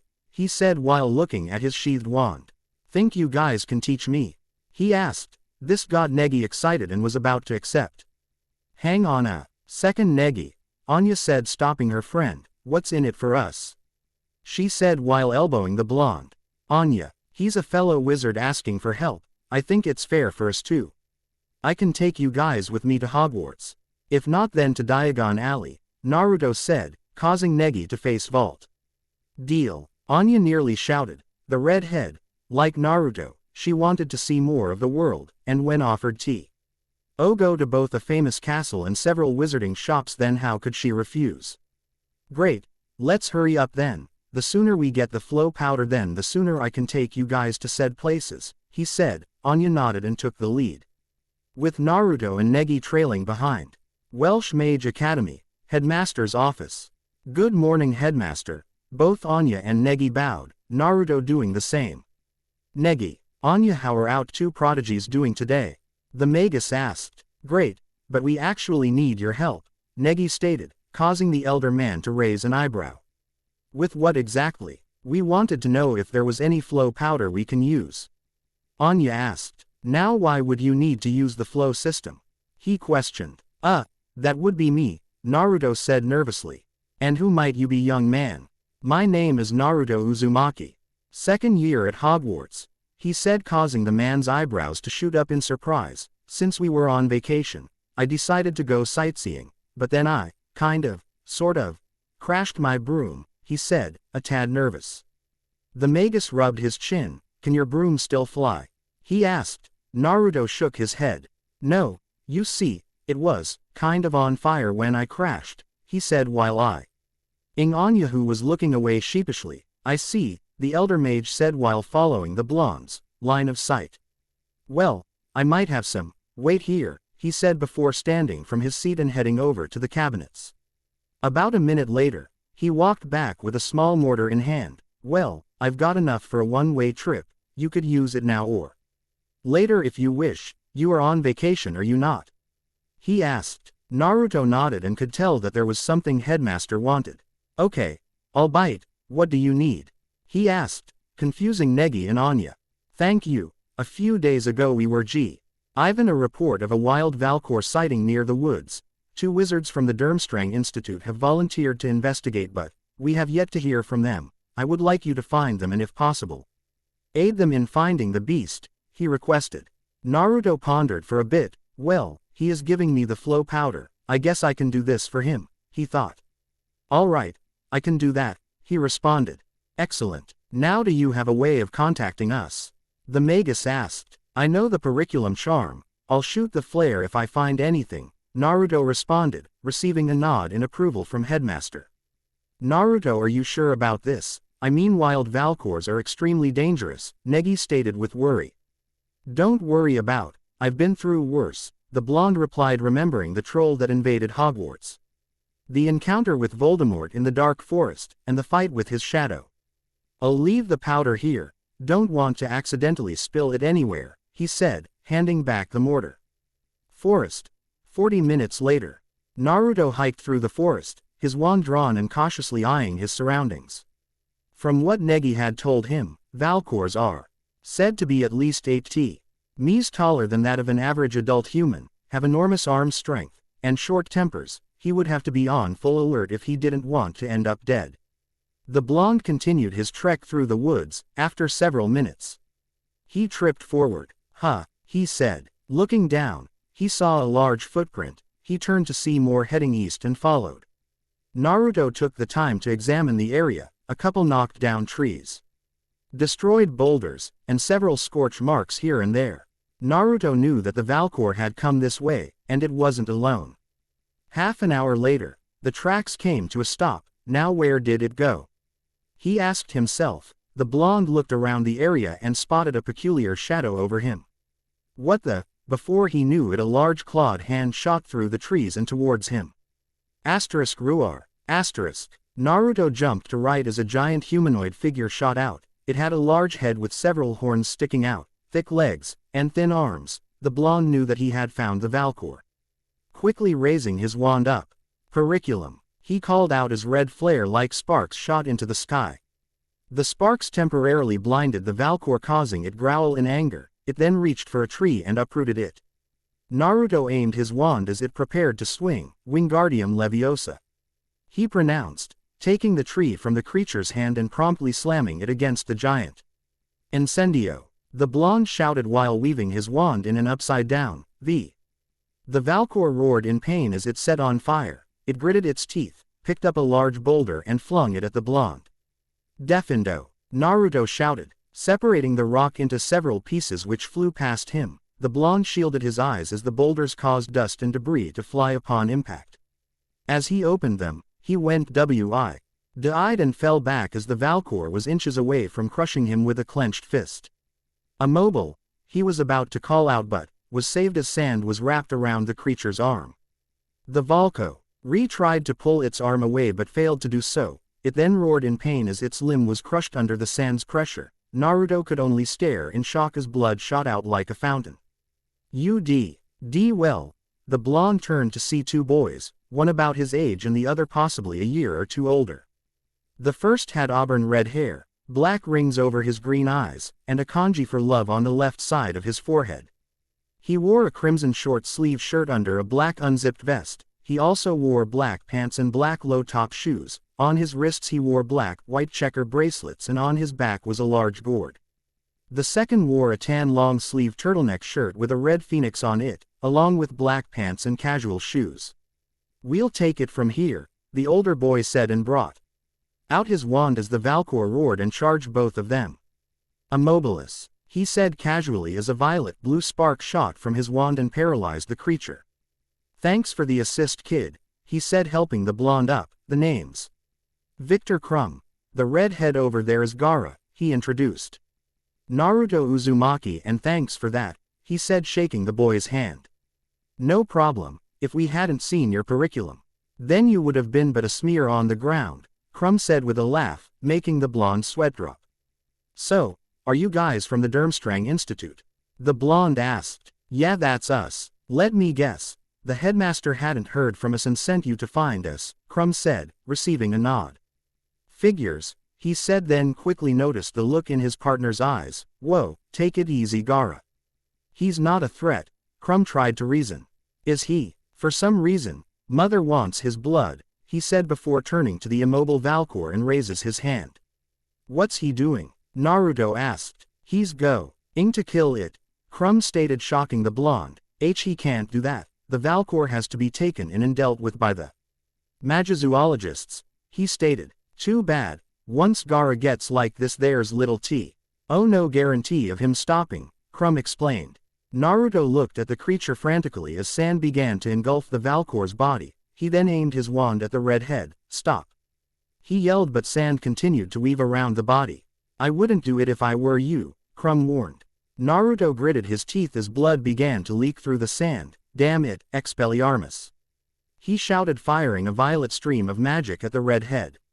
Sand quickly wrapped around Gara and repelled the spell. Gara turned to the blonde with a glare and clenched his fist. Naruto watched in horror as blood exploded from what looked like a sand prison and knew that the valkor's life had ended. Gara's sand then spun around him and fired 5 projectiles at the blonde. "Protega!" he called out, creating a transparent blue shield and deflecting the incoming objects. Looking closely, he went wide-eyed. "Shuriken," he thought, before Gara appeared behind him in a swirl of leaves with his wand pointing at him.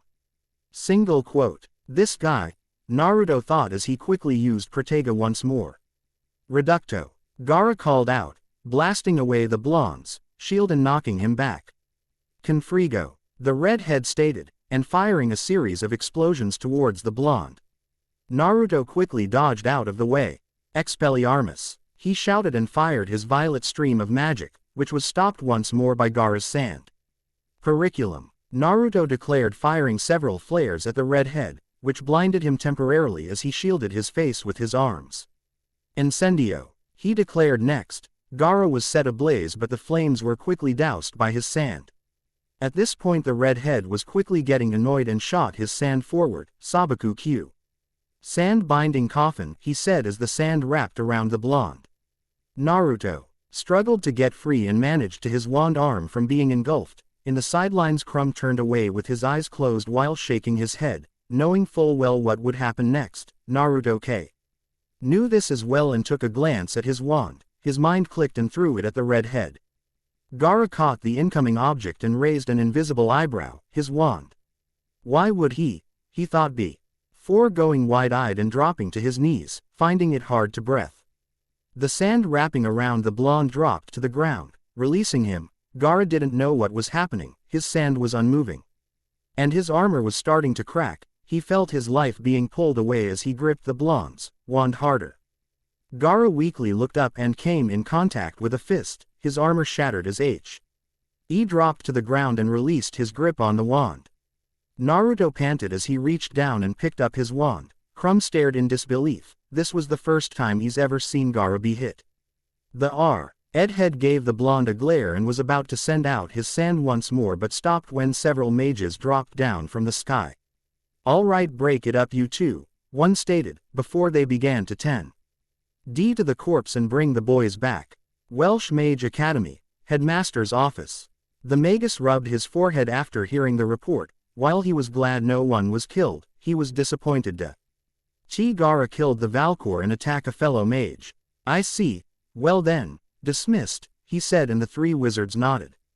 Gara and Crumb left the office while Naruto stayed behind for his flow powder. Sorry it ended up this way, the blonde apologized. Don't fret over it, things like this happen, he reassured. Naruto nodded and took the mortar. Do you know where I can find a? He asked.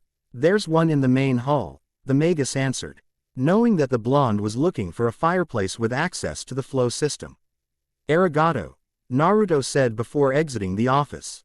As Naruto walked along the halls, he was approached by both Negi and Anya who accompanied him to the main hall. On the way he filled them in on what had happened. Needless to say they were shocked that a fellow wizard would act so violently. They entered the hall and walked towards the fireplace. So, when exactly will you have spare time? He asked. We'll be taking our vacation by the end of the month, Anya replied. All right, I'll see you guys then, he said while entering the fireplace. Hogwarts Castle, headmaster's office, he said before dropping the powder and tossing the mortar to Negi. The two watch in awe as the blonde disappears in a burst of green flames. Unbeknownst to the three of them, Gara leaned around the corner. Naruto he thought while looking at his hand, remembering the feeling of having his life drained. He's an interesting one, don't you think, mother? He thought, getting a dark chuckle in agreement. Hogwarts, headmaster's office, appearing in green flames, Naruto sighed and walked out and towards Gryffindor's common room. Not how I planned the day, he thought. As he walked, he began to ponder over the red head that nearly killed them. That guy, he was a shinobi, he thought. Gryffindor common room, 8 hours later. Naruto laid on the couch while stroking Sora's feathers. The bird didn't mind being petted but was concerned about his master, ever since he got back. Blonde seemed to be in deep thought over something, didn't know what but, he's been quiet for several hours. The two heard the door opened and in came Kushina. Naru-chan, I'm back, she said. Naruto merely glanced at his mother. Hey Ka-chan, he said. The red-haired woman noticed her child's dilemma. Sochi, is something the matter? She asks. The blonde wizard took another glance at his mother. He had a long time to think about this and had come to a decision. Ka-chan, is it too late for you to train me? He asks. Kushina smiled and shook her head. No, but what changed your mind? She asked. Naruto laid quietly before answering. I met someone today. Turns out he's a shinobi mage. We ended up disagreeing, and he almost took my life, he said, shocking and angering the Red Death. Nani, where is he? I'll tear the flesh from his bones, she stated with a dark fiery aura. Ka-chan, he said, getting her attention. I know that someday we'll end up meeting again, and I know that when we do, it'll end up in another fight. I want to be able to hold my own against him, he explained. Kushina smiled once more. Very well then, we begin tomorrow, she states with a fist pump. Naruto gives a small smile and nods. In order to beat Gara he would have to become a shinobi. Hogwarts field, 1 week later. Try it once more, Negi stated as he, Anya, and Naruto stood out in the open field with several open books. As promised they were teaching the blonde wand less magic. So far he had learned a few basic spells like Deflexio, Shield, Illusion Breaker, and Sagitta Magica, magic arrows. This surprised the two younger mages. The blonde was even more a faster learner than Negi. Right, Naruto said while aiming his hand in the air. Quindecim Spiritus Flamma, Cunts, Sagittant Animicum Meme, Sagitta Magica. Estuo Flamma, 15 spirits of fire, come together and strike my enemy. Magic arrows, blazing fire, he called out as 15 flame elemental missiles were shot into the sky and promptly exploded.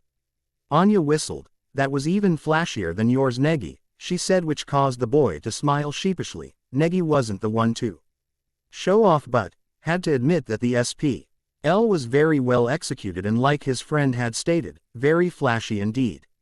Let's take a break, Naruto suggested. The sound of stomachs rumbling was heard from both children and got a laugh from all three. Minutes later they were all sitting by in the great hall eating from one of the greatest transfiguration spells ever known, endless sandwiches. The spell conjures a plate of sandwiches which automatically refills itself after being eaten. Though the spell may not be a conjuration, it still looks like it to me. While they ate, Naruto traded his notes and textbooks with the ones Gi and Anya had brought over and began to study different subjects.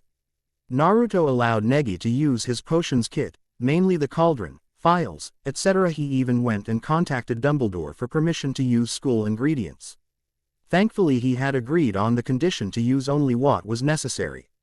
The blonde had let Anya read through his DADA, charms, and transfiguration notes, out of all of she was intrigued by the transfiguration spells and had asked the blonde to borrow his notes. He had agreed on the condition that she teaches him the spell she used to blast him out of the air. Finally, we have Naruto reading through the books brought by Negi and Anya. He read through some of the subjects he learned during his first year and stopped when his eyes landed on a peculiar page. He read the title, Pactio System. The more he read about it, the more intrigued he became, that is until he learned that the general way to form a contract was through kissing. The image of him and a CER, twin brunette performing a contract passed through his mind and sputtered a mild blush. "Are you all right, Naruto? Your face is red," Anya stated while tilting her head. Why yeah, I'm fine. You guys, is there any other way to form a Pactio?" he asked. The two young mages stopped what they were doing and looked at the blonde with a blush across their faces, knowing full well of the system. Well, there is the blood swap, Pactio. It was made by Del Rey F for those who weren't comfortable with kissing, Negi replied. This made Naruto eased up with a sigh. He wouldn't have to war. Why about kissing anyone, and promptly went back to reading. The following week, "Come on Naru-chan, you still have 300 to go," Kushina stated as she whiplashed a chakra whip, causing the blonde to perform the exercise faster. On the first day of training, Kushina had Naruto try and open up his chakra paths. Surprisingly enough, he had already opened them. The blonde's only theory was that they were forced open when he tapped into his Biju's chakra. As of now, Kushina was having her son build up muscle and increase chakra control, mainly by doing at least 500 push-ups, sit-ups, pull-ups, etc. For his chakra control, she had taught him basic chakra molding and had him practice the 3 basic techniques, Henge, Kawarimi, and Bushin Jutsu. When Naruto attempted the Bushin, it appeared to be a failure every time he tried it. Kushina deducted that it was because he had too much chakra and would be extremely difficult to perform the low-level technique. Slumping, he continued on with his training. From time to time Kushina would teach him weapon throwing and sword katas, one of the things that the blonde seemed to show the most progress in. Apart from shinobi basics, Naruto had told his mother that he would also be learning wand-less magic from 2 of his friends and had set up a schedule with the 3 of them. For the following 2 months the 4 met up with one Anyo there and continued each other's training. Naruto was surprised to know that both Negi and Anya have mastered the animagus and then proceeded to show their now brother figure. Naruto scratched Anya's ears as she turned into a calico cat and almost burst out laughing when Negi morphed into a mouse based off their Suka forms. He then joined the duo by morphing into a sun-kissed fox. They soon learned a valid lesson to never morph in front of Kushina as she squealed and nearly suffocated them in a bone-crushing hug. Negi had improved greatly in potions making and herbology, whereas Anya took up transfiguration and charms. Though most of what they learned was first-year subjects, they didn't mind and were always hoping to improve. Naruto had fully mastered several basic spells, those being the first 3 taught by Negi and Anya, along with Cura, Refectio, and Anya's Flagrantio Rubicans. He was also able to master Henge and Kawarimi, due to his chakra reserves being so high. Hina taught him one of the most useful techniques, Cage Bunshin. Welsh Mage Academy, Main Hall, towards the end of August. "Well guys, it's been fun," Naruto said while Negi was comically shedding tears and Anya held her head down. "Oh, don't worry guys, we'll see each other again," the blonde said with a grin. "We'll miss you Aniki," the 8-year-old sobbed out. The blonde 11-year-old scratched his cheek then thought of something. "Hey, let's form a Pactio," he suggested. Both young mages shouted. "Relax, we'll do the blood swap Pactio," he said, before walking over towards one of he teachers and requested a piece of chalk. Minutes later, he drew a perfect circle on the ground. Both boys stood inside and initiated the ritual. Naruto reached into a holster tied to his leg and brought out a kunai knife that his mother had lent him. He then pressed the blade against his palm and slid it open, letting the precious red fluids to flow out. Naruto winced in pain and handed the blade over to Negi. The boy looked awfully nervous and gulped audibly. "Come on Negi, don't chicken out on us," Anya said. "Don't worry Negi, just do it quickly and get it over with, the pain will last longer if you take your time," Naruto stated. Negi gulped once more, closed his eyes, and slit his palm. "Ready Anya?" Naruto asked. "Ready," she said, as both boys shook each other's bloody hands. "Pactio," she called out, causing the circle to shine brightly. The two boys released each other's hands as two cards appeared in front of them. Naruto raises his hand over Negi's. "Kura," he said, healing their cuts before they huddled up and looked at their cards and were in awe at their artifacts. The blonde places a hand on Negi's shoulder. "Negi, this here is not only proof of our contract, it's also proof of our friendship. You look upon our cards and remember of the times we spent together. Don't worry, we will see each other again," he reassured. The boy gave a teary smile and hugged his brother figure. He then motioned for Anya to join, which she gladly did. Naruto then reached into his pocket and brought out his flow powder pouch. Giving the two a goodbye, he dropped the powder with his destination to Hogwarts. Next chapter. Second year. And there you guys have it. Sorry it's not the usual 20 to 30 pages, but it works. Anyway, as you guys have guessed it, Gaara has made an appearance. And what's this? He's at a higher level than Naruto, so to speak. Gaara is Naruto's rival in this series and they will meet again in the Triwizard Tournament. Hope you guys enjoyed the Negima I tossed in there. 'Cause there will be more later on. For those of you wondering what Naruto and Negi's Pactio cards are, they are written below. Pactio type. Permanent card color. Black name. Naruto Uzumaki. Pactio sign. Libra. Title. Archmagus Jinchuriki. Artifact. Particularum Laminas. A magical sword with the capabilities to use the elements of wind, fire, water, earth, and lightning. The sword emits a high amount of holy energy and is therefore extremely effective against the undead, zombies, specters, vampires, etc. The sword resembles the Excellion blade. Image. Naruto holding his artifact in reverse grip by his chest along with his wand. On his upper torso he wears a red long-sleeve shirt under a black short-sleeve jacket and under a dark violet hooded yet tattered magi cloak. On his arm is a Hittite with the kanji for 9. On his lower torso he wears dark gray pants with kunai and shuriken holsters strapped to his legs, along with black low-top shoes. Pactio type. Permanent card color. Tan. Name. Negi Springfield. Pactio sign. Jupiter. Title. Magistralis Magi. Artifact. Mile Vincula. Permanent Veer. Use artifact of any Pactio formed by the Magi. Resembles a black passport. Image. Negi holding his artifact and father's staff with his back turned and taking a glance back. He wore a black Chinese-style outfit under a tan hooded, yet slightly tattered magi cloak. His original card. Only non-temporary. And there you have it. Now I'm sure you all know that he will eventually create one with Hermione, and I will be writing down the information at the Now just to throw this at you. Unlike in the first year, Naruto will be playing a major role in the second. So be ready for that. Also, for those of you wondering, yes, I changed Naruto's animagus to AF. Oxen have edited the previous chapters to match it, so sorry for that. That should be it. I'll be seeing you guys next time. Ciao. Omake. Diagon Alley. Naruto, Negi, and Anya walked through the bus. Streets of Muggle-free shopping district. The two younger mages went from window to window with star eyes as they looked at the various items being sold. Aniki. Negi heard. Aniki, help me. He too. RNED around to see a familiar white-furred ermine locked up in a cage over in a pet shop.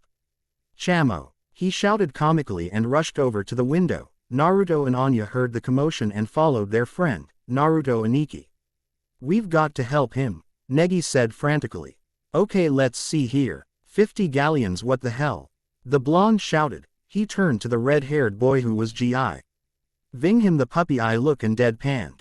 Minutes later, the trio walked out of the shop with the ermine perched on the young wizard's shoulders, while Negi and Anya were busy asking how the furry creature got into such a mess. Naruto headed into a broom shop. His goal, find a replacement broom for Madame Hooch's class. There were 2 months left before the start of the second year, so if he LD buy one and replace it, then no one would ever know. With the remaining galleons he had left, he purchased a basic broomstick and was about to leave the store when he bumped into someone. "Oh, excuse Madame Hooch," he shouted. "Ah, Naruto, how are you this fine evening? Purchasing a new broom, I see," she examined. Well, why you see," he stuttered.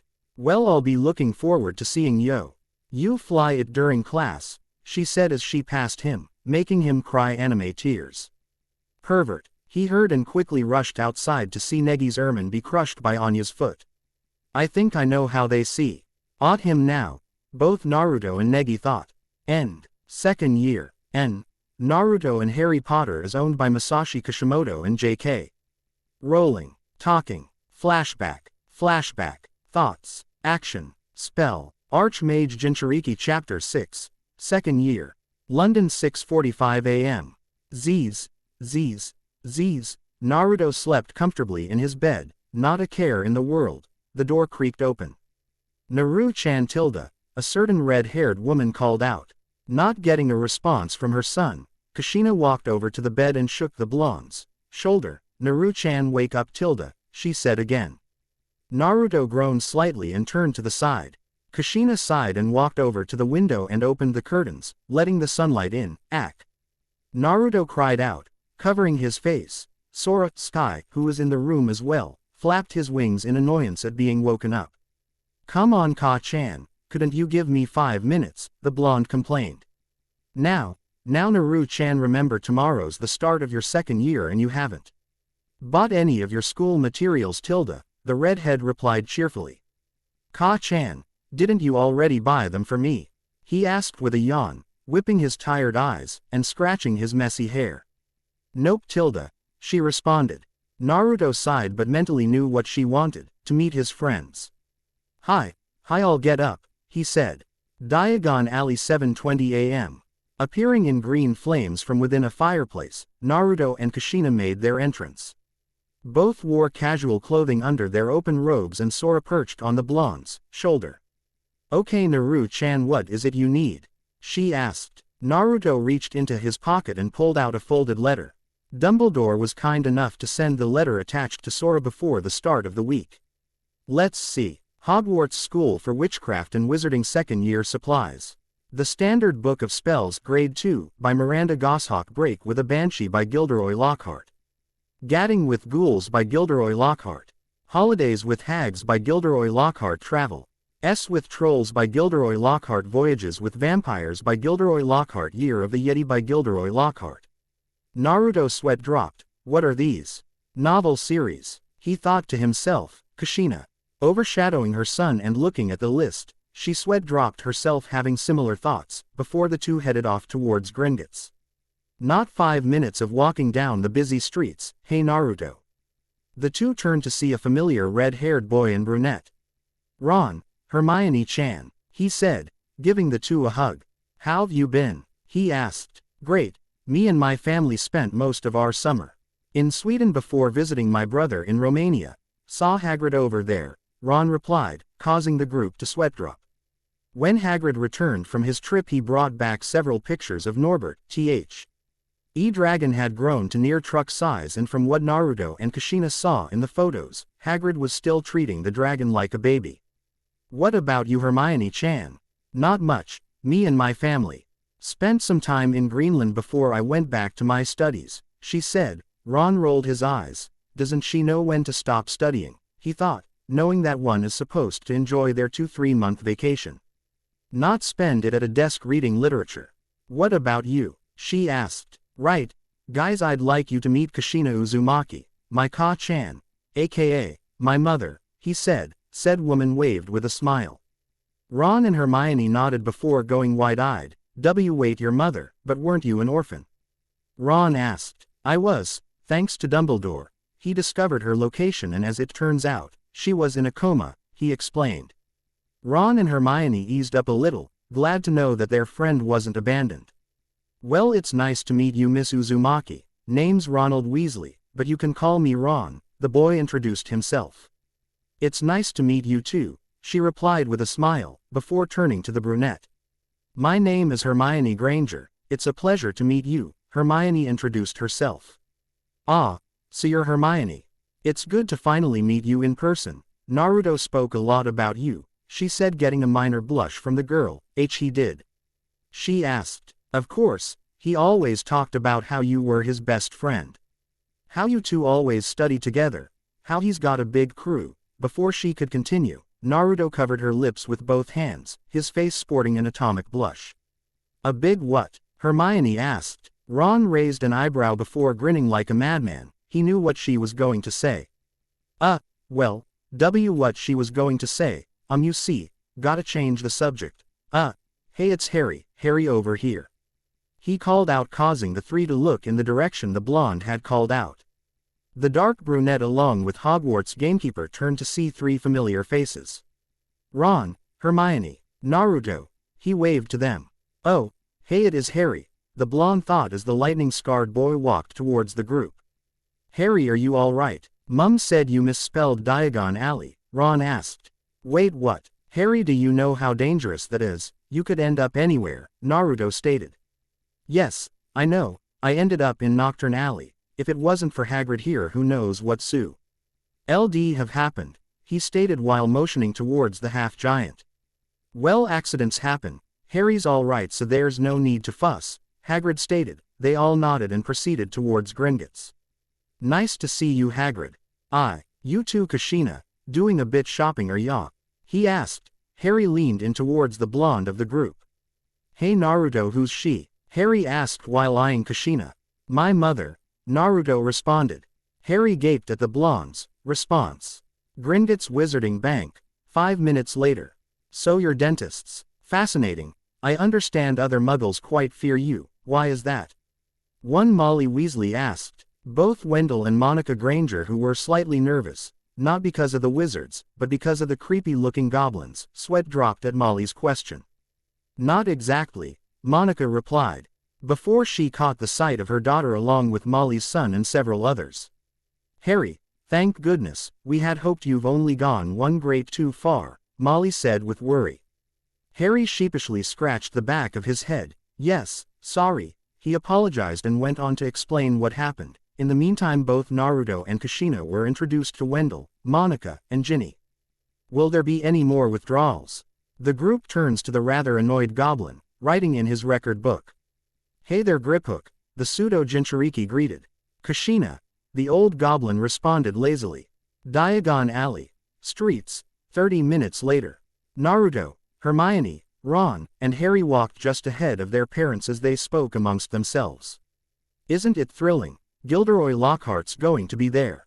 We can actually meet him. I mean, he's written almost the whole book list, Hermione stated. Who? Harry asked. Have you checked your supply list? Look at the author for our books, Naruto replied. Harry did so and sweat dropped. When they arrived at Flourish and Blots, the group noticed a large crowd of women surrounding a particular spot, most holding books and others standing on their tiptoes, trying to get a better view of the celebrity. Oh, it's him, Molly pointed out. Mum fancies him, Ron said as he leaned towards his group. Unfortunately, his mother heard him and jabs him in the shoulder. Kushina shakes her head. Whether or not these girls were fangirls, it was still difficult to watch the female population act like this. The group continued watching until a short man bumped past Naruto and Harry, out of the way. This is for the Daily Prophet, he said as he rushed towards Gilderoy with a camera. The author heard this, looked up, and flashed a shiny smile. Or at least did when his sights landed on Harry. It can't be Harry Potter, he said. The crowd turns to the group and began to whisper amongst themselves as Lockhart dives forward, seizes the dark brunette's hand and turns toward the camera. Nice big smile, Harry. Together you and I rate the front page, he whispered. The boy stared at the older man before looking at the camera with a confused look. Flash. Asterisk. As Harry rubbed his eyes, ladies and gentlemen. What an extraordinary moment this is, when young Harry here stepped into Flourish and Blots this morning, to purchase my autobiography. Magical Me, which incidentally is celebrating its 27th week atop the Daily Prophet's bestseller list. he stated. Naruto noticed the dismay in his friend's face. The blonde knew that Harry didn't care about his fame. Mainly because it reminder of the death of his parents and the mark that Voldemort had bestowed upon him. Is he okay? Kushina asked her son. The whiskered wizard shook his head. Harry doesn't really like being a celebrity, he responded. He had no idea that he would leaving with my entire collected works, free of charge. Lockhart proclaimed and motioned his flunky, servant, to come forth. The man wore dark blue robes and hat, and held a large stack of books in which he handed over to the dark brunette. The crowd clapped and Harry muttered a sheepish, "Thank you," before walking back to his group. Naruto and the others watch as Harry places the books in Ginny's cauldron. He blushed. "You can have these, I'll buy my own," he said. Ginny smiles and thanked the 12-year-old. Kushina, Molly, and Monica giggled amongst themselves at the cute scene. Wendell and Hagrid chuckled. Hermione raised an eyebrow while Naruto and Ron smirked. "Bet you loved that, didn't you, Potter? Famous Harry Potter. Can't even go to a bookshop without making the front page." The group turned to see Draco, who was sneering at the dark brunette. "Leave him alone. He didn't want any of that," Ginny defended. "Oh look, Potter, you've got yourself a girlfriend," Malfoy mocked. "Piss off, Malfoy." Naruto stepped up. "You looking for a fight now, are you?" Draco challenged, his hand on his wand. Before he could draw, Naruto appeared behind him with his hand gripping the slick-back blonde's wrist, making the boy go wide-eyed. The wizards who witnessed the blonde's speed stood gobsmacked. Kushina swelled in pride at her son's display of shinobi arts. "If that's what you want, then I'm more than happy to honor that request," he said. "You," Draco sneered. "Draco, enough." They too RNED to see an elder man with light blonde hair reaching his shoulder blades, wearing noble attire beneath black robes. This man was none other than Lucius Malfoy. Lucius takes notice of Harry's presence. "Ah, Mr. Potter, I don't believe we've met," he said while extending his hand towards him. Everyone figured the man wanted to shake hands. Instead he moves aside a bit of his hair enough to see the lightning scar. Harry backed away slightly. "Forgive me, Mr. Potter, but your scar is a legend, as of course the wizard who gave it to you," he said. Harry frowns. "He was a murderer," he responds. "Yes, a pity about your parents. Curious that you yourself should escape with a mere flesh wound," he responds, causing those present to frown and Harry to look down in guilt. "Curious too, that you speak of him in the past. Surely you don't think he who must not be named is gone forever," he said. "His name is Voldemort." They turned to Naruto, who glared at the older blonde. Nearly everyone gasped when they heard Naruto utter his name. "You must be very brave. Dare to speak his name or foolish," Lucius replied. "Fear of a name only increases the fear of the thing itself," the whiskered Jinchurki retorted. Lucius formed a smirk on his face. "I remember now, you must be Uzumaki Naruto, and Draco's told me all about you, an orphan," he said. "Was?" They turned to Kushina. "You don't know anything about my child, so I would prefer stop speaking to him in such a manner," she replied. Everyone backed away as they could see a visibly red, menacing aura surround her. Lucius was slightly shaken. "What is she?" he thought. "Ron, Harry, it's a madhouse in here. Let's head outside." The group snapped towards the man that spoke, Arthur Weasley. Kushina's aura dispersed as she too turned her attention to Ron's father. Well, Arthur Weasley," Lucius spoke. "Lucius," Arthur replied stiffly. "Busy time at the ministry, all those raids, I hope they're paying you overtime," he responded. Before walking over to Ginny and picking up a battered copy of A Beginner's Guide to Transfiguration from her cauldron. "Obviously not. Dear me, what's the use of being a disgrace to the name of W. Wizard if they don't even pay you well for it," he stated, upsetting the group even further. "We have a very different idea about what disgraces the name of wizard, Lucius," Arthur responds.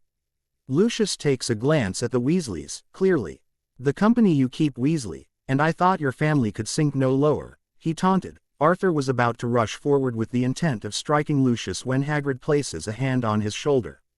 "Ignore. I am Arthur," the half-giant said. Lucius tosses the book back in Ginny's cauldron. "Here, girl, take your book back, it's the best your father can give you," he states before exiting the shop with Draco. The group sneered at the man's retreating self. Like father like son, Naruto stated, getting a nod from Harry and Ron. No Malfoys worth listening to, they're rotten to the core. The whole family, Hagrid stated. The leaky cauldron. Later that night, Naruto, Harry, Hermione, and Ron sat in a rented bedroom talking amongst themselves. So Naruto, want to tell us how you got behind Draco? Ron asked. Harry and Hermione edged wanting to know as well. It was Shundo instant movement, wasn't it? Hermione claimed. Ron was gobsmacked thinking that his friend had already learned something so advanced. Actually no, it wasn't Shundo, it was just an increase in speed using chakra, he explained, confusing the trio. Oh right, you guys don't know, well, where me and my mum come from, most people have the ability to use a special energy called chakra. It's a mixture of both physical and spiritual energy. My mum trained me to use it over the summer, he stated. Before they could ask any more questions, the three mothers walked into the room. All right, it's time for bed, you four, Molly stated, getting a groan from the boys and sigh from Hermione. Come now, if you go to bed any late you'll miss the train, Monica added. Hermione nodded and proceeded to leave the room. Ron, Harry, you too, the boys sighed and left the room as well. Naruto looked at his mother, who was giving him the look. Okay, I'm going, he said as he walked towards the bathroom and proceeded to brush his teeth. King's Cross Station, 10:58 a.m. Naruto and the rest of the group dash with their carts through the platforms and towards the barrier. Oh dear, the train will be leaving any moment. All together now, Molly announced. Fred and George quickly dashed through the wall, with Hermione and her parents trailing behind her. Go on, Ginny, you know what to do, Molly said, as she watches Naruto and Kushina pass through the barrier. The young Weasley closed her eyes and rushes forward. As she opens them, she gazes at the Hogwarts Express. Molly and Arthur soon appear by her side. Come Ginny, we'll get you a seat, Arthur said and leads her towards the train compartments. Naruto handed over his trunk and equipment over to the workers and quickly getting on board, he sat next to Hermione and Ginny. All right, Naru-chan, do your best and make Ka-chan proud, Kushina stated with a fist pump. Naruto nodded with a grin. Now Ginny, remember, study hard, make lots of friends, Molly says. While Ginny nods at every detail, Arthur looked around, feeling as if something was missing. Now Hermione, do have everything, quills, books, files? Yes, Mum, I double-checked before we left, she replied. Are you sure? Wendell asked, raising his hand, holding a golden time turner. Hermione blushed in embarrassment as she took the golden hourglass necklace and placed it around her neck. She turned to Naruto, who smiled at her. The express gave a loud whistle and let loose steam from the engine before the wheels began to turn. It wasn't until Naruto noticed something odd, much like Arthur. Guys, quick question, where's Ron and Harry? He asked, as the train departed from the station. Meanwhile, we better hurry, Ron states as he and Harry ran through the platforms. He took a glance at the clock, it read 10:59. Harry reaches barrier and proceeds to pass through. Instead he crashes into the wall and stumbles down with his cart. What in blazes do you two think you're doing? A pass-by guard asked. Sorry, lost control of the cart, Harry replies, as he picks up his belongings and places them back on the cart. Why can't we get through?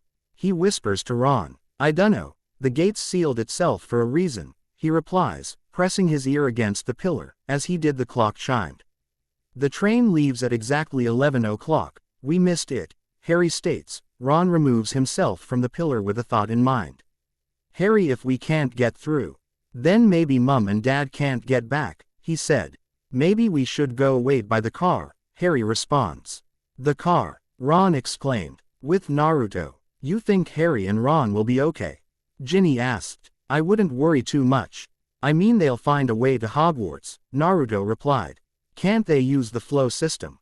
Hermione asked. They could, but the only one I know of is in Dumbledore's office, and even then you'll have to use it from there to be able to travel back to it, he stated. Maybe Mum and Dad can take them by car, Ginny suggested, which got a deadpan look from Naruto. Right, like they're gonna get there on time by car. I mean, how long would it take drive from London to Scotland? He asked. Ginny shakes her head. No, not like that, you see Mum's car can. This is mad, We can't drive to Hogwarts, Harry states. Who says anything about driving? You don't mean, Ron? No, the dark brunette said. Look, who knows when Mum and Dad will get back, and we've got to go to school, haven't we? And even underage wizards are allowed to use magic if it's an absolute emergency. Well, at least that's what Fred and George always say, Ron replies. Harry sighs. Something tells me we're going to regret this. So brooms and staffs aren't the only way to fly? Naruto asked, receiving a nod from Hermione. They sat in silence. You don't think they would? Hermione began. Knowing those two, defiantly, Naruto said. Ron, I should tell you, most muggles aren't accustomed to seeing a flying car, Harry said, looking out the window and spotting several pedestrians with disbelief glued to their face. Right, Ron replies and presses a small silver button. Down below, the baffled pedestrians blink as the car seemingly vanished into thin air. Half an hour later, Naruto, Hermione, and Ginny continued to speak amongst themselves while eating some snacks they bought off the cart. I think I understand how it works, Hermione said after listening to Naruto's explanation on chakra and ninjutsu. The key to activating them are hand signs that trademark the Chinese zodiac. They allow one to manipulate the amount of chakra necessary to perform the jutsu, he stated. Before Hermione or Ginny could ask anything else, Naruto spotted a flying car throughout the window. Well, I'll be damned, he said, getting both witches' attention. The two girls looked outside to see the flying vehicle zoom past them. I told you, Ginny stated with a grin. Yeah, he ruffles her hair, gaining a pout in return. You think they saw us? Naruto asked. Doubt it, at the speeds they're going, we are very easy to miss, Hermione states. Up in the sky, Ron and Harry look out through the window, attempting to find the train. Luckily, Harry managed to spot a single line of train tracks on a steep bridge. They're up ahead, look, Harry pointed out. Brilliant. Ron shifts the car and glides down towards the rails. They manage to stop the car only several inches off the ground. It must be around here. Somewhere. Harry spoke as he and Ron look up in front for the train. They did so for several seconds until they heard a familiar sound, like that of an active train. The two share a glance before re-looking at their respected rear view window. They saw their objective coming in fast. Harry and Ron looked at each other once more. Ah! They screamed. Ron quickly spins the wheel and hits the gas. The car whips out of the train's path. Sadly, doing so caused the vehicle to momentarily flip upside down as it jet underneath the bridge. Harry slides out of his seat as the car tilts and hits the door. The impact caused the door to open and the dark brunette to fall off. Harry, Ron shouted. I'm still here, Harry shouts back as he dangled from the car's open door. From within the express, Hermione pinched the bridge of her nose while mumbling, "Idiots." Ginny stared in shock at what was happening, while Naruto opened the window slightly and aimed his wand. "I got this, Wingardium Leviosa," he proclaimed. Harry, who was reaching for Ron's hand, was suddenly picked up and tossed back into the car. The two wizards looked down at the express to see Naruto, Hermione, and Ginny waving at them. The two waved back and continued to follow the train. Hogwarts train station, 7:40 p.m. The students exit the express, now wearing their wizarding robes. "All right, this way, come on now," they heard the half-giant say. "Hey Hagrid," Naruto and Hermione said. "Hello there you two, where's Ron and Harry?" he asked. Naruto, Hermione, and Ginny looked around. They're probably still on the train," Naruto responded. Hagrid shrugged and motioned them to continue towards the boats. "Where are those two?" Hermione asked. Naruto and Ginny shrugged. Great Hall, 8:45 p.m. Both Naruto and Hermione sat with the Gryffindor house. The two happily ate their meals along with their housemates when they spotted Ron and Harry walking up to them, both battered with slight dirt here and there. "Wow, you guys look like hell. What happened?" Naruto asked. "Well, you see," Harry started. Flashback. Making good time as the duo continued to fly the car, it suddenly groans and clicks several times. "Ron, just out of interest, have you ever landed a car before?" Harry asked. "Well, no, but until a few hours ago, I'd never taken off in one either," he replied, a little shaken, and with that, the car lurches forward and drops out of the sky. They managed to evade several walls around the castle until they crashed into a rather large willow. The two groaned and adjusted themselves. My wand. Look at my wand. Ron whines as he held a broken wand. Be thankful it's not your neck, Harry replied. Just then, something hit the car which sent a shudder throughout the vehicle. Harry looks out to see the branches curl up and lash themselves towards the car. The boys screamed as the tree continued its assault, leaving shattered windows and heavy dents all over the car. The willow then slams the car down. However, it does not release its hold on the vehicle and readied its finishing blow. Reverse. Reverse. Harry shouts. Ron shifts the gears and car shoots backwards as the willow slams a large branch fist on the ground and shattering it. The boys sighed in relief, but that feeling quickly washed away as the doors swung open, the seats tipped sideways and ejected Ron and Harry. When they hit the ground, their belongings shoot out of the trunk. The car's taillights blaze angrily before the car drove off into the dark forest. Dad's gonna kill me, Ron spoke, slightly shaken before. The two wizards dragged their battered selves to the gates where they met themselves with a mountain of student trunks and caged pets. Hey Sora, Ron said, getting several flaps in return. First, a house elf shows up in my bedroom. Then as it turns out couldn't get through the barrier and onto the platform, and now we almost get killed by a tree. Someone clearly doesn't want me here this year, Harry spoke. Well, take a good look, lads. They turned to see Filch and his pet cat, Mrs. Norris. This might well be the last you spend in this castle. Snape's office. The trio walk in to see Snape reading the Daily Prophet. The headline reads, Flying Ford Angelia mystifies Muggles. You were seen, by 7 Muggles no less. Snape snapped, do you have any idea how serious this is? You have risked the exposure of our world. Not to mention the damage you inflicted on a whomping willow that has been on these grounds for hundreds of years, he states angrily. Honestly, Professor Snape, I think it did more damage to us, Ron responded. Silence, I can assure you, were you in Slytherin and your fate rested with me, the both of you would be on the train home tonight, as it is. They not. They turned to see Dumbledore standing in the doorway, along with Professor McGonagall. Professors, Harry and Ron sighed in relief. Headmaster, these boys have flouted the decree for the restriction of underage wizardry as such. I'm well aware of our bylaws, Severus, having written more than a few myself. However, as head of Gryffindor House, it is for Professor McGonagall to determine the appropriate action, Dumbledore stated. Ron slumps in depression. We'll go get our stuff, he said. What are you talking about, Mr. Weasley? She asks with a raised eyebrow. Well, you're going to expel us, aren't you? He asked. McGonagall sighs and shakes her head. Not today, Mr. Weasley, but I must impress upon the both of you the seriousness of what you have done. I will be sending owls to both of your families tonight and you will each get a detention, she states. Harry and Ron give a low sigh but flinch under Snape's cold gaze. Splendid. Now I suggest we return to the feast. Here's a delicious-looking custard tart that I want to sample, he said before walking out with the rest of the group. Harry spots an envelope on the floor and reads it. Quickspell, a correspondence Sue. RSE in Beginner's Magic. He looked at who it was addressed to and resisted the urge to laugh. Mr. Filch, you dropped this, he said. The man turned and blushed in embarrassment as he snatched the letter from Harry and shoves it in his pocket. End of flashback. Wow, you guys are lucky, you know that, Naruto states. How is that lucky? We've got detention on our first day, Ron replies, getting several snickers from nearby housemates.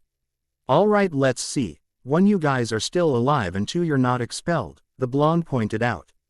He's got a point there, Harry stated. So, are you guys gonna stand there all day or are you gonna join in? Naruto stated, scotching over and letting his friends sit. As they ate, Hermione decided to ask, Harry, what was that you said about the house elf? She asked. Harry nodded and proceeded to tell them about Dobby, the house elf that appeared in his room, and about the warning it gave him and all the little trouble it got him into. Seems like he was trying to protect you, Naruto stated. He's got a funny way of showing it, he responded, still angry at the fact that Dobby hid all of the letters his friends had written him, then tried to run off with them.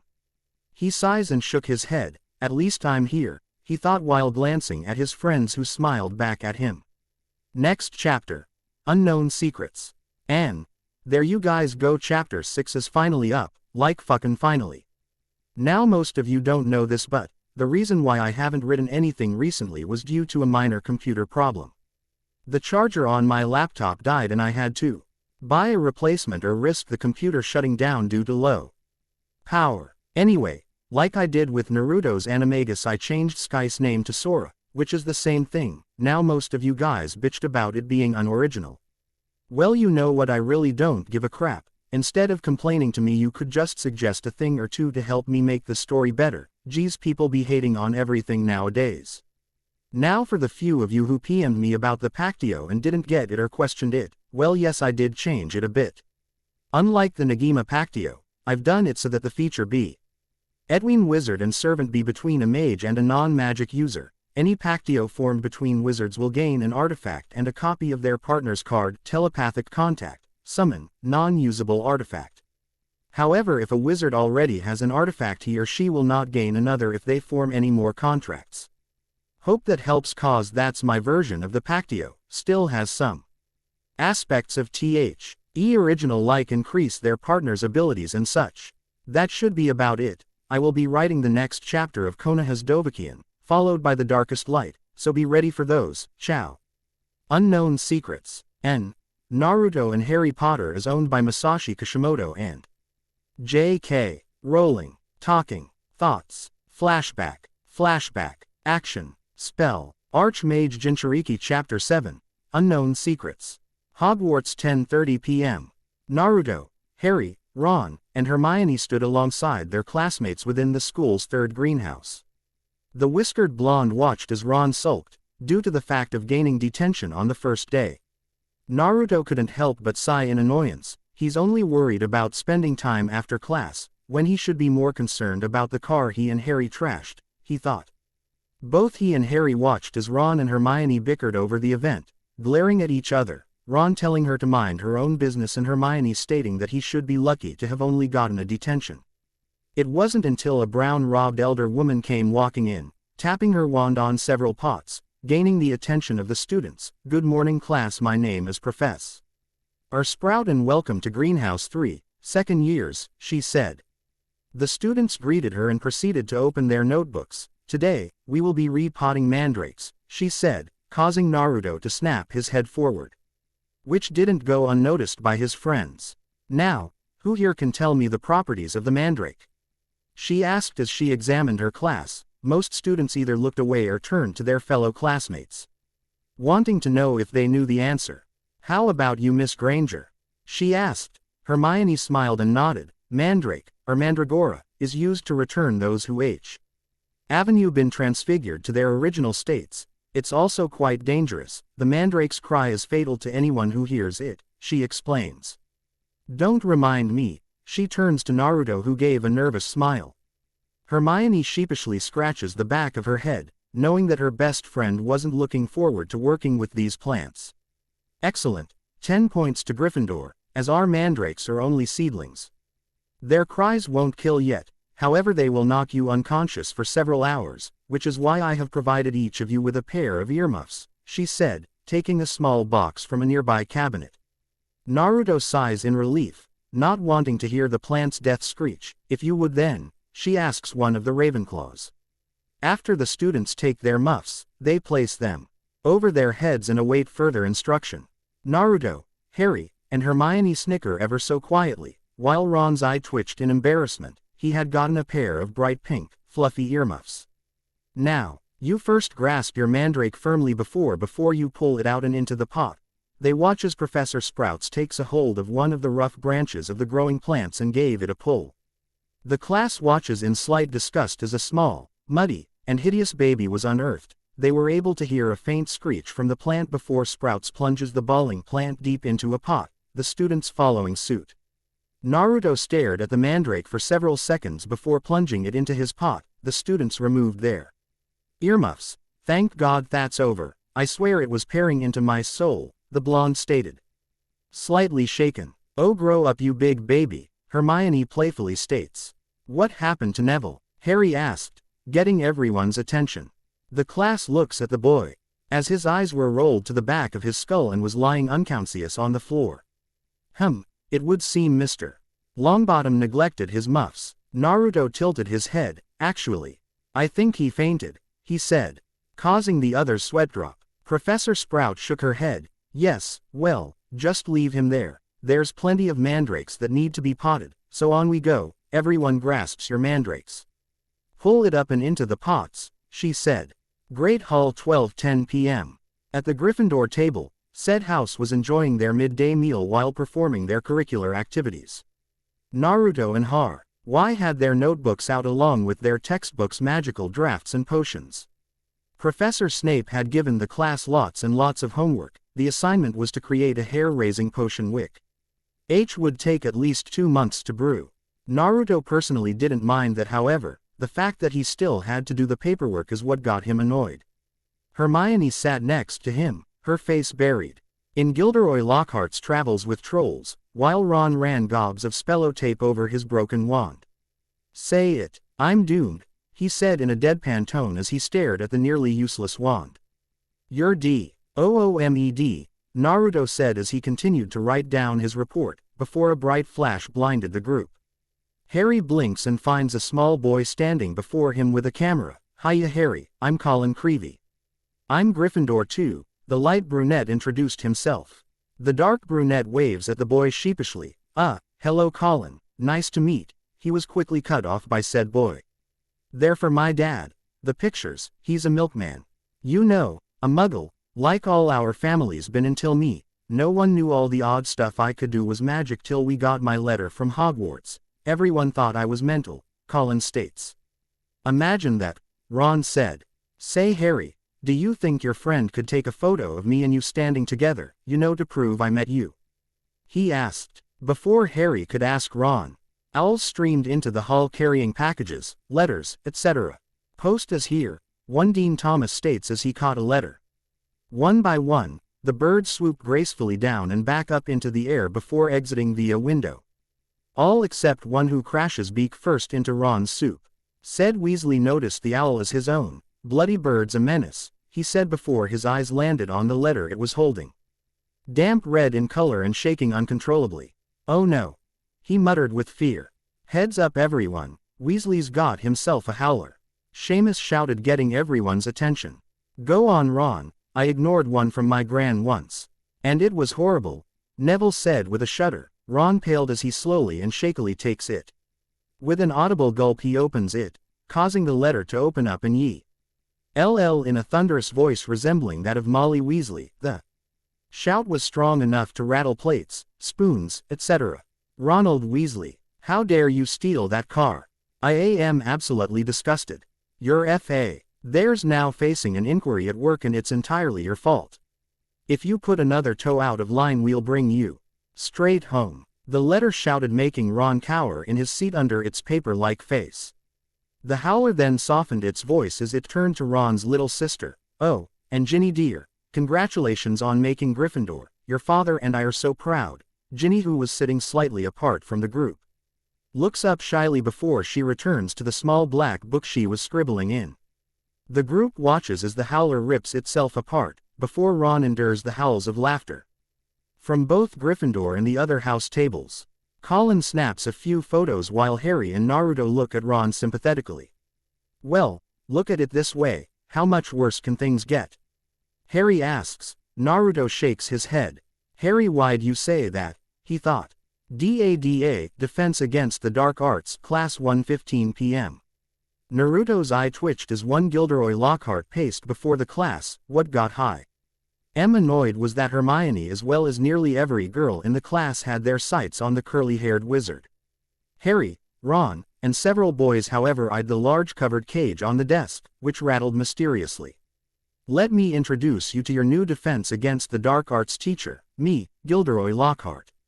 Order of Merlin, 3rd class, honorary member of the Dark Force Defense League and D5 times winner of Witch Weekly's Most Charming Smile Award. But I don't want to talk about that. I didn't get rid of the Bandon Banshee by smiling at her. Lockhart introduced himself, awaiting laughter from his students only to receive a few weak smiles from the class and a tisk from Naruto. I see you've all bought a complete set of my books. Well done. I thought we'd start today with a little quiz, nothing to worry about. Just to check how well you've read them, how much you've taken in, he said as he hands out papers. Naruto looks at the sheet and a tick mark appears on his head. The bloody hell is this? He whispered. Ron and Harry look at the blonde. What's what? Harry asked. Look at these questions. They're all about him, he said, showing them his sheet. What is Gilderoy Lockhart's favorite color? Harry read. What is Gilderoy Lockhart's greatest achievement to date? Ron spoke. When is Gilderoy Lockhart's birthday and what would his ideal gift be? Question mark single quote. Hermione, who had looked at the paper, sweat dropped before looking over at the new teacher in confusion. You have 30 minutes, start now. 30 minutes later, Lockhart rifles through the completed exam. Tut, tut. Hardly any of you remembered my favorite color is lilac, but Miss Hermione Granger knew that my secret ambition is to rid the world of evil and market my own range of hair care potions. Good girl, he praised. Hermione beams while Naruto's eye twitched for the second time that day. Lockhart's expression suddenly darkens. Now be warned, it is my job to arm you against the foulest creatures known to wizard kind. You might find yourself facing your worst fears in this room. Know only that no harm can befall you whilst I am here. Giving a showman's flair, Lockhart turns the cage. I must ask you not to scream. It might provoke them, he warned. Naruto raised an eyebrow and leans in along with Ron and Harry, while Neville pales and draws back. Lockhart lets the tension build before it whips the cover off the cage, uncovering several electrical blue creatures, 8 inches tall, with pointed faces and wings. They rattle the bars and give bizarre looks to the class. Cornish pixies, Naruto stated in a deadpan tone. Freshly caught Cornish pixies, Lockhart pointed out. Seamus snorts and laughs quietly, which didn't go unnoticed by Gilderoy. Laugh if you will, Mr. Finnegan. But pixies can be devilishly tricky little blighters. Let's see what you make of them now, he stated before he flung open the doors and letting the pixies swarm the room, spraying students with ink bottles, breaking beakers, shredding books, etc. To grab Neville by the ears, lift him into the air, and begin to circle the ceiling. The students scampered around the room, avoiding the crazed lightning-fast pixies. Come on now, round them up, they're just pixies, Lockhart said. At this Naruto grew irritated with the man. You're the teacher, shouldn't you do something? He yelled, led as he ducked down to avoid a flying textbook. Lockhart sighed smugly. Very well, he brandishes his wand, pesky pesternomi, he declared, only for his spell to have absolutely no effect on the creatures. The pixies turn their attention to the teacher, fly towards him, seize his wand, and tosses it out a window. Having lost his wand, Lockhart joins the stampeding class towards the exit, leaving Naruto, Hermione, Ron, and Harry in the room. I'll ask you four to just nip the rest of them back to their cage, he said before slamming the door shut. The group stood there blinking at the door. Ron swats a pixie that was gnawing his ear. What do we do now? He asks, Harry slapping away a pixie as it tried to take his glasses. Okay, I've had enough, Hermione-chan, Naruto called out. Both wizards brought their wands out. Immobilis, they declared, shooting a blue flare which spread throughout the room and rendering the hyperactive pixies immobile. Neville falls and plops onto Lockhart's desk. Why is it always me? He asks, slightly shaken. The five exit the room and walk with what was left of their belongings. Okay, I officially hate this guy, Naruto stated. Can you believe him? Ron added in. Hermione shook her head. I'm sure Professor Lockhart just wanted to give us some hands-on experience, she responded. You're joking, right? Her blonde friend retorted. Hermione, he didn't even have a clue as to what he was doing. By the looks of it, he let the pixies out to get back at Seamus, Harry said. Rubbish. Read his books, you'll see all the amazing things he did, she huffed and walked ahead of the group. Naruto, Harry, Ron, and Neville look at each other. He says he's done, the redhead muttered as he shook his head. 2 months later, courtyard, with Harry. The Gryffindor Quidditch team, organized by the following people: Harry Potter, Fred and George Weasley, Alicia Spinnet, Katie Bell, and Angelina Johnson, trail behind their captain, Oliver Woods. They continued to walk, passing by several students who were studying. I spent the summer devising a whole new Quidditch program. We're going to train earlier, harder, and longer, Woods stated before he caught a glimpse of another team and squinted his eyes to get a better look. I don't believe this, he said, as they all soon came in contact with the opposing team, branding green robes and broomsticks. At their lead was Marcus Flint, captain of the Slytherin team. Ron, who was at a table with Naruto and Hermione, looks up. "Uh-oh, I smell trouble," he said, making both blonde and brunette wizards to turn their attention to the two teams. "Clear out, Flint, I booked the pitch for Gryffindor today," Oliver stated. "Easy, Woods, I've got a note," Flint stated smugly, holding up a parchment. Woods snatches the note and scans through it. "I, Professor Severus Snape, do hereby give the Slytherin team permission to practice today, owing the need to train their new seeker," the note stated. "You've got a new seeker? Who?" Woods asked with slight disbelief, as a pasty-faced boy pushed himself to the front. "It's Malfoy," he said. "Draco." Harry spoke with definite disbelief. "That's right, and that's not all that's new this year," he said as the 7 Slytherin Quidditch players held out their new broomsticks. "Those are Nimbus 2001s, Ron stated as he walked up to his house team along with Naruto and Hermione. "A generous gift from Draco's father," Flint responded smugly. "That's right, Weasley. You see, unlike some, my father can afford to buy the best. At least no Gryffindor team had to buy their way in. They got in by pure talent," Hermione retorted. Malfoy turns to the brunette with a glare. "No one asked for your opinion, you filthy little mudblood," he said, causing everyone with the exception of Harry, who was confused by the term, to freeze in shock. Woods noticed Fred and George were about ready to tackle the blonde and possibly beat him to an inch of his life and was about to stop them, only for a second blonde bullet to connect a fist with Malfoy's face. "Whoa!" both teams shouted as they grabbed their younger housemates. Malfoy clutched his jaw and parted his nose as blood trailed down from it, while Naruto was held down by Oliver, Fred, George, and Alicia. "Why you?" Malfoy stutters angrily. "Take that back, damn it. Take it back," Naruto threatened, as his features drastically changed. The ones holding him, now struggling to keep him down. The blonde's hair was in fact more wild, his whisker-like marks became more ragged, and his eyes went from sapphire blue to blood red. Those of the Slytherin team who noticed, had a feeling of dread crawl up their spine. "You'll pay for that one, Malfoy, eat slugs," Ron shouted, aiming his cracked wand at the boy. Sadly, the spell scissored out the wrong end, hitting Ron himself in the stomach. The Gryffindor team left their weights off Naruto enough for him to rush out and towards his downed friend, along with Harry and Hermione. "Ron, you all right?" he asks. Said boy sits up and feels the need to upchuck. He opens his mouth and bletch. The three back off slightly as 3 slugs dribble out of Ron's mouth. The Slytherin team laughed at the boy's predicament. Ron angrily tries to stand up, only to fall to his knees and belch out slugs once more. Colin, who was nearby, was fascinated and ran up to them with his camera. "Wow. Can you hold him still, Harry?" he asks. Naruto and Harry heft Ron over their shoulder. "Out of the way, Colin," the blonde states before turning to Hermione. "Let's get him to Hagrid. He'll know what to do," he said. The brunette wiped her incoming tears and nodded.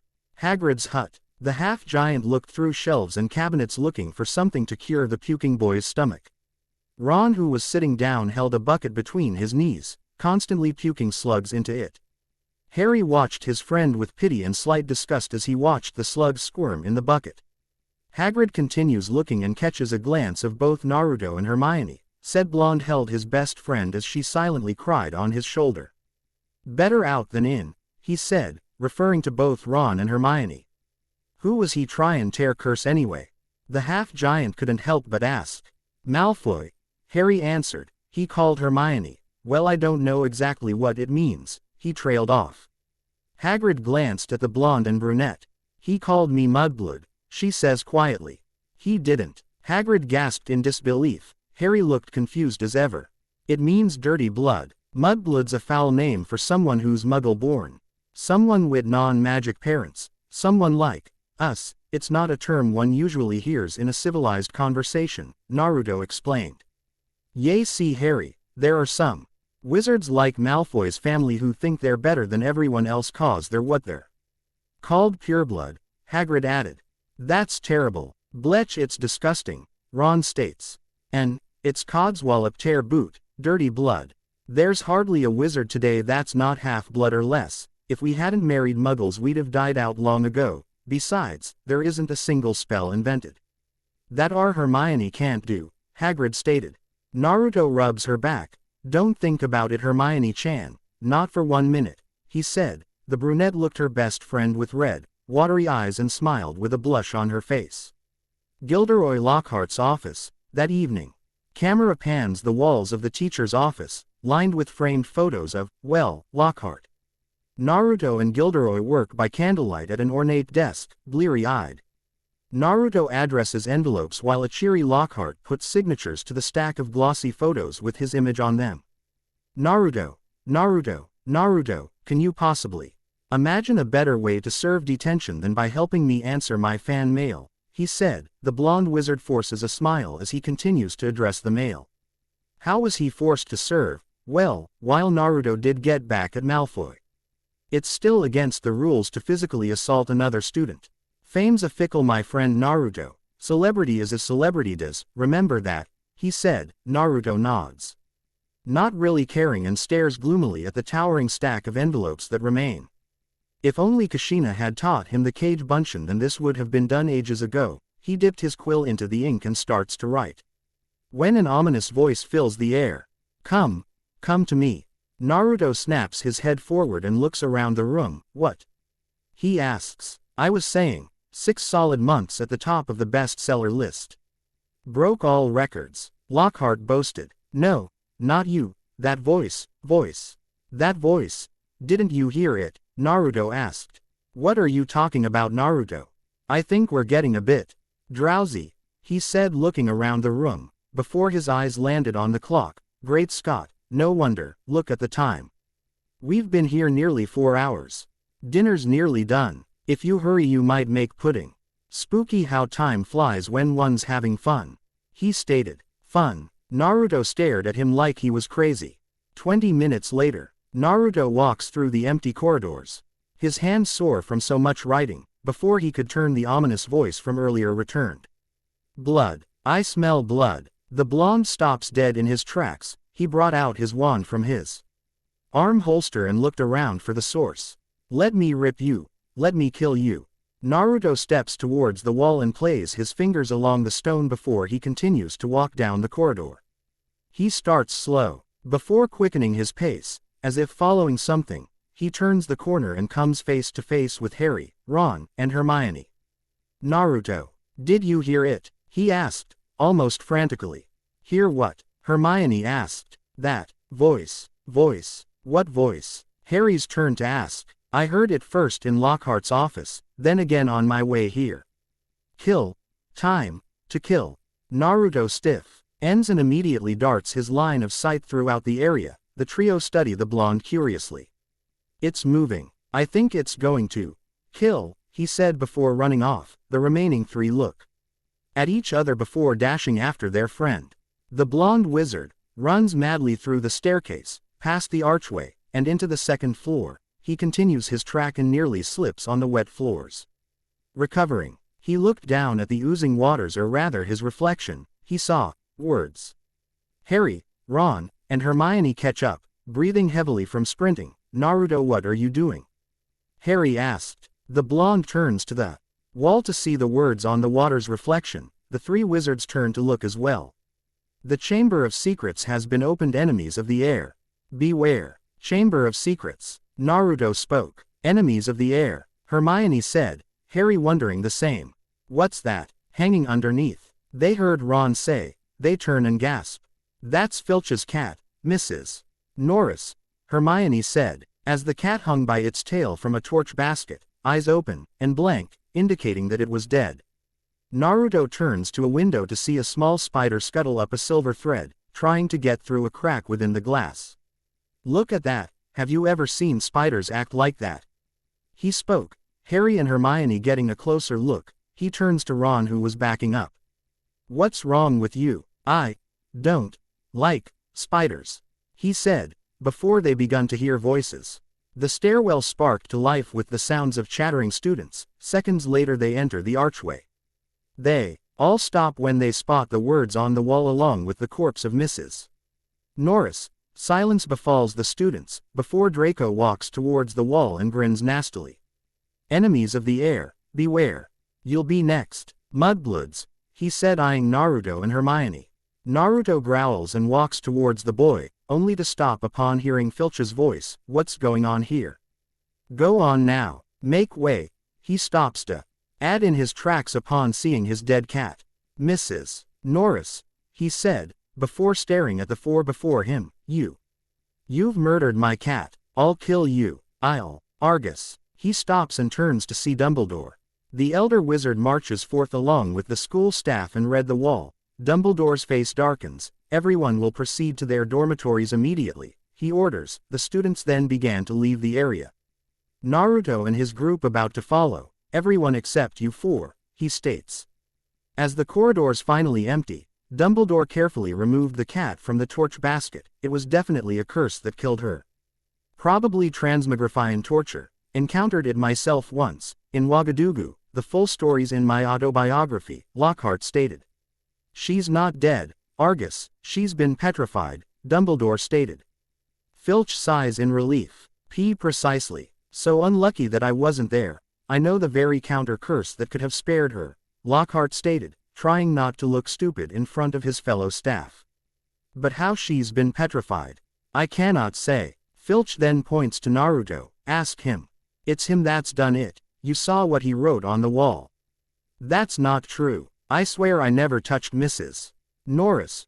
Rubbish. If I might, Headmaster. The two stop arguing and turn to Severus. Perhaps Mr.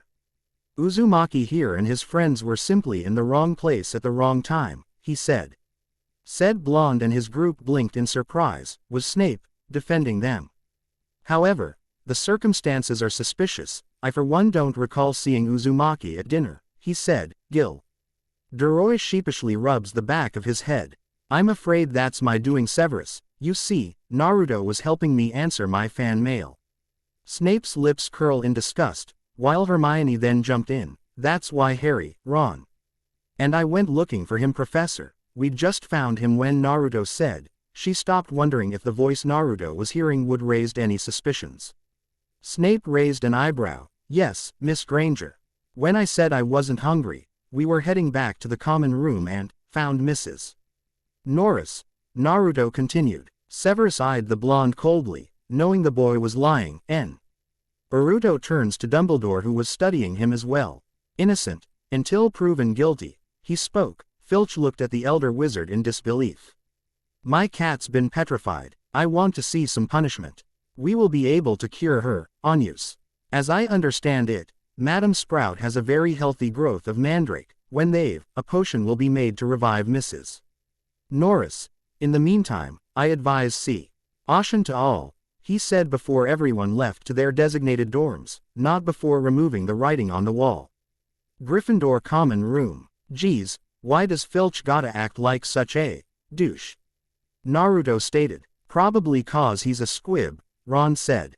Huh, Naruto and Harry asked. A squib's someone who's born into a wizarding family but hasn't got any powers of their own. It's why he hates students so much. Naruto. Hermione speaks. This voice, you said you heard it first in Lockhart's office. Yes, and did he hear it? He said he didn't. Maybe he was lying, Ron added. I hardly think that someone with Gilderoy Lockhart's credentials would lie to one of his students, Ronald. The three boys rolled their eyes. Besides, if you recall, we didn't hear anything either, she said. Naruto looks at his friends. You do believe me, don't you? Course we do. It's a bit weird, isn't it? You hear this voice and then Mrs. Norris turns up petrified. I can't explain it. It was scary, he said before frowning. You think I should have told Dumbledore and others? Are you mad? Ron states. No, Naruto. Even in the wizarding world, hearing voices isn't a good sign, Hermione adds. Transfiguration class 11:20 a.m. McGonagall stood in front of her class. Resting on the desks of her students was a different animal. Today, we will be turning animals into water goblets, she said. Before bring up her wand and taps the bird in front of her 3 times, before it morphs into a beautiful crystal goblet. Now who would like to go first? She scans the room. Mr. Weasley. Ron nods and proceeds to turn his rat scabbers the same way shown. Sadly, due to his malfunctioning wand, that spell worked halfway, leaving a beautiful, tailed goblet. McGonagall's sweat dropped. I believe it's best you replace that wand.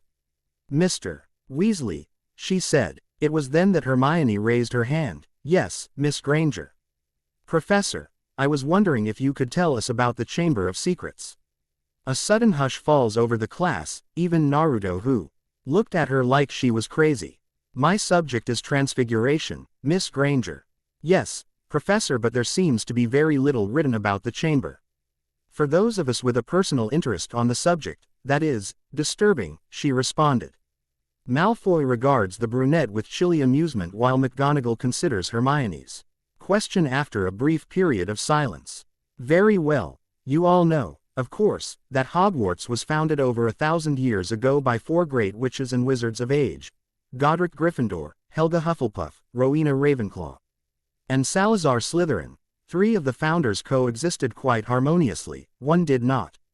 3 glasses who? Ron asked in confusion. Salazar Slytherin wished to be selective about the students admitted to Hogwarts. He believed that magical learning should be kept within all magic families, in other words, purebloods, she answered, causing the Gryffindor to furrow their eyes.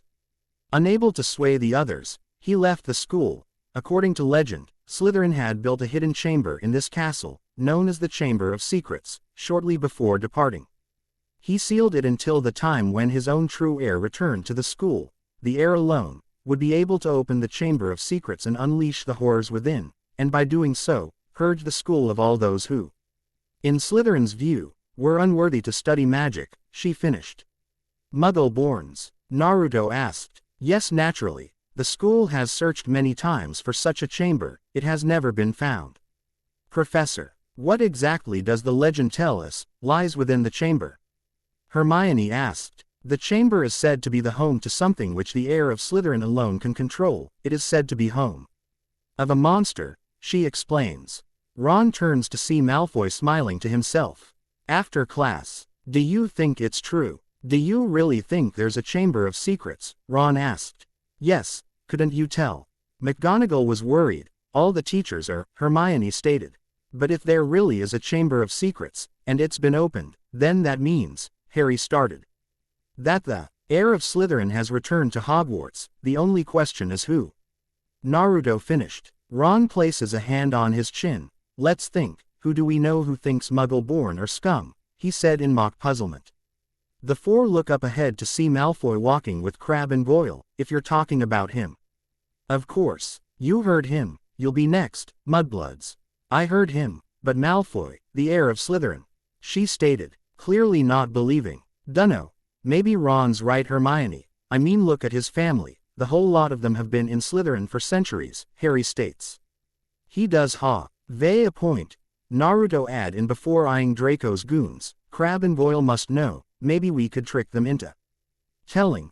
He pondered. No, even they aren't that thick, but there might be another way. Mind you, it would be difficult. Not to mention we'd be breaking about 50 school rules and it would be dangerous, very dangerous, Hermione states. I see. Well, better get started, the blonde said. Library. That night, Naruto, Hermione, Ron, and Harry huddle around the book entitled, Most Potenti Potions. They spotted pages littered with disturbing illustrations. Here it is, the polyjuice potion, when properly brewed. The potion allows the drinker to transform himself temporarily into the physical form of another. Hey, I can do that, Naruto stated, causing the 3 to look at him. Dog, boar, ram, henge. Transformation. In a plume of smoke, Naruto's appearance was replaced with that of Harry. The 3 were gobsmacked. So what do you think? We're like twins, he said, imitating Harry's voice. That's bloody amazing, Ron stated. Well, then we don't need to worry about using the potion, the original Harry states. Yeah, about that. Remember when I told you guys about chakra? Well, ya kind of need it to be able to transform like I did, and there's only one of me, so either you or Ron will have to take the potion, Naruto explained, releasing his transformation. Ah, Harry and Ron complained. Right. So Hermione-chan, what does the recipe say? It's tricky. I've never seen a more complicated potion. Lacewing flies, leeches, fluxweed, and of course a bit of whoever we want to change into. Whoa, now hang on a second. I ain't drinking anything with crab's toenails in it, Ron stated. How long to brew? The blonde asked. A month, she replied without a care in the world. A month. But if Malfoy is the heir of Slytherin, he could attack half the Muggle-borns in the school by then, Harry stuttered. You didn't have to tell me that, Hermione mutters. Naruto placing a hand on her shoulder. Next chapter. Unraveling Truth. Anne. Hey guys, so sorry that it took so long to update this chapter. I've been working on my other ones, including a new story I've been secretly writing. Don't think I'll be posting it any time soon though. Also, I've recently gotten a job, so I won't be working on them 24/7 like I used to, but don't worry, the Darkest Lee. GHT and Konoha's Dovahkiin will be out soon, so be ready for that. Also for Konoha's Dovahkiin, now there were some of you that wanted to quit reading due to not having played any of the DLC and wanting to see it for themselves. Well, I will be starting the Dawnguard questline pretty soon after Sasuke's retrieval mission, so give or take 1 or 2 chapters before going back to Skyrim. Second questie. On people have asked me is when are the Fate Stay Night factors going to be appearing in this story. The answer is, the 5th year. By the way, I've gotten an PM personal message from Lycanoda, WH. O's a fan of my One Piece crossover. Naru no am I. Now I quit writing the story on account of losing interest in making Naruto too powerful. I mean, it's a godlike FIC, but still I think I gave him too many Logia and Paramesha but no Zone. For me the story went down under after chapter 3. Now Lycanoda has already voted that I start another story, make it similar just with better properties. If you guys want me to start another One Piece crossover, just vote for it at the end of your review or send me a PM. Other than that, I don't have much left to say, so I will see you guys next time. Ciao. Unraveling Truth. N. Naruto and Harry Potter is owned by Masashi Kishimoto and J.K. Rowling. Talking. Thoughts. Flashback. Action. Spell. Archmage Jinchuriki Chapter 8. Unraveling Truth. Quidditch pitch 5:26 p.m. The cheers of the 4 main houses were heard from the Quidditch pit as the Gryffindor and Slytherin teams zoomed to each side's gold rings. Unlike last year, however, the Slytherin team had higher numbers on the scoreboard. Gallopin', Gorgons. Slytherins flyin' like they got dragon fire in their brooms, Hagrid states, trying to keep track of the player holding the quaffle. Ron fumes. After humiliating himself with a backfired Slugulus Eructo and having himself and his friends referred to as mudbloods by the Malfoy, it was needless to say that his Disley K for the Slytherin house has heightened. No, intercept, yes. Wait, Naruto wailed as Slytherin scored once more. Come on Harry, the match ends in 3 minutes, ya gotta catch that snitch, he mutters. Ron agrees along with Hermione as they eyed their friend who was in current sports conflict with one Draco Malfoy. Naruto sighs and quickly notices someone in particular, arriving onto the faculty box. He asked Hagrid for his rather large binoculars and took a look. Him, he thought in slight anger as his eyes landed on Lucius Malfoy. Harry flies high above the other players in search for the winged golden orb. When Malfoy streaks overhead, all right there. Scarhead, he asked with a smirk. Harry only glares at the slick-back blonde and misses the bludger that was rushing towards his head. Harry, watch out, he hears George shouts and narrowly misses the whistling bludger. The Weasley twin bats the thick magical ball away from the duo. Harry watches the bludger soar off but suddenly blinks as it turns around and aims right back at him. He immediately takes off with the bludger hot on his trail. Uh-oh, Naruto states, still in possession of the binoculars. What is it? Ron asks. Bludger's after Harry. A rouge bludger. Hagrid mutters. Rouge bludger. Ron asked with Naruto and Hermione paying close attention. That ball's been tampered with, see fee. Our heir self. Hagrid points out as Harry executes a series of zigzags, loops, and rolls in attempt to shake the relentless bludger. Ron draws his wand and takes aim, only for Naruto to drop it down. Easy there, Ron.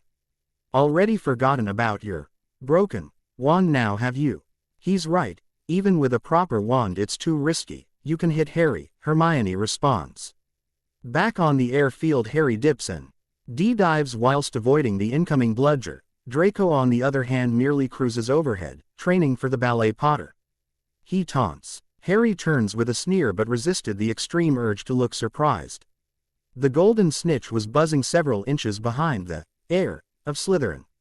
He quickly turns his broom and dashes towards Malfoy, who gulped and swayed clear as the brunette zoomed past him and down towards the ground. The slick-back blonde took notice of the golden orb that Harry was pursuing and growled, "Cheap trick there, Potter." He shouts before blitzing after him into the trench that circled around the pitch. "What's happening?" Ron asked, wanting to know what was going on within the non-visible trench. Naruto narrowed his eyes as time seemed to slow down. The cheers from the crowd had muted and all he could hear was a serpent's hiss. He glanced over to the faculty box and noticed a rather familiar black-cloaked figure, standing above the rest of the Magi teachers. Naruto. Snapping from his stupor, he turned to Hermione, who motioned towards the field to Miss Malfoy shoot out from beneath the trench and off his broom. Of course he'd have wondered what had transpired through the trenches, but took a quick glance to see that the figure had disappeared. "Harry," he heard Ron shout, and turned back to the field to see Harry fly out and onto the field as well. The brunette tightly gripped his arm, indicating that he had received an injury. Everyone was at the edge of their seats as the boy's hand unclenched. "Harry Potter has caught the golden snitch. That's 150. Gryffindor wins." The stadium, with the exception to Slytherin, roared in high cheers. "Yes, that's how it's done, mate." Ron high-fives Naruto, but stops when the rouge bludger slams into the ground, nearly crushing Harry in the process. Harry himself grunted in pain as he was forced to roll on his now broken arm, the bludger continuously aiming for him as it blasted off into the sky and repeatedly slammed back down, violently tattooing the field with small craters. "Someone get him out there," they heard Neville shout. Naruto tapped his fingers along the railing. It would take too long to take the stairs, especially with all the students in the way. Only one thing he could do. Bringing out his wand, he took aim and timed the precise moment that his spell would intercept the bludger, Immobilis. Barely managing to capture the bludger in a stasis form, Naruto gave the go. Hermione now. Right. Finite incantatum. A multicolored flare shot from her wand and strikes the possessed ball, causing it to explode in its Syro state. Not wasting any more time, the Gryffindor house and half of the faculty got onto the field and rushed towards Harry, while the remaining teachers and Slytherin house attended Malfoy. "You all right, Harry?" "No, I think my arm's broken." Just as those words left his lips, Gilderoy Lockhart pushed through the crowd and towards the scar-headed brunette. "Not to worry, Harry, I'll fix that arm of yours straight away." This caused the boy to grimace. "No, not you. Poor boy doesn't know what he's saying. This won't hurt a bit, Harry brace." Himself as Lockhart twirls his wand and zaps his damaged limb. At first nothing happened, which relieved the brunette, but once he looked up to the horror-stricken faces of his friends, he slowly looked down to see that his arm was in a rubber-like state. "Ah, yes, well, that can happen sometimes. The point is the bones are no longer broken." Hagrid turned to the curly-haired professor. "Brocken. He doesn't have any bones at all," he stated. Harry was greatly disturbed as his boneless limb flexed in ways that weren't humanly possible. The medics brought over the stretcher and carried both boys to the hospital wing. Naruto watched his friend get taken and noticed a small figure peeking out from behind a banner. By the rags it wore, he could only deduct that the figure was a house elf. "Hey guys, you go on ahead. I'll catch up." Hermione and Ron looked at each other before shrugging. Behind the banner, the house elf cursed his luck. Sure, he had managed to injure Harry's arm, but he knew it wasn't enough to have him sent home. "You know, if you're gonna try and sneak around, the least you can do is stay out of sight." This caused the elf to jump in fright before to meet the blonde wizard that Harry is almost always seen with. "It shouldn't have been that hard. I mean, house elves have strong enough magic to disapparate, even tamper with everyday items," he mused, which frightened the elf, thinking he would be turned in and punished. "Now, do mind telling me what you were doing here?" The house elf fidgeted before answering. "Dobby is very sorry. All he wanted was for Harry Potter to be safe." So you were the cause of the rouge bludger. Why did your master put you up to it?"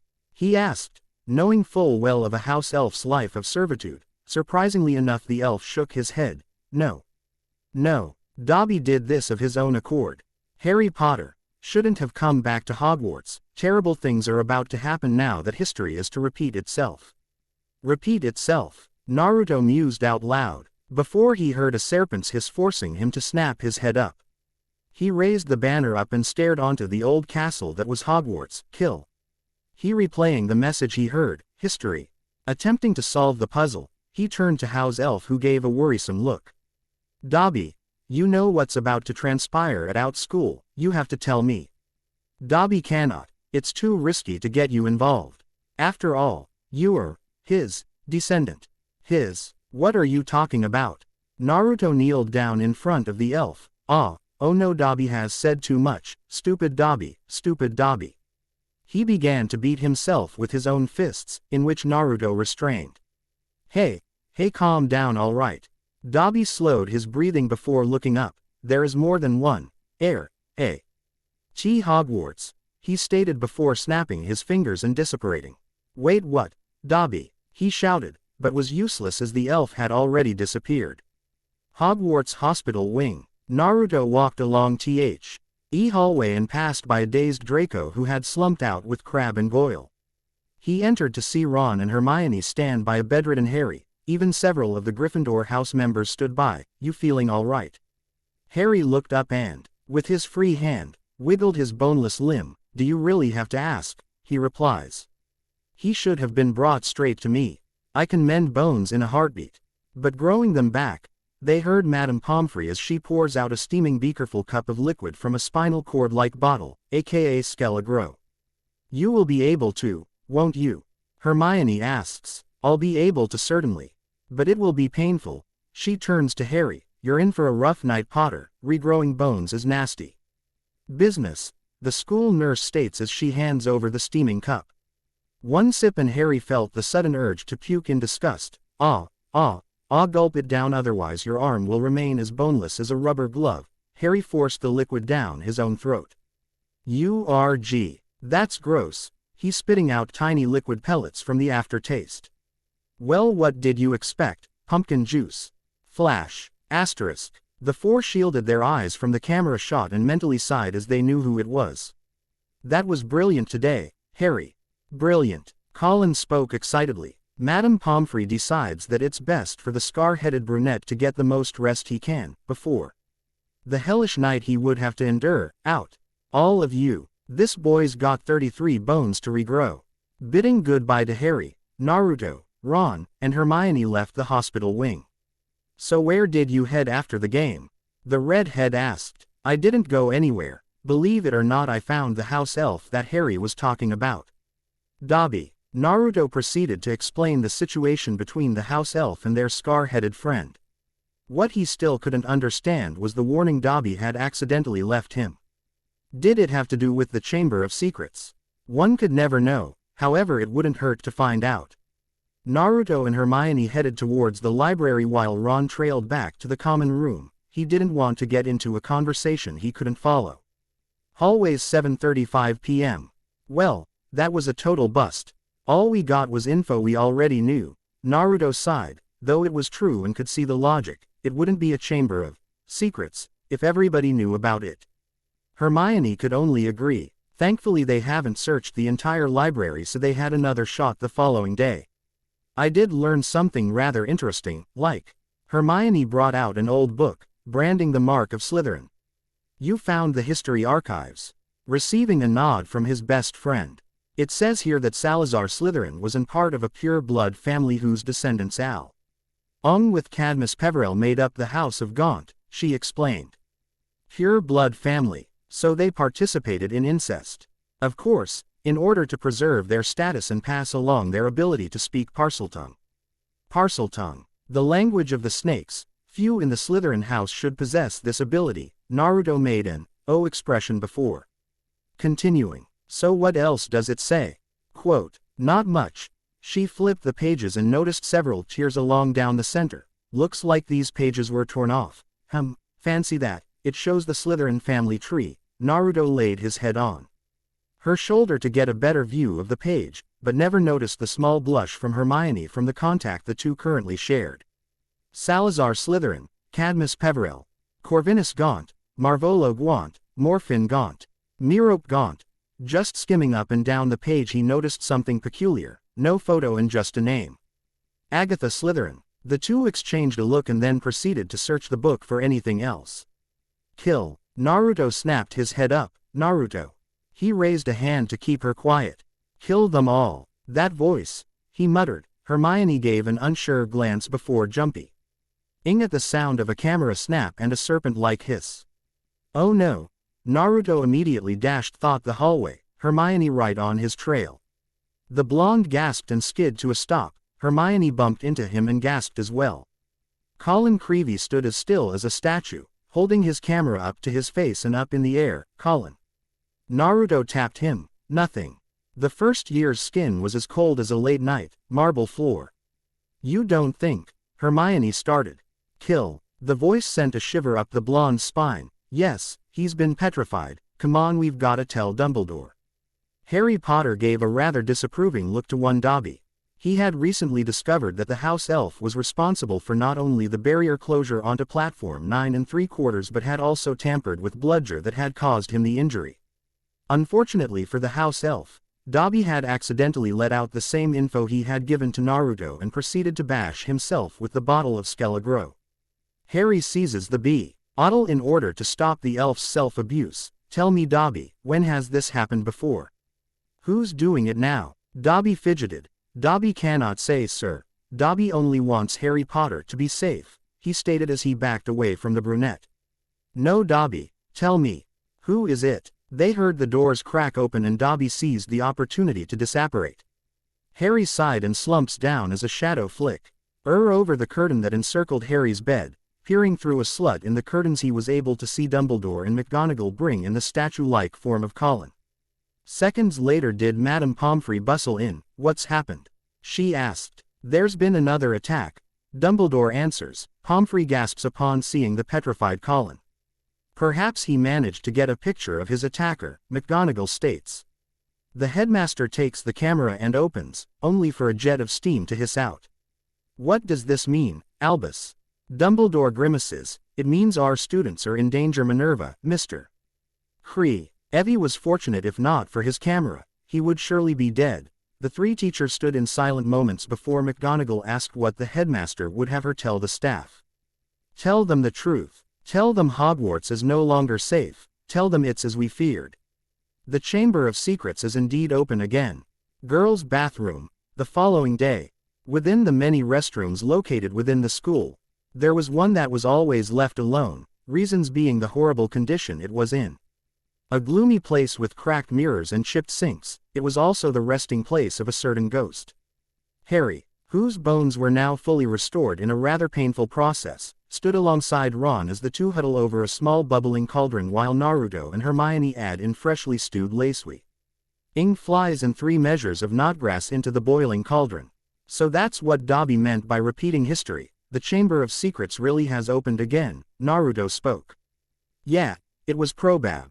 Lee Lucius Malfoy who opened it when he was at school here. Now he's told Draco how to do it, Ron replied. Maybe. Either all we'll have to wait for the polyjuice potion to know for sure. The 3 boys nodded before Ron asked. Enlighten me though, why exactly are we brewing this potion in broad daylight, in the middle of a girl's lavatory? Don't you think we'll get caught? Never. No one comes in here, Hermione responds. This caught their attention as the 3 boys looked amongst each other. Why? Harry asked. Moaning Myrtle. Who's Moaning Myrtle? This was a question the 3 asked themselves. However, Ron wasn't as clever as to not say it out loud. A loud piercing screech was heard as the ghost of a young girl races out of a wall and comes face to face with the Weasley. On backs away as the ghost levitates away from the group. I'm Moaning Myrtle. I wouldn't expect you to know me. Who would ever talk about fat, ugly, miserable, moping, Moaning Myrtle? She then began to sob, rather loudly as she took off into the ceiling and dived head first into a toilet. Water splashed up upon impact. The 3 boys stared dumbfounded while Hermione only glances at the toilet with a small sweat drop. She's really sensitive. the brunette mused before motioning Naruto to help out with the potion. Great Hall 6:20 p.m. Gather round. Gather round. Gilderoy Lockhart Mo. Cheon. Several students from each of the 4 houses were presented in the day's event. Can everyone see me? Can you all hear me? Some of the students either replied with a yes, or gave a nod. Excellent. In lights of the dark events of recent weeks, Professor Dumbledore has granted me permission to start this little dueling club. Naruto, who was in the crowd along with Harry, Ron, and Hermione, perked up after hearing dueling club, to train you all up in case you ever need to defend yourselves, as I myself have done on countless occasions. For full details see my published works. Duel Club. Naruto cups his chin. You're not serious, are you? I mean you, in a club, with him. Ron points to Lockhart. Naruto grimaces. Okay, but that's the only flaw with this club, he whispers. Back on the stage, their potions master, Snape, enters the fray. Let me introduce my assistant, Professor Snape. He has sportingly agreed to help me with a short demonstration.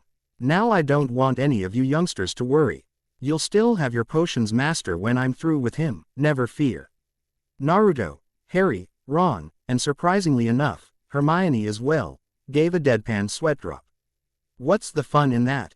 Ron mused. The students watch as Lockhart and Snape bow towards one another before turning and taking 10 paces. They spin with their wands poised like swords.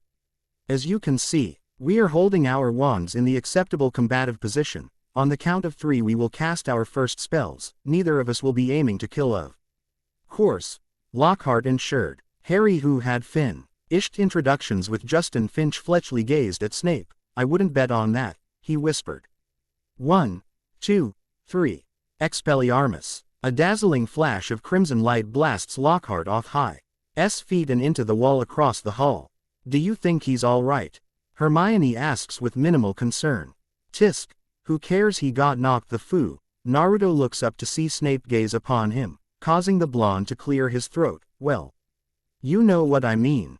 Well, there you have it. That was a disarming charm. As you see, I've lost my wand. Lockhart spoke as he unsteadily picked himself up. Ione sees the magical tool and hands it over to the Gilderoy. Ah, thank you, Miss Granger. Yes, an excellent idea to show them that Professor Snape, but if you don't mind my saying so, it was very obvious what you were about to do. If I had wanted to stop you, it would have been only too easy. Perhaps it would be prudent to first teach the students to block unfriendly spells, Professor, Snape responded in a bored fashion. An excellent suggestion, Professor Snape. Let's have a volunteer. He searches the room. Several students either ducked to avoid being chosen, until his eyes landed on the 4 boys who were still snickered due to watching Gilderoy be shot through the air like a rag doll. Uzumaki, Longbottom, how about you? Huh, was Neville's reply. Naruto saw the instant mood change of his fellow housemate. Sir.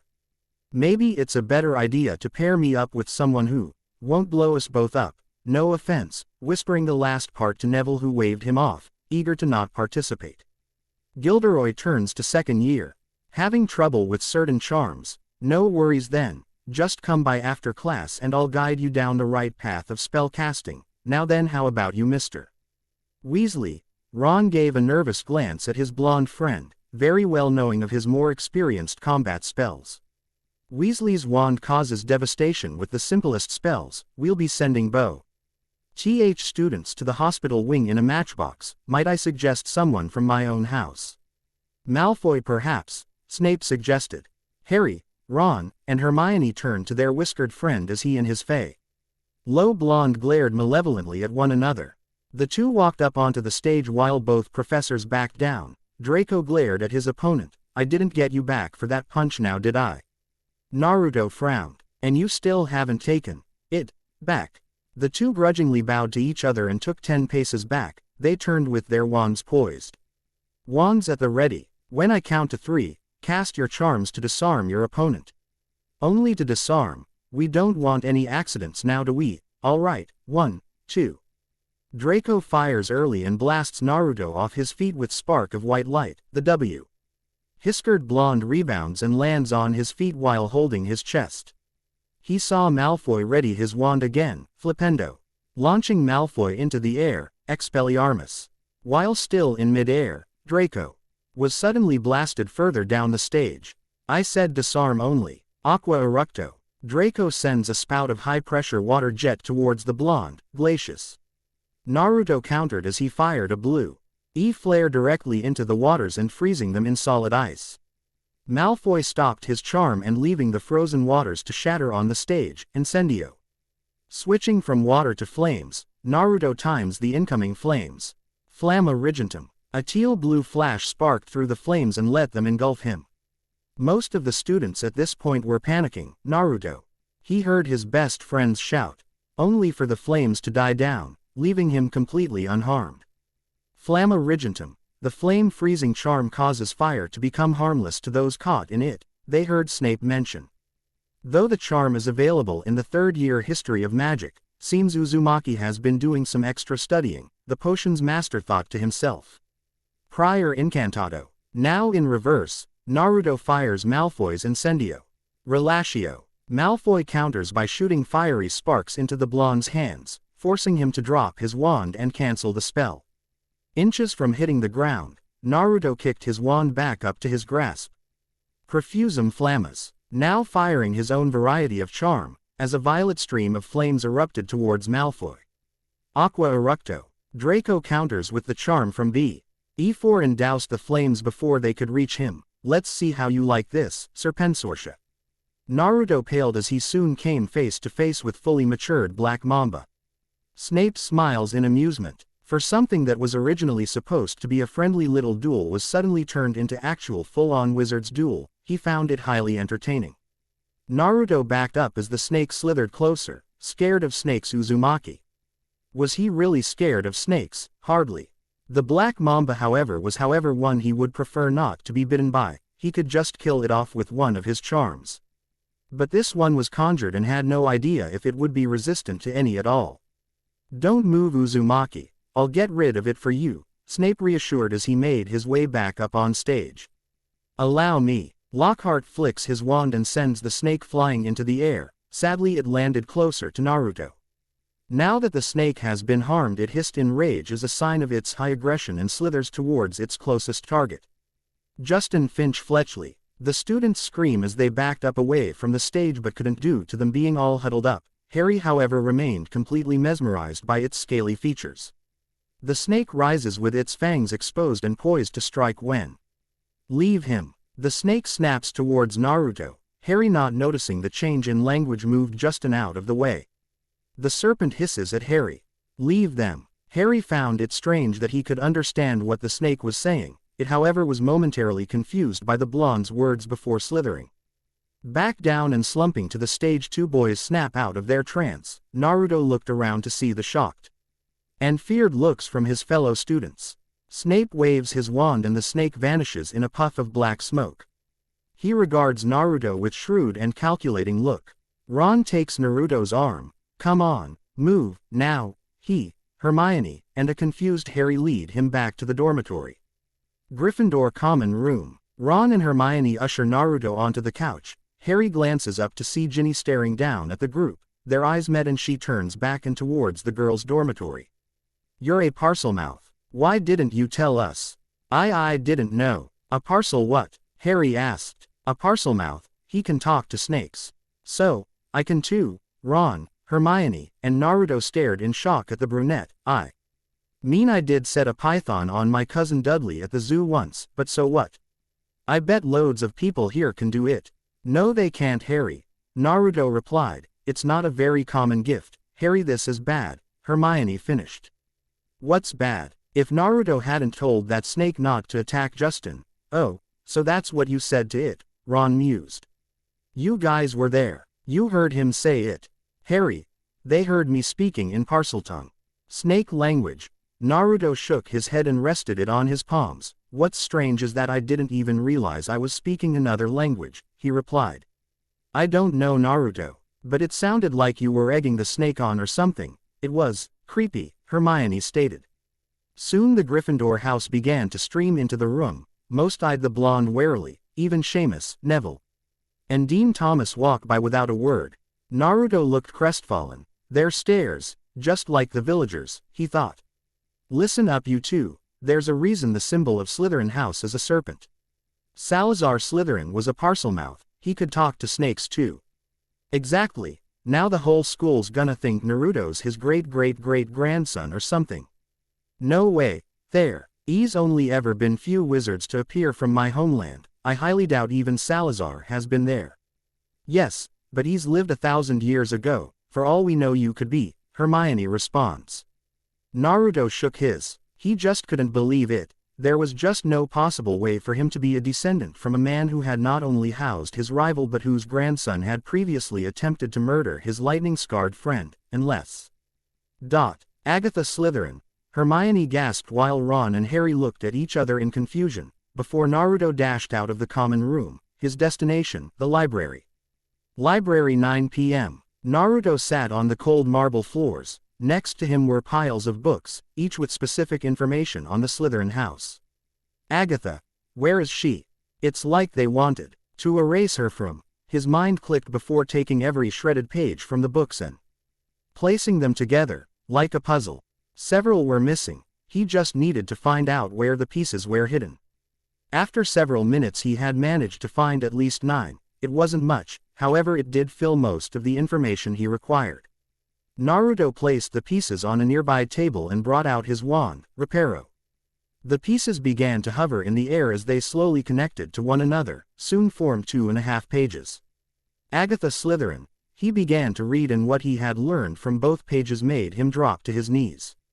Agatha was Salazar's firstborn, a pure blood however unlike her father who had a deep mistrust of Muggle-borns she did not and refused to follow his ideals. As family feud went on for nearly a century before it ended violently in a clash between parent and child. She had lost against her more experienced father and was banished from the Slytherin lineage before the founding of the Gwent family. The map on the second page was what made Naruto tremble, the last known location of Agatha. The elemental nations. He had skimmed through the map many times, but found it legitimate. She had settled down in Uzu no Kuni. So it's true. He whispered out loud, I'm an heir to Slytherin. In the Gryffindor boys' dormitory, Harry stayed up as he gently placed a hand over Hedwig's feathers.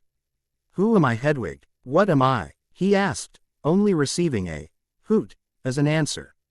The dark brunette sighed and continued to watch the snow fall. Great Hall. 3 days later. Naruto wrote slowly into his notebook, he was currently having thoughts about the knowledge he had gained the night before. He wanted to tell someone but, by the looks of it, hardly anyone wanted to be near him. Ron and Hermione seemed to have distanced themselves as well, except for Harry as he too was having thoughts about his origin. Ron and Hermione smiled at the two which looked rather forced about it. Unable to bear it any longer he sighed, took his belongings and left the hall. Many students who glanced up quickly looked away. Naruto caught a glance at Ginny who looked rather tired and pale as she scribbles furiously into a small black book. Hermione felt guilt boiling down inside her. Naruto was always there for her and now that everyone thinks he's the one targeting Muggle-born wizards, he could really use her help. I'll see you guys later, she said, following Naruto by several feet. Naruto walks through the hallway and pauses when he hears voices, he listens in. So anyway, I told Justin to hide up in our dormitory, I mean to say if Uzumaki marked him down as his next victim, it's best he keeps a low profile for a while. But why would he want to attack Justin? Justin let it slip that he was a Muggle-born. And you definitely think that Uzumaki's the heir of Slytherin. Hannah, he's a parselmouth, everyone knows that's the mark of a dark wizard, have you ever heard of a decent one who could talk to snakes? They called Slytherin himself Serpent Tongue. Don't you remember what was written on that wall, enemies of the heir? Beware, Uzumaki had some sort of run-in with Filch and the next thing we know his cat's been attacked. Then there's that annoying first-year Creevy who was put in the hospital wing not a few days ago. He always seems so nice though. It's probably what he wants you to think. Naruto heard enough and moved away from the door. Hermione saw the pained look in his eye and followed. Hermione had followed Naruto out of Hogwarts and had apparently lost sight of him. She sought out Hagrid to see if he had seen him pass by. She found Hagrid in front of his hut with a dead rooster dangling from his hand. Hagrid. What are you doing? She asked. Hagrid held the rooster up, Second one killed this term. Reckon it's either foxes or a blood-sucking bugbear. Need Dumbledore's permission tear put a charm round the hen coop. I see. Anyway, have you seen Naruto by any chance? Yeah, I've seen. I am head up this path and up towards the lake. Is he all right? He looked all hot and bothered. Hermione sighed. I better go talk to him. Slush, slush, slush, splash. Asterisk. Naruto tosses small rocks up and down within his palm, skipping them across the water every so often. Naruto. He jumps and drops the stones in his hands into the water. Hermione-chan. Hey. The two stood in awkward for a moment. Naruto or you, Hermione, I need to tell. The two blushed in embarrassment. You first. She insisted. Naruto sighed and motioned her to come sit by the lake. I found 2 missing pages of Agatha Slytherin. I'm an heir of Slytherin. Next chapter. Web of Shadows. Sup guys, looks like I finally updated this. We'll see a little more of the basilisk in the next chapter, in which Harry will finally be able to hear the snake as well. Anyway, Devil Among Shinobi is the next story in line for update. That's just about it. I got nothing else to say, so, ciao. Polyjuice Doppelgangers. Disclaimer. Naruto and Harry Potter are owned by Masashi Kishimoto, J.K. Rowling, TV Tokyo, Warner Brothers, and EA Arts. Please read and enjoy. It does not do to dwell on dreams and forget to live. Remember that speech. To the well-organized mind, death is but the next great adventure. Thoughts. Fear of a name Inc. Raises the fear of the thing itself. Flashback. Indifference and neglect often do more damage than outright dislike. Creature entity speech. Profusum flammas. Spell technique. Archmage Jinchurki. Chapter 9. Polyjuice Doppelgangers. Headmaster's office. Early night. Naruto fidgets nervously as he stood within the entrance of Dumbledore's office. Not too long ago, the blonde had left the main hall after a long depressing day of study and had stumbled upon the petrified bodies of Justin Finch Fletchley and near Headless Nick. Unfortunately, so had Filch and McGonagall. Dark magic, that's what you've got, Uzumaki. Even the air you breathe comes out poison. You're evil, evil as they come. Naruto gave a dejected sigh at the caretaker's harsh words, as he and his friends were starting to develop an unfortunate habit of arriving at the wrong place at the wrong time. As he waited for the headmaster, he took the time to properly inspect the room. Portraits of the previous head masters and mistresses circled the office, as well as a number of spindly tables which hosted variety of silver instruments, many that whirred and emitted puffs of smoke.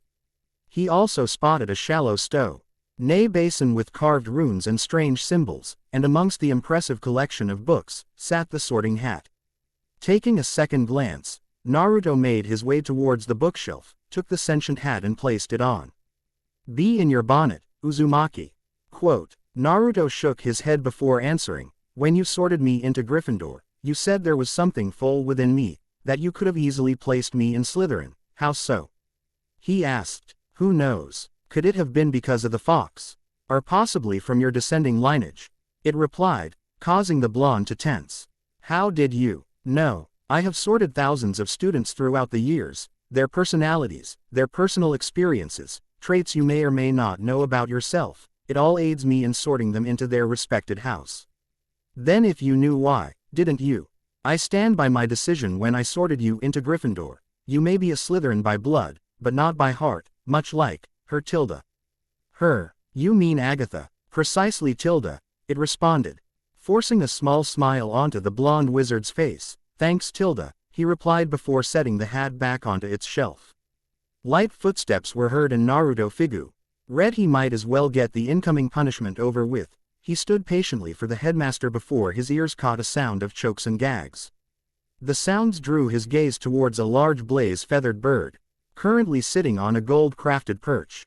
Whoa, a phoenix, he muttered, seconds before it burst into flames, plastering a horror-stricken expression on the second-year wizard as the bird was reduced to ash within seconds. Oh my! Naruto turns and flinches upon seeing Dumbledore. Professor, your phoenix. I swear I didn't do anything, it had just combusted, he frantically tried to explain. It's about time too, Oro. He's been looking dreadful for days. Pity you had to see him on his burning day. He's really handsome most of the time. phoenixes aren't ordinary birds, Naruto.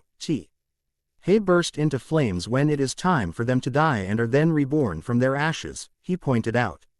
Not too soon did the ashes begin to swirl, pushing away the powdered flesh did a phoenix chick poke its wrinkled head out. Fascinating creatures phoenixes are. They can carry immensely heavy loads, their tears have healing properties, and furthermore make highly faithful pets. Before the elder wizard could continue, Hagrid bursts in through the door. It wasn't Naruto, Professor Dumbledore. Hagrid, I met with. I am just before that kid was found, it couldn't have been. I am. Hagrid, quote, I'll swear to it in front o' the Ministry o' Magic. Hagrid, I don't believe that Naruto attacked anyone.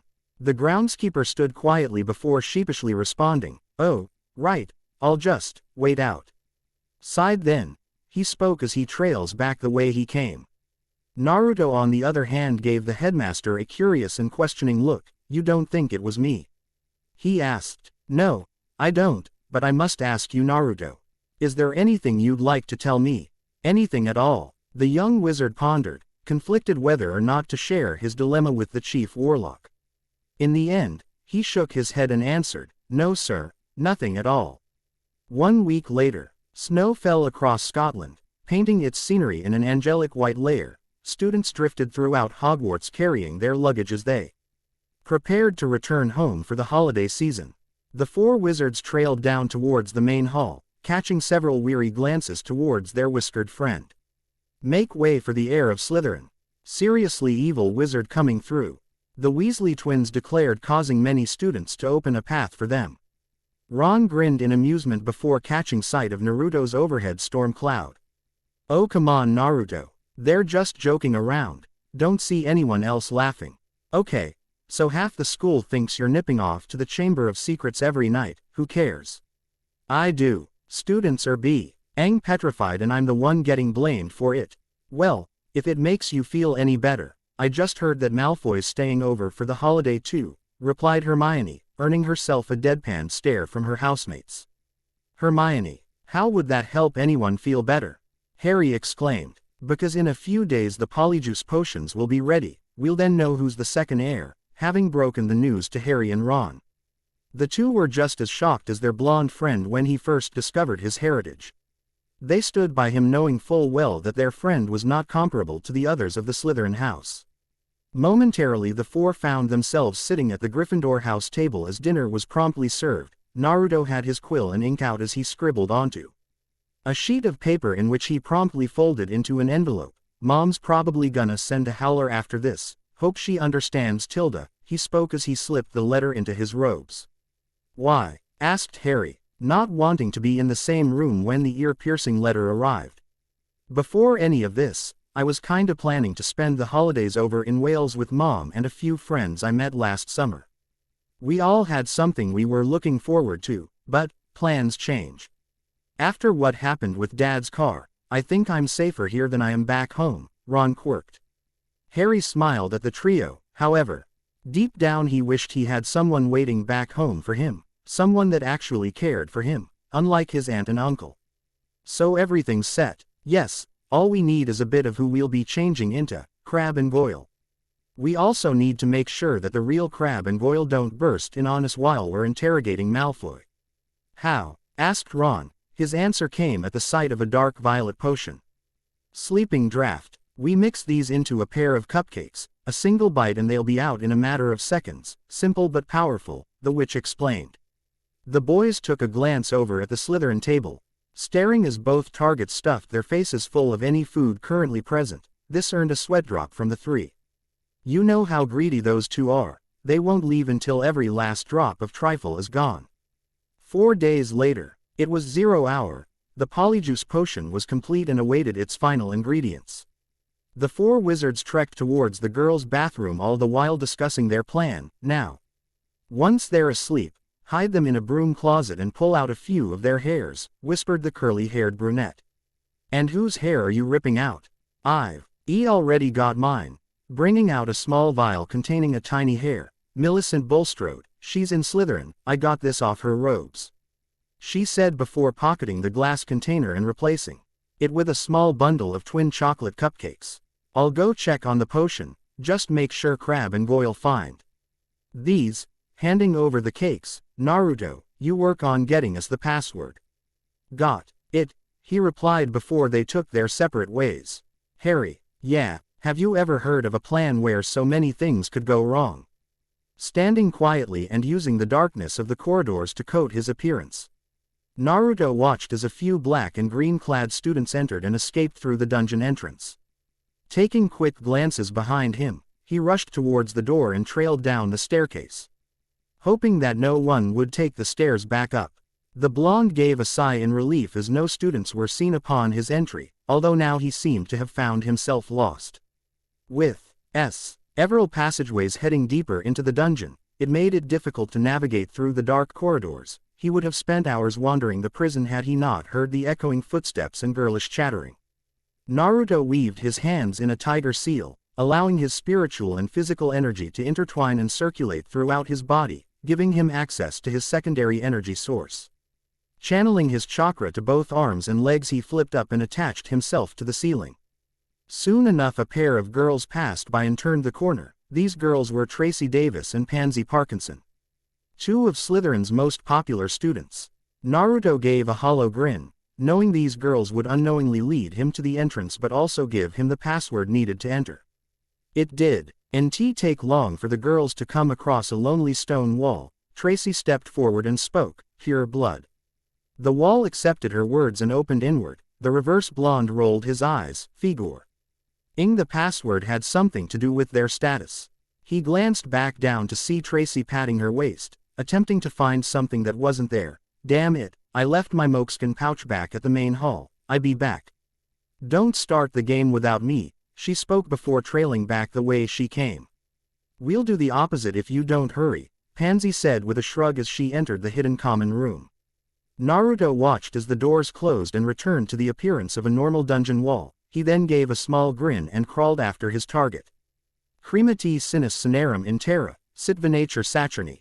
Deducit vos in gratia compunctionis, ashes to ashes, dust to dust. Let the shrouds of Saturn guide you into graceful slumber, chanted the blonde wizard. Connecting his thumb and index finger, Naruto blew a dark violet shroud that engulfed Tracy in half of the corridor.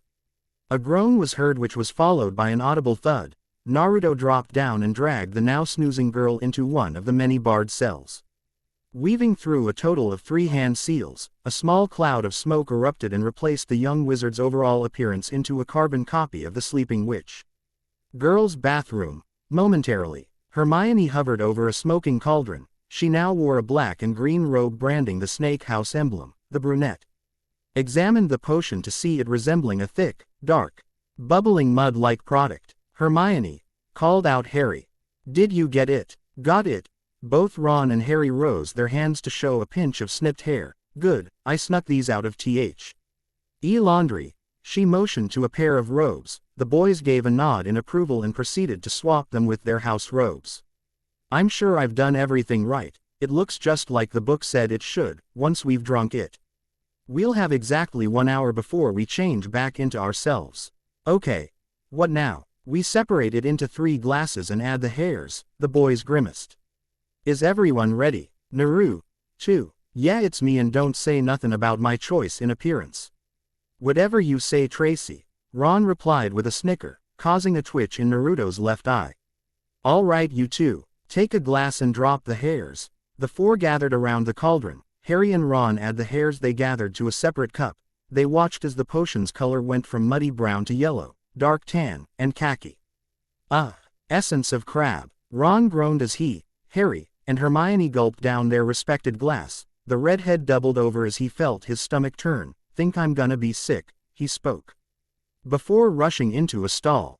Harry wasn't faring well either. With an ill look on his face, he staggered over to a broken mirror. You guys okay? Naruto asked. Hermione pauses with a worried look. Something's wrong, she muttered. Within the stall, Ron bends over the toilet bowl and watches reflection melt like wax and before it reassembled to match that of Crabbe. Harry witnessed a similar reaction as he stares into the mirror as his facial features thicken to that of Goyle.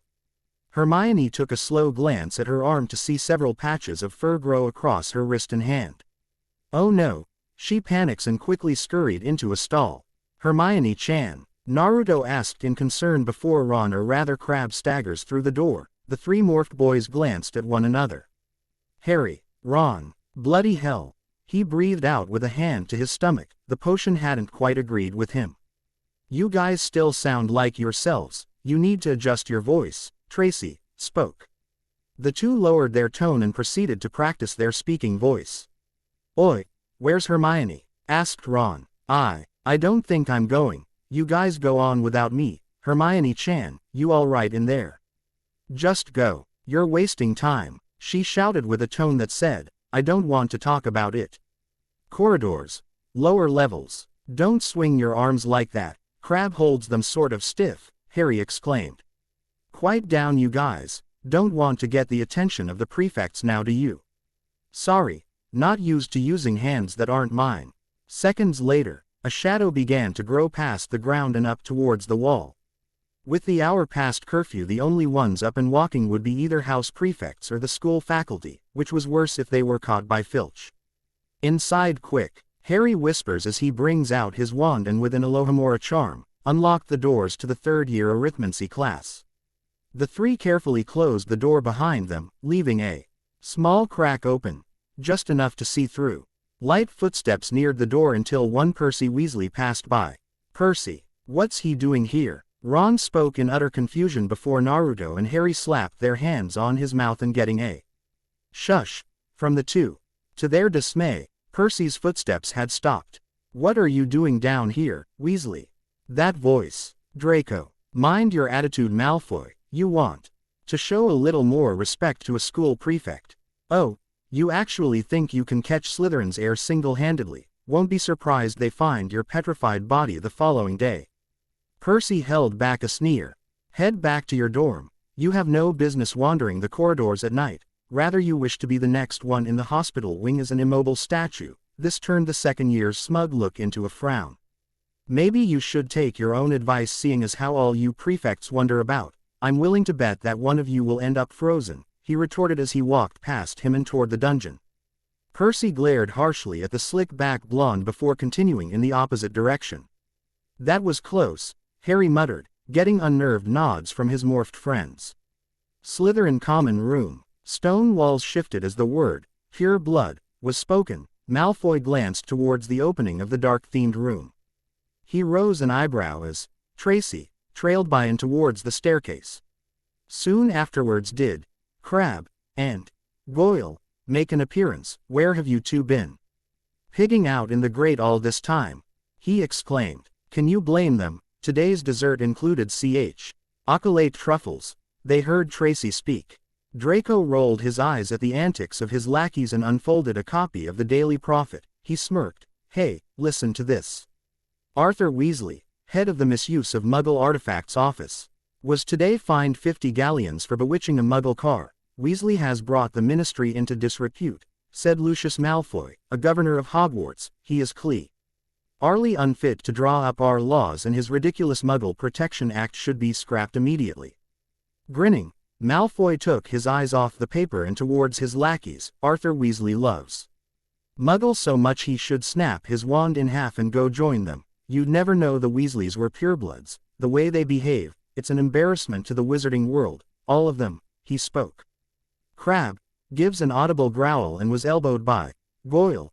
Tracy, who was visibly leaning by the staircase opening, gave an impression that told the boys to stop. What's up with you? Malfoy asks, rather surprised at Crabbe's growl. Stomachache, he responded in a low tone. Well, go to the hospital wing and give all those mudbloods a kick in the ass for me. You know, I'm surprised the Daily Prophet hasn't reported all these attacks yet. I suppose Dumbledore's trying to hush it all up. He'll be sacked if it doesn't stop soon. Father always said Dumbledore's the worst thing that's ever happened to this place. This time it was Goyle who snapped, you're wrong. Leaving Crabbe and Tracy to glance at him in disbelief. We're gonna get caught before we can even start, she thought. What? Did you say I was wrong? You think there's someone here who's worse than Dumbledore? The boy's mind sped and quickly responded, Harry Potter. Draco grinned once again. Good one, Goyle, and you're absolutely right. Saint Potter, He's another one with no proper wizard feeling, otherwise he wouldn't go around with those mudbloods, Uzumaki and Granger, haha, and to think people actua. LLY believe that blonde bastard's the heir of Slytherin, he snickered.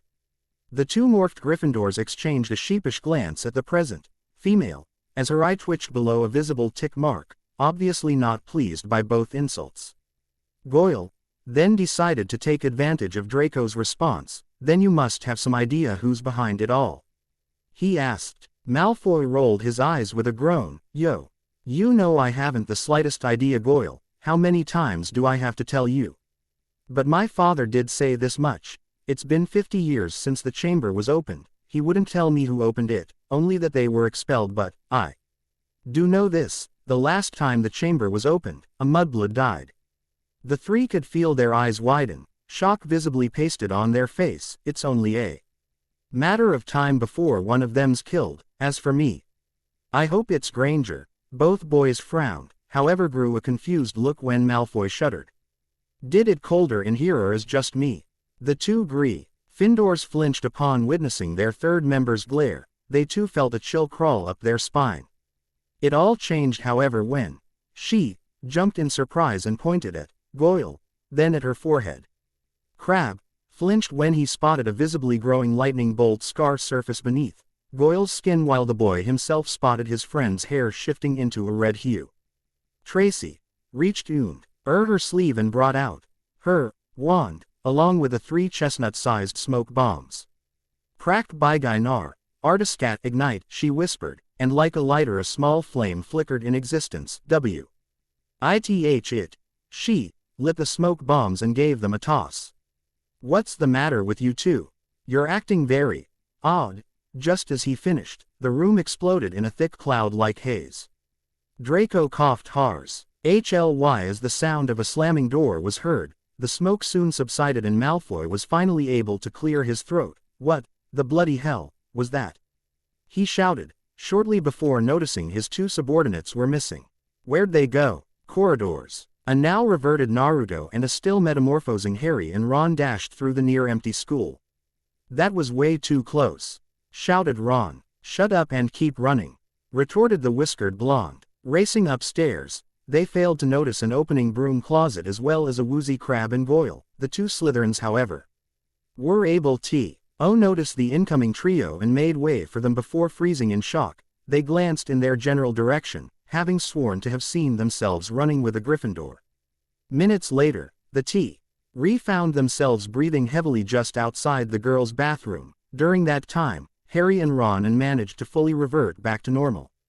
Catching their breaths, the 3 entered the res room, eagerly wanting to discuss their discovery with the clever brunette. Hermione-chan, come out, we've got loads to tell you. Go away. The 3 wizards shared a puzzled glance before moaning Myrtle spirals into view, looking disturbingly happy. Ooh, wait till you see, it's awful. She snickers as her hand phases through the stall and unlocks the slide. The door slowly opens, prompting the 3 to lean in closely.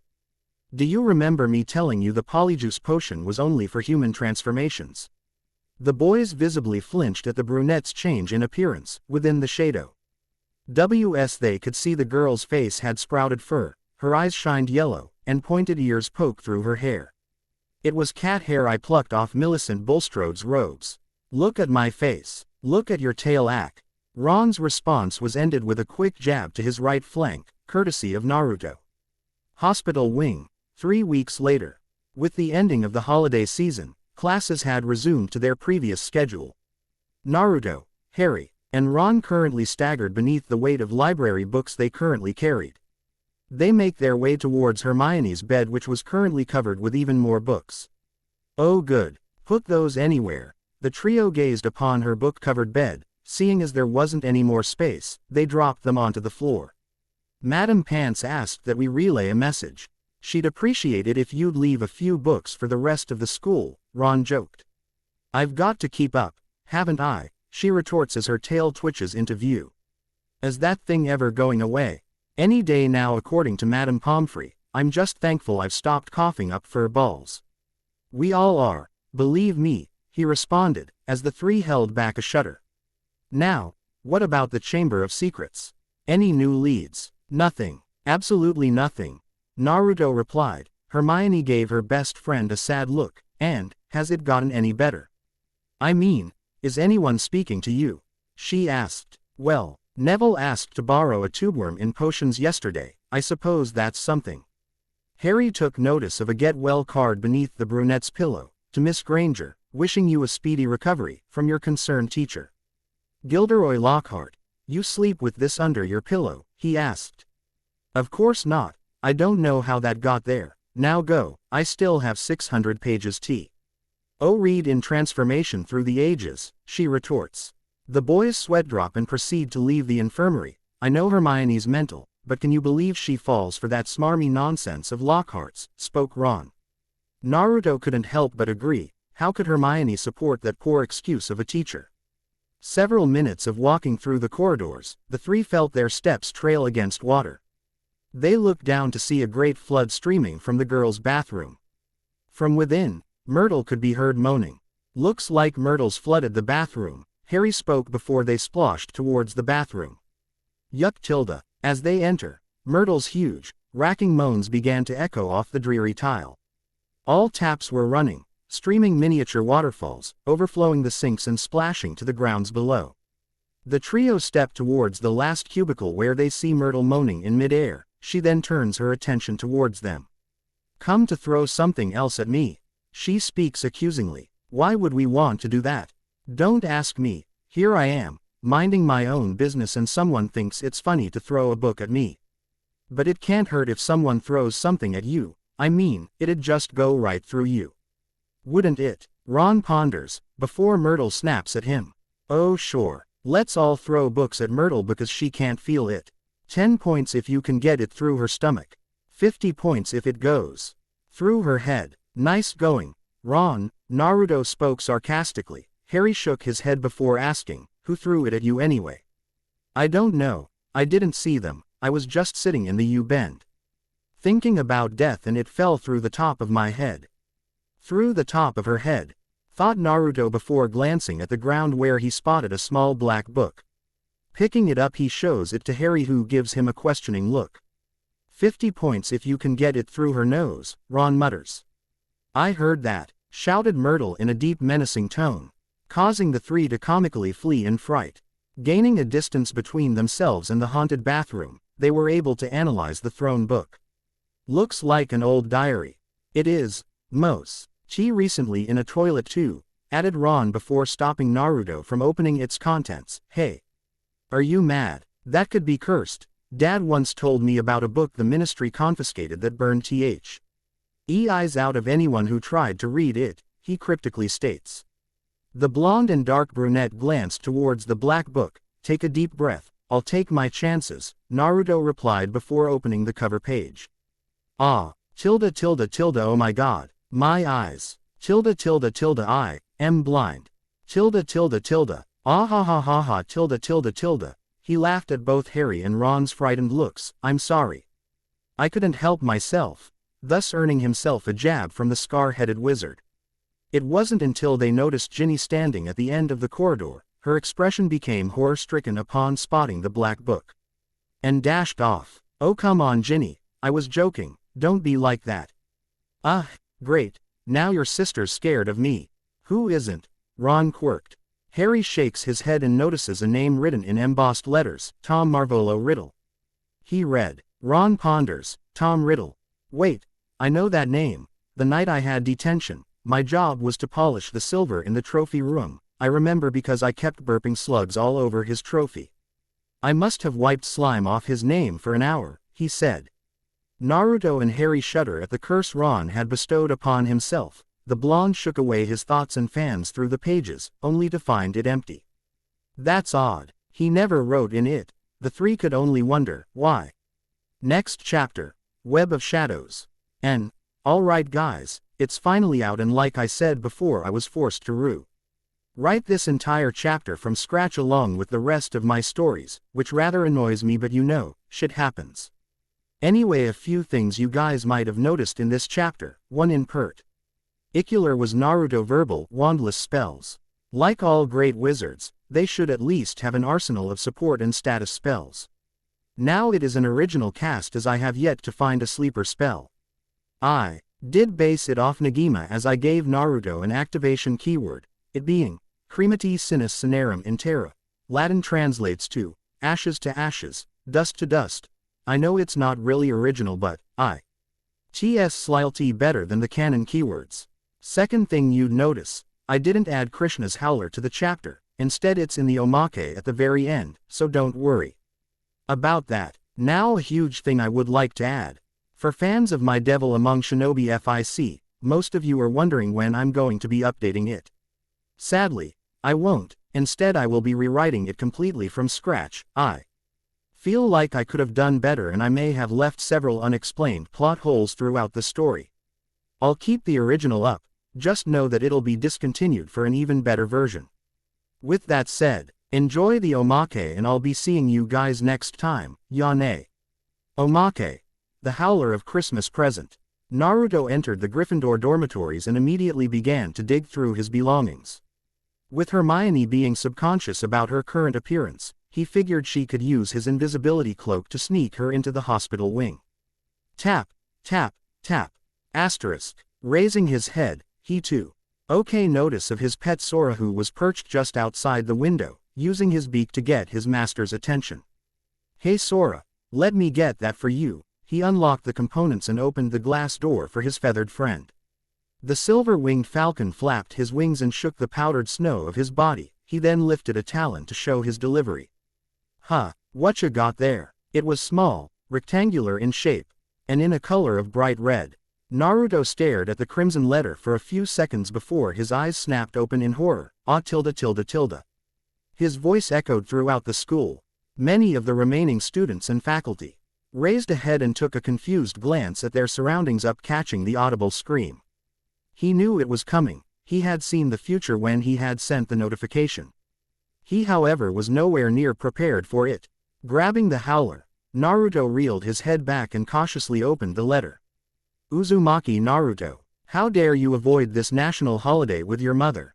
You left Negi and Anya devastated when you said you weren't coming. They were so anxious to see you again that they literally prepared a 20-foot to-do list that they never even got the chance to accomplish. Quote, Naruto trembled on the ground as the letter roared at point blank with thunderous fury. We were going to build snowmen, go caroling, and start the next Cold War using snowballs. I wasn't there for you for the first 11 years of your life. All I wanted was to make up for it, and you avoid it by staying in school. Just for that you won't be receiving any presents from US. And I'll be returning that Game Boy I bought for you. HMPH. It shrieked before ripping itself to shreds.